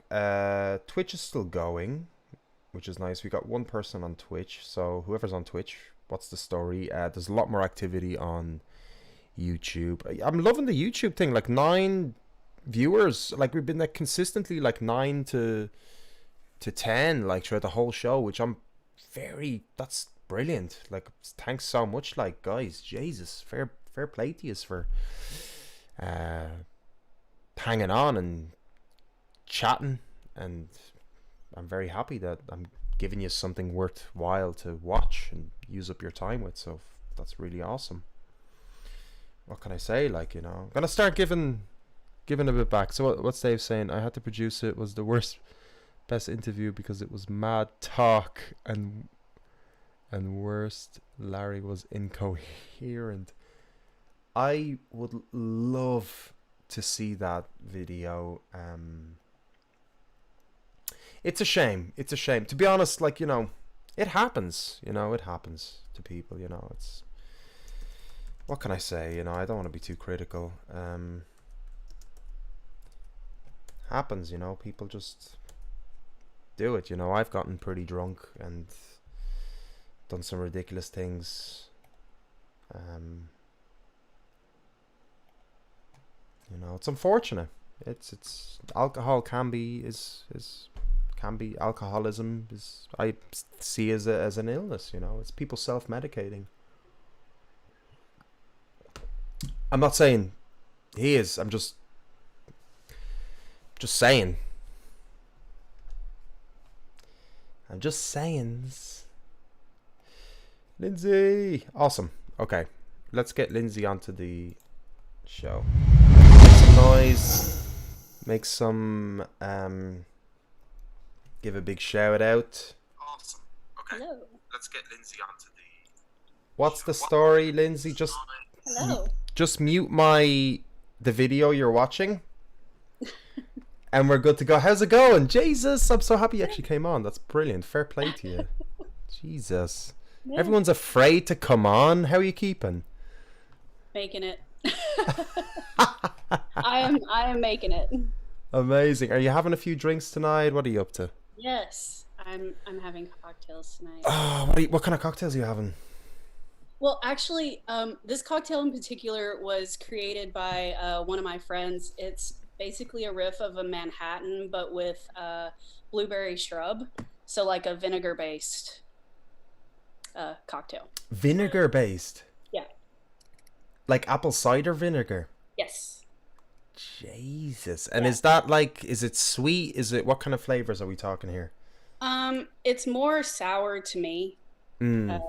But I mean, yeah, there's actually like a whole cup of sugar in there, but it doesn't taste sweet to me at all. Let's put it that way. Because I like a bit of bitter. Like I like bitter, but not too much that it like tears the crown off my teeth, the enamel off my teeth. You know, I hate that sort of lemony thing, only because my teeth suck. But I love the flavor. Like I love that kind of bittery sort of thing. That's interesting. That sounds a little bit healthy, except minus the cup of sugar. I mean, is there even any point it being there if you don't even feel the sugar? Exactly. Lindsay, thanks so much for staying tuned in to the show and to like all the other shows. Like much respect and much appreciation for your support. No problem. No problem. It's been great. I'm so happy you're liking it. You know, it's just coming together really randomly and just throwing a lot of things together, but it's making sense. And the people that are coming on, and most importantly, you know, they're just making the content, right? They're making the interesting conversations, you know, happen. So it's great. No, it's really cool. So well, fair I think play it's to also really important, especially, you know, in these times. It's kind of I feel like the arts are what has kept a lot of people going. Yeah. Like some form of art. So I think that, you know, like when you first started doing this, I was like, man, this is a brilliant idea because, you know, it's the closest thing we have to socializing at the moment. Well, at that moment, I guess it's a little more free now, but I think it's just such an important thing. And I, you know, would like to see it keep going. Awesome. Well, thank you so much, like for that. And yeah, I didn't realize that. You know what I mean? I didn't realize what was happening when I was doing this. And now I realize it more now that after the little break that I had, now how much it is more so of a community than anything else. Like as much as everything else. I'll put it that way. It's a community as much as everything else. As much as it is music promoting, as much as it is connecting with musicians and artists. It's connecting with everybody, not just the musicians and artists. So this is great, and thank you so much for allowing me to realize that, because I really only realized that when you and Anto were coming on and commenting and interacting and being consistently on, and I was like, wow, that really almost caught me off. I kind of fell off sort of my chair, I was just kind of like, okay, like, dude, like, there's people that are like actually really appreciating this, like, genuinely. So yeah, like, thanks so much for like making me realize that. Like, that's awesome. So that's striving me to get better. That's helped me to like really want to improve the show. So that's great. So we're helping everybody in that turn, right? Yeah. What should we do? Do you want to do the lightning round? Are you ready for the lightning round? Do you want to do the lightning round? Never ready, so just go. All right. And Lindsay, one day you are gonna do. We were talking. You were in the middle. Let's get just.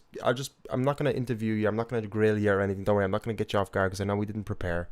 But you are doing some musical work. Do you want to tell us a little bit like about what you're kind of up to? Because I know you're so busy with music, and it's fascinating what you're up to. Sure. So apologies if this is a bit disorganized because, like you said, really haven't prepared, but I will do my best to explain it to the best of my ability. So I just finished a piece for orchestra, choir, and drumline, like marching band drumline. It's a requiem and it's about an hour and 10 minutes long. So I just finished that up. I'm working on like the meticulous edits at the moment. And I also just finished a piano piece for a pianist in New York, which was so much fun. He was fantastic to work with. And that was also a different approach to music than I've ever done before because I wrote a graphic score, which is a lot different than like a notation score. Mm-hmm. So that was a learning curve for me, but it was a lot of fun and I learned a lot. Well, so what do you mean when you say graphic score? Because I don't understand that. Is that digitally writing a score or?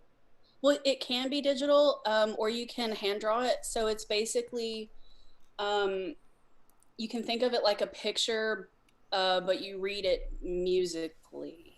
So like it could be a bunch of shapes and you could interpret a circle as a certain note or a certain rhythm or whatever. And then you could have like different shapes and different colors. The pianist did it as a quarantine project. And so I did my score in the shape of a COVID-19 cell. Oh, and so each cell was basically like the 5 or 6 stages of grief. And great. Okay. So he's reading in a circle, but in that circle is like he has a little bit of time that passes and then like denial. And then a little bit more time passes and then anger. And it just goes through all the stages of grief like that. So it was pretty cool. It turned out more like a painting. That's great. Notated score. But yeah, amazing. it's very colorful, very, very cool. It turned out so much better than I thought it was going to. And can you show it or like not now, I guess, but just like maybe on the next show or something? Can we see it? Of course. I'd love you to share a bit more actually about this stuff because it's fascinating what you're doing, Lindsay. It's totally out of my league, and I'm not saying that just genuinely. Like it's just out of my league of musicology, if you will. Because you know what I get up to anyway. Yeah. I'm all about the communique more so than the understand of in-depthness. That's what I love about music, though. There's so many things that you could know so much about or so little about, and then like that's every time I learn about something that I don't know much about, it's like I've got to research it now. Like I've got to know more. Yeah, that's amazing. So are you still studying? This is all for your master's or your PhD, or it's your PhD, right? It's my PhD, yeah. Amazing. So the piano piece wasn't, and actually my newest piece that I'm working on is not for my PhD.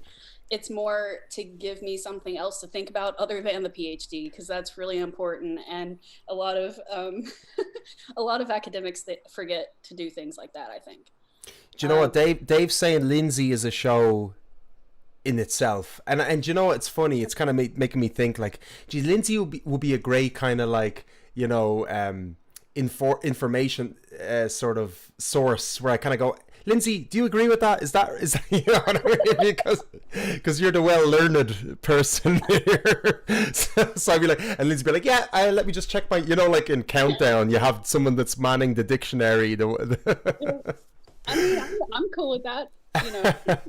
Well, I did ask to, you know, can we collaborate or something? You know, if you're giving me some great suggestions, and it's like, okay, maybe there is something we can really do, and it's always about like, okay, what's the most, you know, because everybody has their own lives, right? Everyone has their own ways, you know, things that they still have to deal with, career-wise, family-wise, social-wise, and amongst obviously a pandemic. So there's a lot to consider. Right. So it's kind of about like where do we place things and however. But like absolutely, like I'm totally open to kind of making something work, you know, for just to even try out or however, you know. But I like the ideas. I where the messages you were saying. I'm not gonna say anything, guys, because don't want to give anything away, but I was definitely thinking about it initially, and you're not the first one to mention it, but you were the first one to mention it with the depth of how you said it. And I know I'm a jerk because I'm not saying anything to anybody at home. I have a Google Doc on in the background of like every time I think of something, it's like, oh, that'll that's so good. That's so good. Okay, I'll have that for you soon. Yeah, no, deadly. No, please do. Like I'm like an open sort of like Excel sheet as a person myself. Like just throw stuff at me and I'll compute and see what's viable in this current place and time. And that's kind of how it is. Like every idea is a great idea, I believe. It's just it's all about timing, right? It's all about sort of where we are as people and where our mind frames are at, you know, with regard to a project versus our own selves even.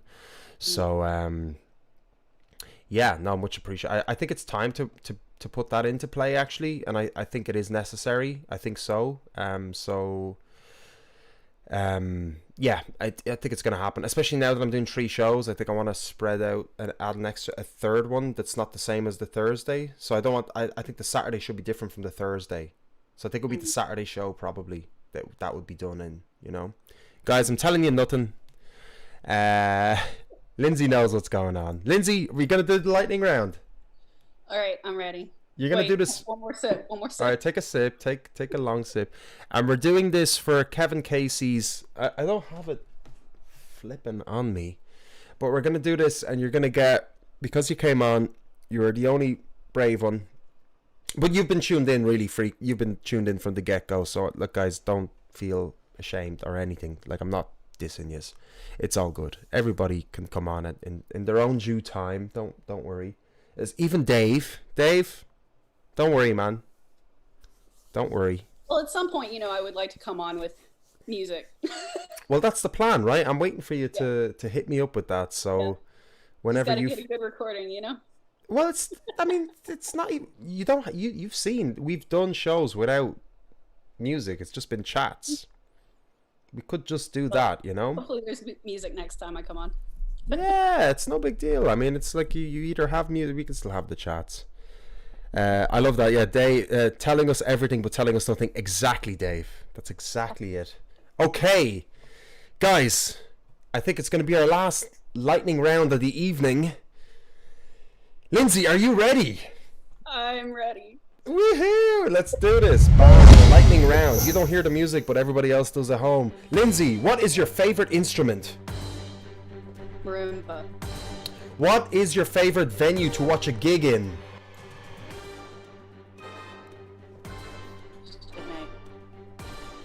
Okay, what has been your favorite song to perform?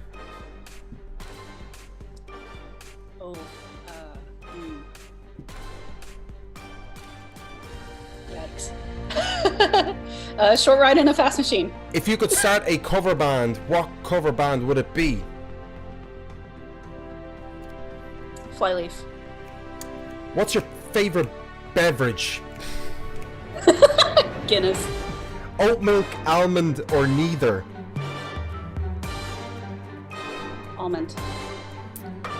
What's your favorite classical piece? Mozart's Requiem in D minor. What country has the best orchestra? Vienna. Vienna. Mm. That's a pretty good answer. I don't know much about orchestra, and I assumed classical music just started in Vienna. Well, kind of. Did it? Well, it depends on like what you're talking about in classical music. I mean, are you talking about like orchestral music or like music in general or like Gregorian chant or there's a lot. There's a lot. Well, you did well there. How many did you pass one? Because I the music was a little too loud over your mic for a second, so I missed. Oh. No, but I was definitely caught up on favorite piece that I've performed, or favorite song that I've performed, because I've performed more pieces than songs. Oh, it's been so long since. Well, a lot of the stuff that I play isn't really a song. It's what is it? What would so it just caught me off guard. Like it, I don't know, but I don't know. What you mean? It's not a song? Is it like you practice? It's technical stuff, like technical practice. You mean, or what do you mean in that sense? I'm just curious. Like, so a lot of people argue that something is classified as a song if there are lyrics. Oh no! Yeah, no, a piece. My bad. That's my bad. Yeah. Oh, it's okay. It's okay. Piece. That answer would be Carmina Burana. Carmina Burana. Carmina Burana, yeah. Carmina Burana. I'm gonna write this down because you would know the first movement very well. It's used frequently. O Fortuna. It's used frequently in like commercials and advertisements and stuff, and you'll know it from the first note. You'll be like, "Oh yeah, I've heard that before." Okay. I've had the privilege of singing it twice. The entire thing. Anthony McManus. Okay, I'm out. Nice meeting you all. Great chatting. Cause let's do that. Anthony, take care. God bless. Good night. Have a great. Have a good night. Yeah, Lindsay says goodbye, and yeah, his Instagram. Well done, Anto. Yeah, please do share anything you have there. Muso Anto on Instagram. Let me just see this quickly, Lindsay. Carmina. I'm so like, you know what? I'm not too. Oh, it's with a C, right? Okay, I'm sure I know it. Yeah.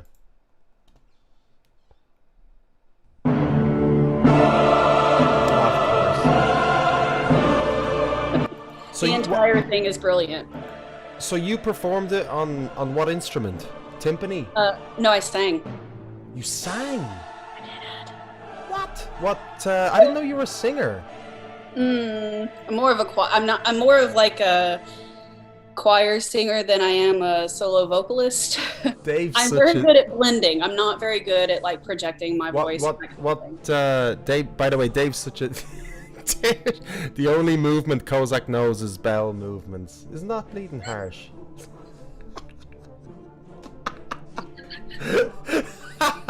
What a douche, Dave. Why would you say that? Fuck's sake. He's very harsh, isn't he, sometimes? He loves the attention, he does. He loves saying funny things to get people to say them. Alright, Dave, there, you happy I mentioned it? I gave you some time. He won't come on the screen though. You know, he loves typing, he loves saying stuff, but he'd never say things to your face like.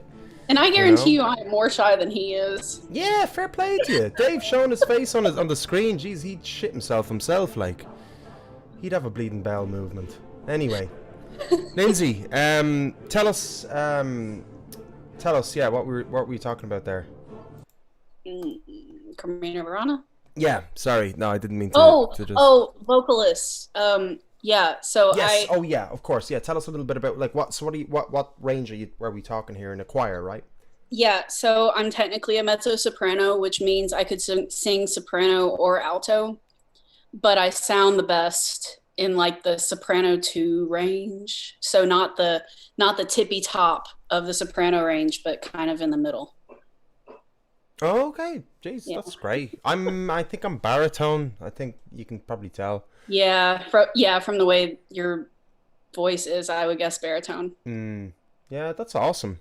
Do you have to kind of because what's your PhD in actually? before I continue. So my PhD is in a music composition, and so is my master's, but my undergrad is in music education. So I had to learn the basics of every instrument that you would find in an orchestra. That's what I was thinking. Yeah. Wow. Yeah. So the basics. And what was kind of the most complex instrument did you find? I really struggled with the string instruments. Okay. But it was because I had been exposed to guitar previously, and so I was busy looking for the frets and stuff. And I know that there are some string teachers who use like little colors and stickers to show you. Well, my string teacher did not do that.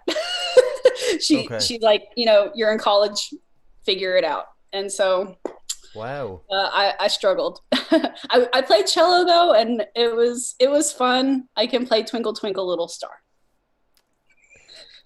I mean, it's crazy you to I guess have to have that comprehension of multi instruments. I mean, not you obviously don't need to be a professional in each and every one or whatever, but what are you professional at? What's your main instrument? So percussion is my main instrument. So drums, but malleted instruments are my specialty. Mallet, okay. Yeah, so marimba, vibraphone, xylophone, that kind of thing. I teach a lot of 4-mallet stuff. But I can play anything in a percussion section to a pretty decent level. And then I think probably flute might be my secondary, but I say that very loosely. Because you're best friends with Meg. I'm a solid 8th grader on flute. And Meg's obviously the oh no, Meg is the professional for sure. So of course around her she's like she's the flautist. Yeah. Yeah. Well, yeah. It's just fascinating. Yeah, it's really fascinating. Well, it's so diverse. Yeah, no, it is. It's amazing though. It really, because my dad's obviously in the orchestras, you know, right? He's the double bassist, so I would love to play double bass, and I actually did get to one day in my string methods class, but it was too big for me. It's a massive instrument. Yeah, it's pretty large. Yeah, I'm really too tiny to play it. You can get like a 3/4 size though, right? Or no, the one that they had was a 3/4. Oh, right. Okay. Yeah. They give you a stool. You sit on a high stool, and I suppose you have to kind of reach down, right? Yeah. No, it is. There's a large reach. I was literally bowing on the fingerboard. Yeah. Okay. Well, that sort of says it. Okay, Lindsay, I feel like we should have a booked advanced interview. Perhaps we could do a special segment. Maybe have Meg as well on, and maybe somebody else, and have like a sort of special segment that's, you know, dedicated to special people. No, that's dedicated to like, you know, concert musicians. You know, maybe we could do something like that, like a special edition, like I did an LA Stories one where we had 3 people from, was it two or three people from LA, and maybe we could do that as well, where it would be nice, where we have some people that are like into composition and like concert musicians, right? I'll say concert musicians. Is that what you say? Yeah. What do I call you, intelligent musicians, huh? You better than me. No, I'm only messing, Jesus. You think you're so great with your sight reading and your timpani and your mallets and your... You know, I DIT, because my dad teaches in DIT School of Music, is the DIT Music School, I guess, right, on Chatham Road there. So he got me in for like a couple of free drum lessons. Oh yeah. And yeah. So he got me in for a couple with Bonnie. Now, God bless her soul, she passed away a couple of years ago. But it was all about, you know, I saw the guys that were doing, you know, level 6 or level 7, 8, grade 8, whatever, blah blah blah. Posh musicians, Dave says. Yeah, I was gonna say pretentious, but no, I'm joking, obviously. Jesus. But yeah, no, that's funny. And he was like hitting the marimba, and it was just beautiful, you know. And then she's like, okay, show me this on the timpani, you know. and he just walked over and picked up the different mallets and did that, and then he's like, okay, show me this on the drum kit or whatever. And she was kind of, you know, he was doing an exam obviously, and I was waiting for him to finish, but she was literally just telling him to go from one instrument to another. And that's kind of what it's like, right? In percussion, you're sort of expected to know basically the guts of everything that is hittable, including piano, right? Piano is seen as a percussion instrument. Well, there's argument on that too. But for my undergrad, I also did have to learn piano. So I'm a percussionist that happened to take piano lessons. Right. Do you think it's cultural? Is it different countries? Because you come from the States, right? So is it cultural, do you think? Or do you see? Like to learn all of the instruments? I'd say including piano, let's say, as a percussive instrument. No, I think it's just people trying to put it in a category so that it's technically in an instrument family. What is it for you? Like, what do you see piano as? You know, I've actually never really thought about it. People say it's a percussion instrument because the hammers in the piano hit the strings, and that's what makes it percussive. I think it almost depends on how the piano is used. That's a good one. Yeah, that's a good answer. Yeah, no, I never really thought about it myself. Well, I mean, I was aware of the sort of, it's a silly fucking question anyway. It's not even important really, is it? But I guess it's just a little side note thing. But I guess I always did think about it, like, is piano sort of in the percussive department? It doesn't definitely feel like it's so much. I mean, I know you're kind of striking. You can also see it as your fingers striking the keys, but also, you know, it's not, you're not necessarily striking it either. You are placing your hands sort of in position. So it's very different. I was raised on the piano, but I was an unfortunate child that did not obey one's parents and left the piano when I could have been a piano aficionado. But unfortunately, the modern day Mozart. Yeah, I mean, I could have been, you know, better than Dario. Dario, you listening? But I could have been the Irish Polish Dario. Maybe let's have the level playing field. But no, I'm the guy that talks to people and makes them feel good. I'm happy with that one. But I mean, you know, I think that your role in the music society is very important. So don't start putting yourself down about that. I'm trying not too much. Like, no. I much appreciate your kind words. Like, no, I do. It's kind of like it's definitely, yeah, it's definitely who I am. You know what I mean? And I'm embracing me as the way I am at, and it's fine. Look, at the end of the day, like, I still do love performing music, and I do understand it's a lot of bleeding work.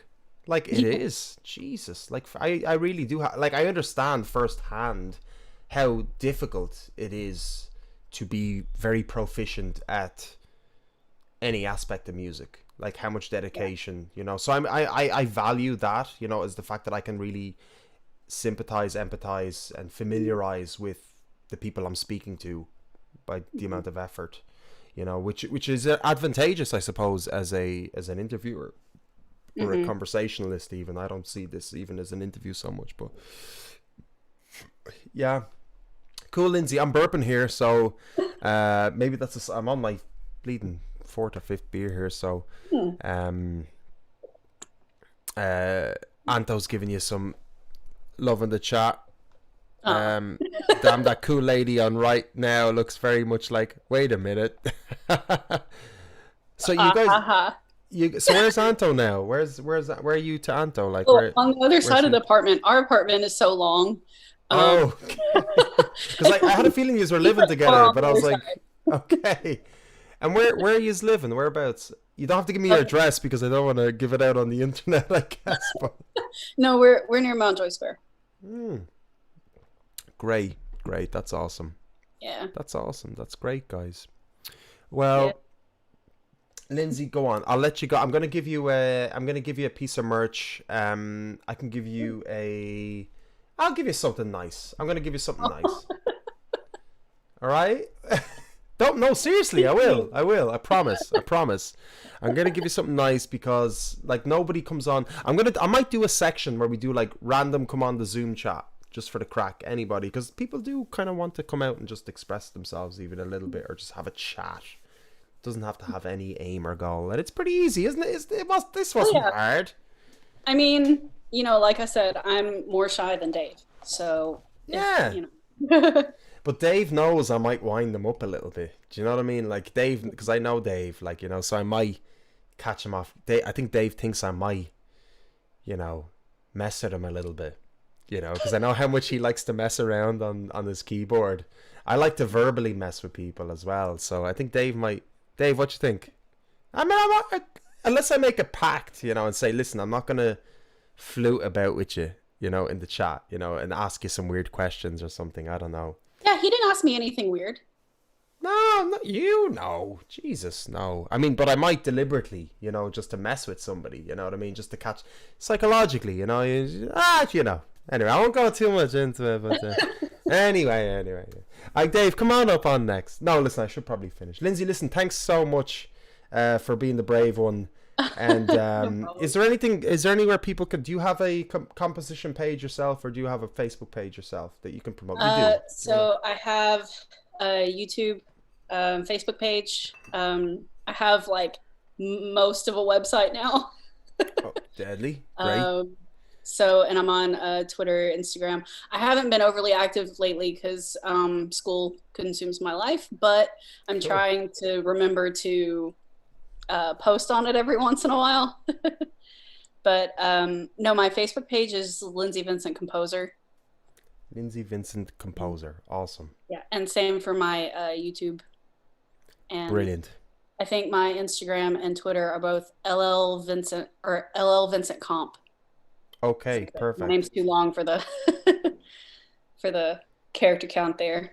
I just realized, because I'm looking now at my laptop thing. So when I speak, do you see the deMars Entertainment logo when I'm talking, and then when I don't speak, you see my face? Well, I have it on gallery views, but when you talk, the box lights up. Oh, okay, grand. So like the deMars. Oh, God. Oh, that's grand. Yeah, that's fine. Hopefully everybody else, because I'm using, obviously I've been looking at you up here because you're actually up here. I know I'm on the couch. Huh? You're on the couch. You're aware where you are, right? Yeah. Yeah. So it's a new setup because I'm doing. We have a visitor. No way. Hello. What's the story, man? How are you keeping? Long time listener, first time caller. I absolutely love it, man. Oh, Jesus. How are you keeping, Anto? Yeah, good. Listen, man, fantastic show tonight. Seriously. Dude, I much appreciated. Man, you're keeping it going. Seriously. Thanks so much. I like thank you so much for like, you know, being always coming in and always watching and always interacting and just being part of the community. Like you both are like the foundation of the community. Like you guys are always here, which it means so much to me. Like I was saying to Lindsay, like I didn't consider how this is part of creating community, you know, and I didn't even think about that as much even through the gigs and stuff. Do you know what I mean? Like as in like this is like a new thing for me that I'm realizing. So like thanks so much for helping me realize that, and also being an amazing support to me. So really do appreciate it. Like seriously, it's amazing. We appreciate everything that you're doing, man. I mean, between the festival and the shows, it's a nice little break away from everything else that's going on right now, you know. It is. I mean, it's a bit crazy, but but it's just those kind of couple hours that we look forward to, where it's like, you know what, we can leave everything else behind, and we can just enjoy, you know, the music that's on, you know, the banter and the live chat and stuff like that. No, it's hugely appreciated, man. And yeah, keep doing what you're doing. I fucking love it, brother. I'm so happy. Like, thanks so much for coming on as well. That's absolutely amazing. Dave's having a laugh here. Don't cry, girls. I keep it together. But I mean it. Like, it is amazing. Like, it's deadly. No, I really do love it. Like, seriously. Like, it's absolutely awesome. Like, I can't do this without like people really like yourselves that are just like genuinely, you know, I don't know what it is. It's like, how to say it. It's not benefiting. It's not. It's just like just the interaction, just the intercommunication. Like is great. Like, you know, it's beautiful. So I mean, it goes back to like a lot of the stuff that you've done in the past as well, though, man. I mean, well, yeah, like, you know, I always the different music nights and things like that. You know. Yeah, absolutely. Yeah, no, it is. Yeah, especially you two guys, you know, because I always see us in Shinee. You know, we always have our drinks and chats in the smoking area. In between my massive like, hey, how's it going, guys? You good? Everybody all right? Great. All right, see you later. You know, obviously working. You're normally a blur. Yeah. Like, oh, this is not be blur. Yeah, exactly. It's just like, and then I have my moments of like, yeah, able to sit down for a bit and chat, and then it's like, bam, Zoom. All of a sudden, Keto's in my peripheral, and it's like, oh, I gotta go to work, like. But and then there's those beautiful moments where we do get a chance to have a chat and stuff, and yeah, no, it is kind of. I understand now. It's kind of like that reflection on sort of the past and those moments in Shinee, and it is all just down to sort of that community aspect. That's sort of like, you know, because the amount of people that we saw in those smoking areas and saw live on the stage, and we're in the cubby section smoking area or near the front of the stage is like, fuck's sake, guys, Jesus Christ. I mean, what was it like? It's been fucking early February since the Shinee gig anyway. Shinee, because Shinee, the Crystal Skull stopped a little bit sooner. I think we took a little break anyway. Just management. Yeah, I think you were just about to start it up again a couple of weeks before the. Yeah, we're gonna do April. We're gonna postpone it and then do it in April. I think it was end of January. I think was our last one, and then April I took a break because management wanted to reconfigure things. So yeah, it was funny. We took the break from the Crystal Skull sessions. Yeah. Maybe a month before the actual thing, but how are you keeping, Anto? Actually, yeah, yourself. How's things with you? We're gonna get you a job, yeah. Hey, yeah. If anyone needs anything, yeah, that sounds kind of bad, but yeah. No, yeah, keeping ticking away, man. I mean, much like everyone else right now. You know, we're doing what we can, and like I say, I mean, a lot of it is just taking over. I think that goes for all of us. You know, we're just trying to find what we can do to keep ourselves busy. And as I said before, and I'll say it again, it's like these moments, these, you know, few hours a night, you know, whether it's the video gaming, you know, the music and stuff like that, or it's the random banter that we get on the YouTube live chat, and you know, these are the kind of things that we're living for at the moment, man. Awesome. To be honest, it's gonna be a while before things get back to any kind of sense of normality. It looks like it. Sorry, I'm looking there because I see you on this thing because I'm on the thing, but I'm watching you when you're talking. You know, but that's amazing that these things are doing something. Like, it's not putting the pressure on me now at all now to actually make them at least a bit decent and watchable now. But that's a good thing. To be honest though, mate, you don't have to try. I mean, and that's the reality of it. I mean, we've been watching since you started doing this, and we've seen how it's progressed over the past few months, and it's pretty fantastic. I mean, your format is coming on. You know, you're putting your everything into it, much as you guys did with the festival and stuff, and you have folks out here who are kind of like, yeah, this is very cool. This is what we look forward to. This is, you know, there's no live music scene at the moment. It's going to be a while before that comes back. And you know, like, I don't know if you heard me, but my answer to my favorite venue, my favorite music venue, Shinee. I said Shinee.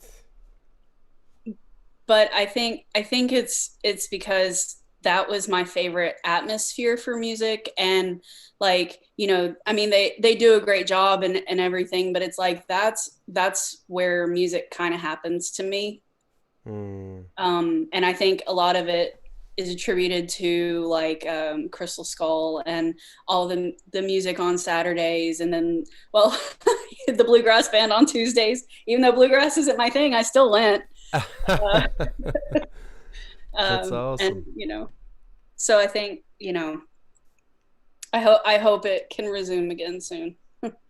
Yeah, no, that's amazing. Yeah, no, of course, like, you know, it's horrible, you know, not being able to kind of thinking about it. Like it's kind of like, for me, my mindset has been always, guys, and you know me speaking to other people, like it's just been like, okay, if something isn't working, or if something has stalled, or, you know, like I try to be like water, and I'm not even thinking about it. It's like, okay, let's move around the issue and just figure out something else. Yeah. You know what I mean? And Well, that's nice. I mean, right now, I think that's, you know, your philosophy on that is where we all are in life right now.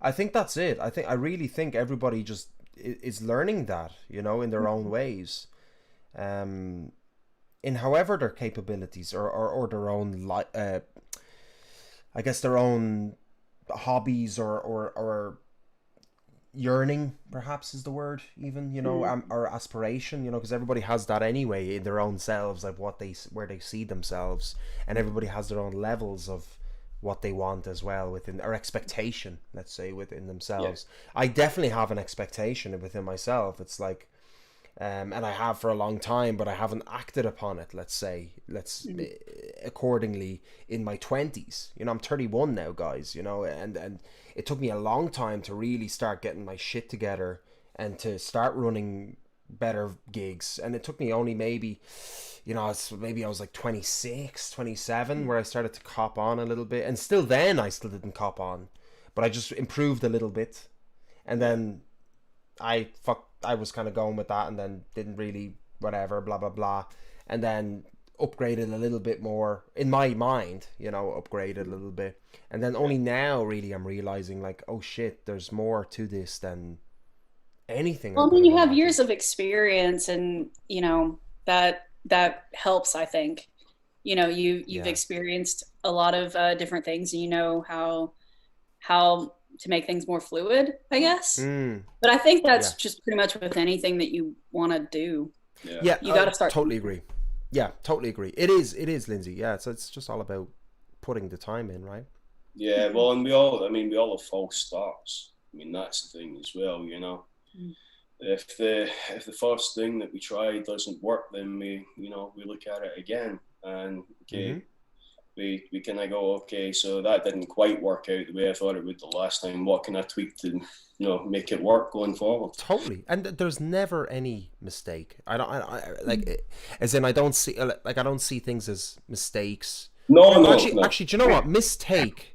Divide that word up. I'm gonna sound like some bleeding dope here, but mistake, like in film, you know, you have a take. Exactly, yeah.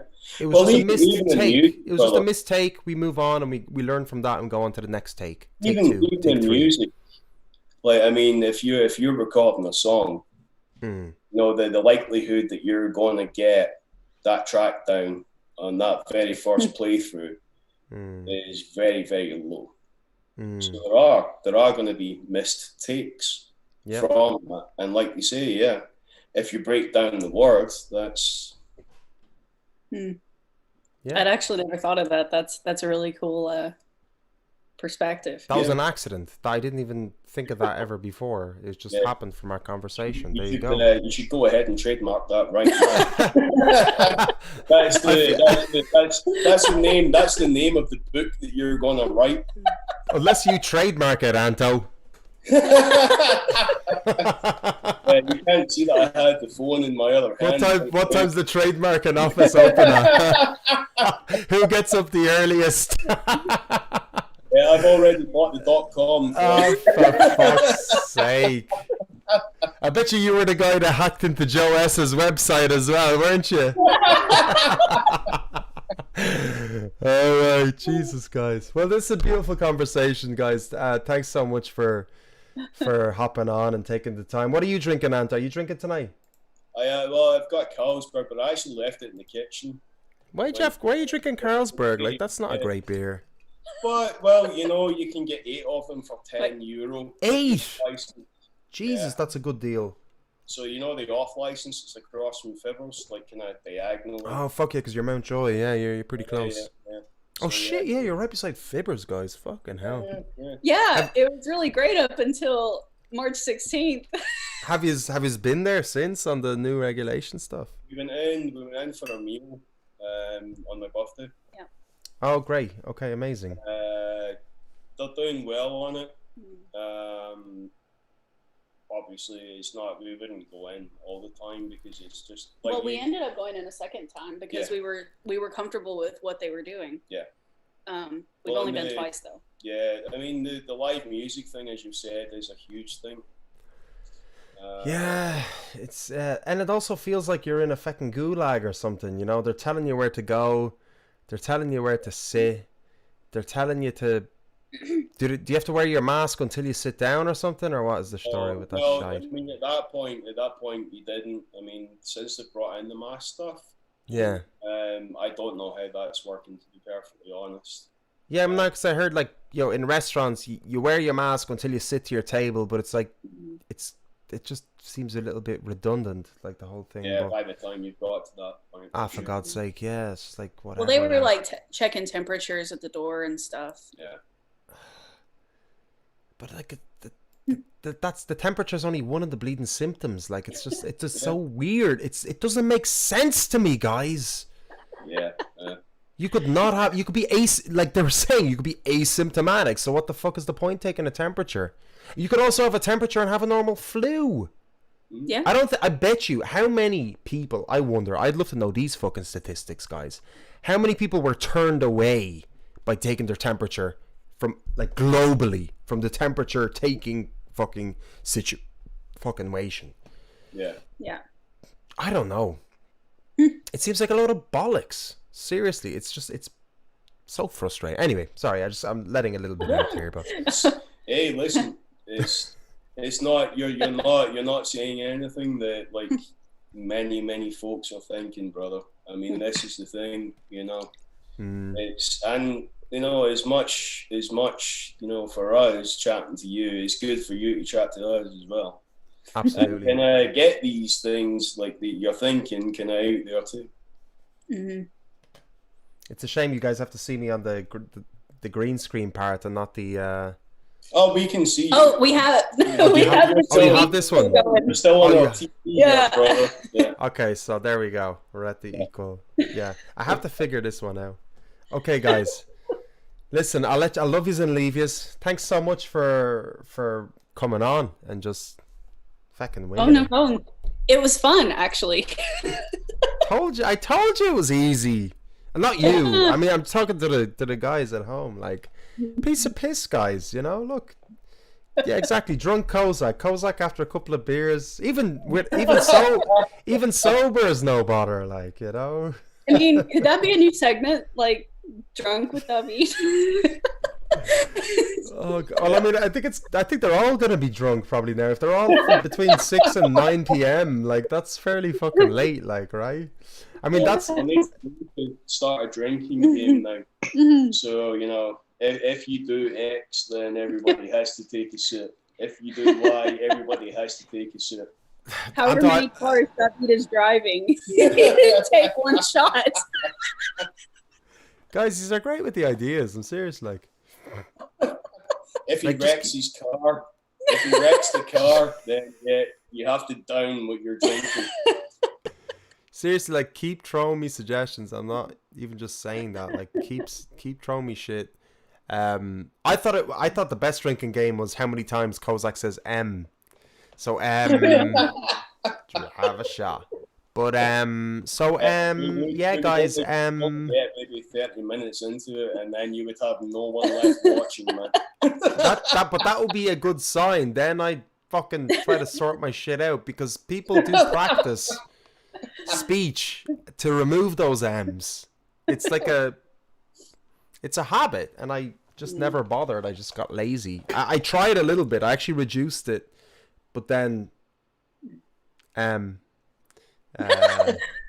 got lazy again. It's actually not the worst thing, but yeah, it's funny when you realize there's much worse out there. And it's not Absolutely. like obviously or painfully obvious. yeah. I get you. I know. Yeah, it's not. I see it sometimes. It does. Now I'm trying hard not to say it, right? It's nice to have the gap. I think we're taught, even we're speaking about Irish thing, but it's not necessarily Irish. It's global. Is to not allow us to leave gaps in our conversation because we don't want to. It's how yeah. It's You know what I mean? Silence, I guess. Yeah. But It's like the yeah, placeholder yeah. of silence. Exactly. Yeah. It is. It is. Or thought. You know, Yeah. when one is considering, Like thinking process. to move to a. Yeah, exactly. So it's just the sound of that. But when one is speaking on the microphone, it's fuck, I did it there, and I actually did it by accident. That wasn't even deliberate. What? Okay, guys, listen.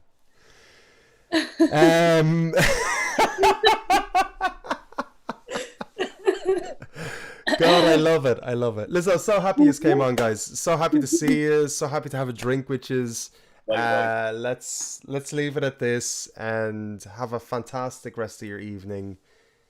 We'll organize a conversation. Lindsay, let me know if you want to have we can do like a proper organized chat. Anto as well, like Jesus, let's do it. Let's have a bleeding chat, and I'll try to reduce my M's in the meantime. How's that? Now I can't. I have to stop talking.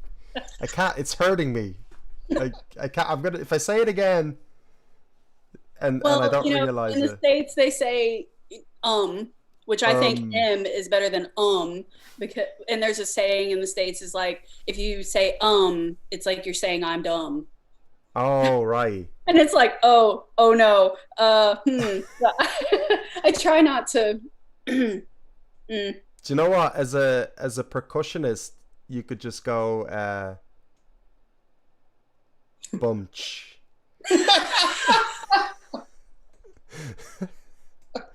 At the end of my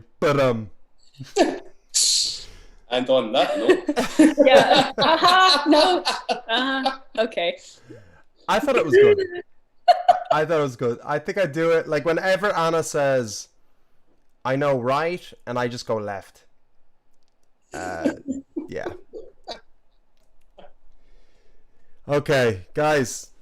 Enough. I know I've been doing the dad jokes. I've been going into dad joke territory here, but I think it's good. I think it's good. It's high time, guys. God bless. Good night, Lindsay and Anto. Thank you so much, guys, for tuning in and for obviously just always tuning in and just for coming on screen and stuff like that. Lindsay, I'm going to sort you out with some merch for hopping on to the Zoom chat. I might do this a regular thing. Actually, this might be a great thing. So listen, guys, enjoy your drinks. God bless. Good night. See you later. Cheers. Thanks, bye. man.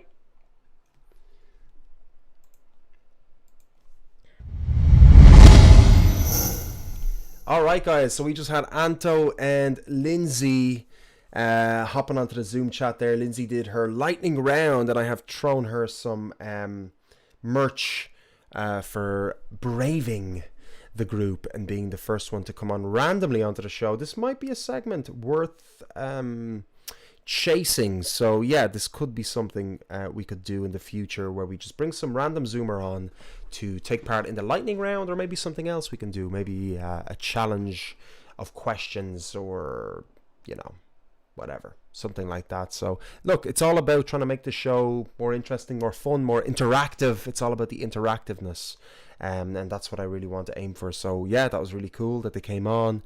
Dave, you're having a laugh in the chat. You enjoyed that, so I'm really happy to see that, man. And Dave's got his fair share of dad jokes. What do you call a mad egg on a bike? A mad yoke. Fantastic. That was worse than mine, so I'm actually really happy about that. Savage.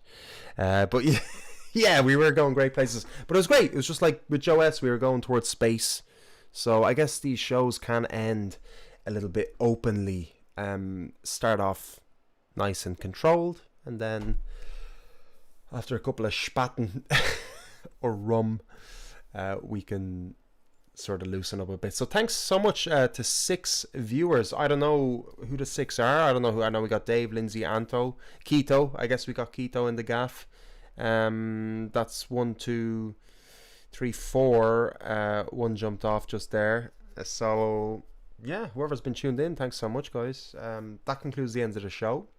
I'll be back on Tuesday evening with a live soundtrack, so I'll be playing some computer games and inviting musicians to come on to play along to the computer game. And so if anybody wants to come on and just jam, you're more than welcome to. And we'll also be playing some local Irish music as well, independent artists, while I'm playing. I don't know what game I'm going to play. I got Warzone recently, but it's a little bit too concentrated. So, as in, like, I have to concentrate a lot to play it, and it'll take me away from everything. So maybe, I don't know, if you guys have any suggestions. The longest show ever, Keto, yes. Are we going to do this world record, perhaps? Because this has only been 4 hours. I think my longest show ever was 5 hours. So, yeah. Guys, thanks so much. Fair bollocks to yous for all tuning in. This song that I'm going to play is for Keith. And we're going to play this song on his funeral.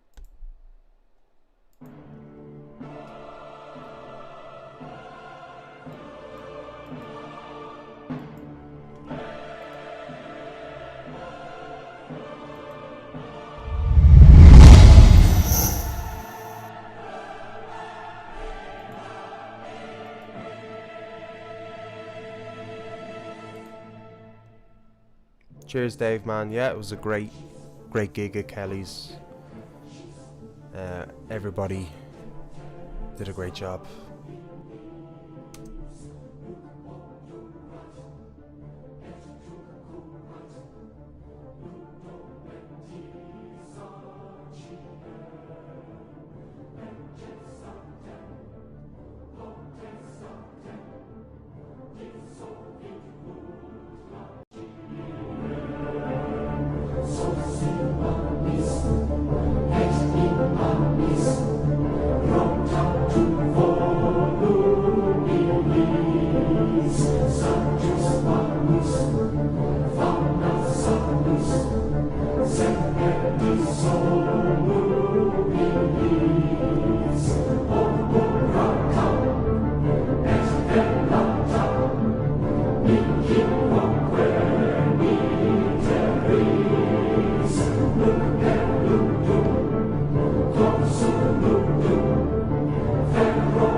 to never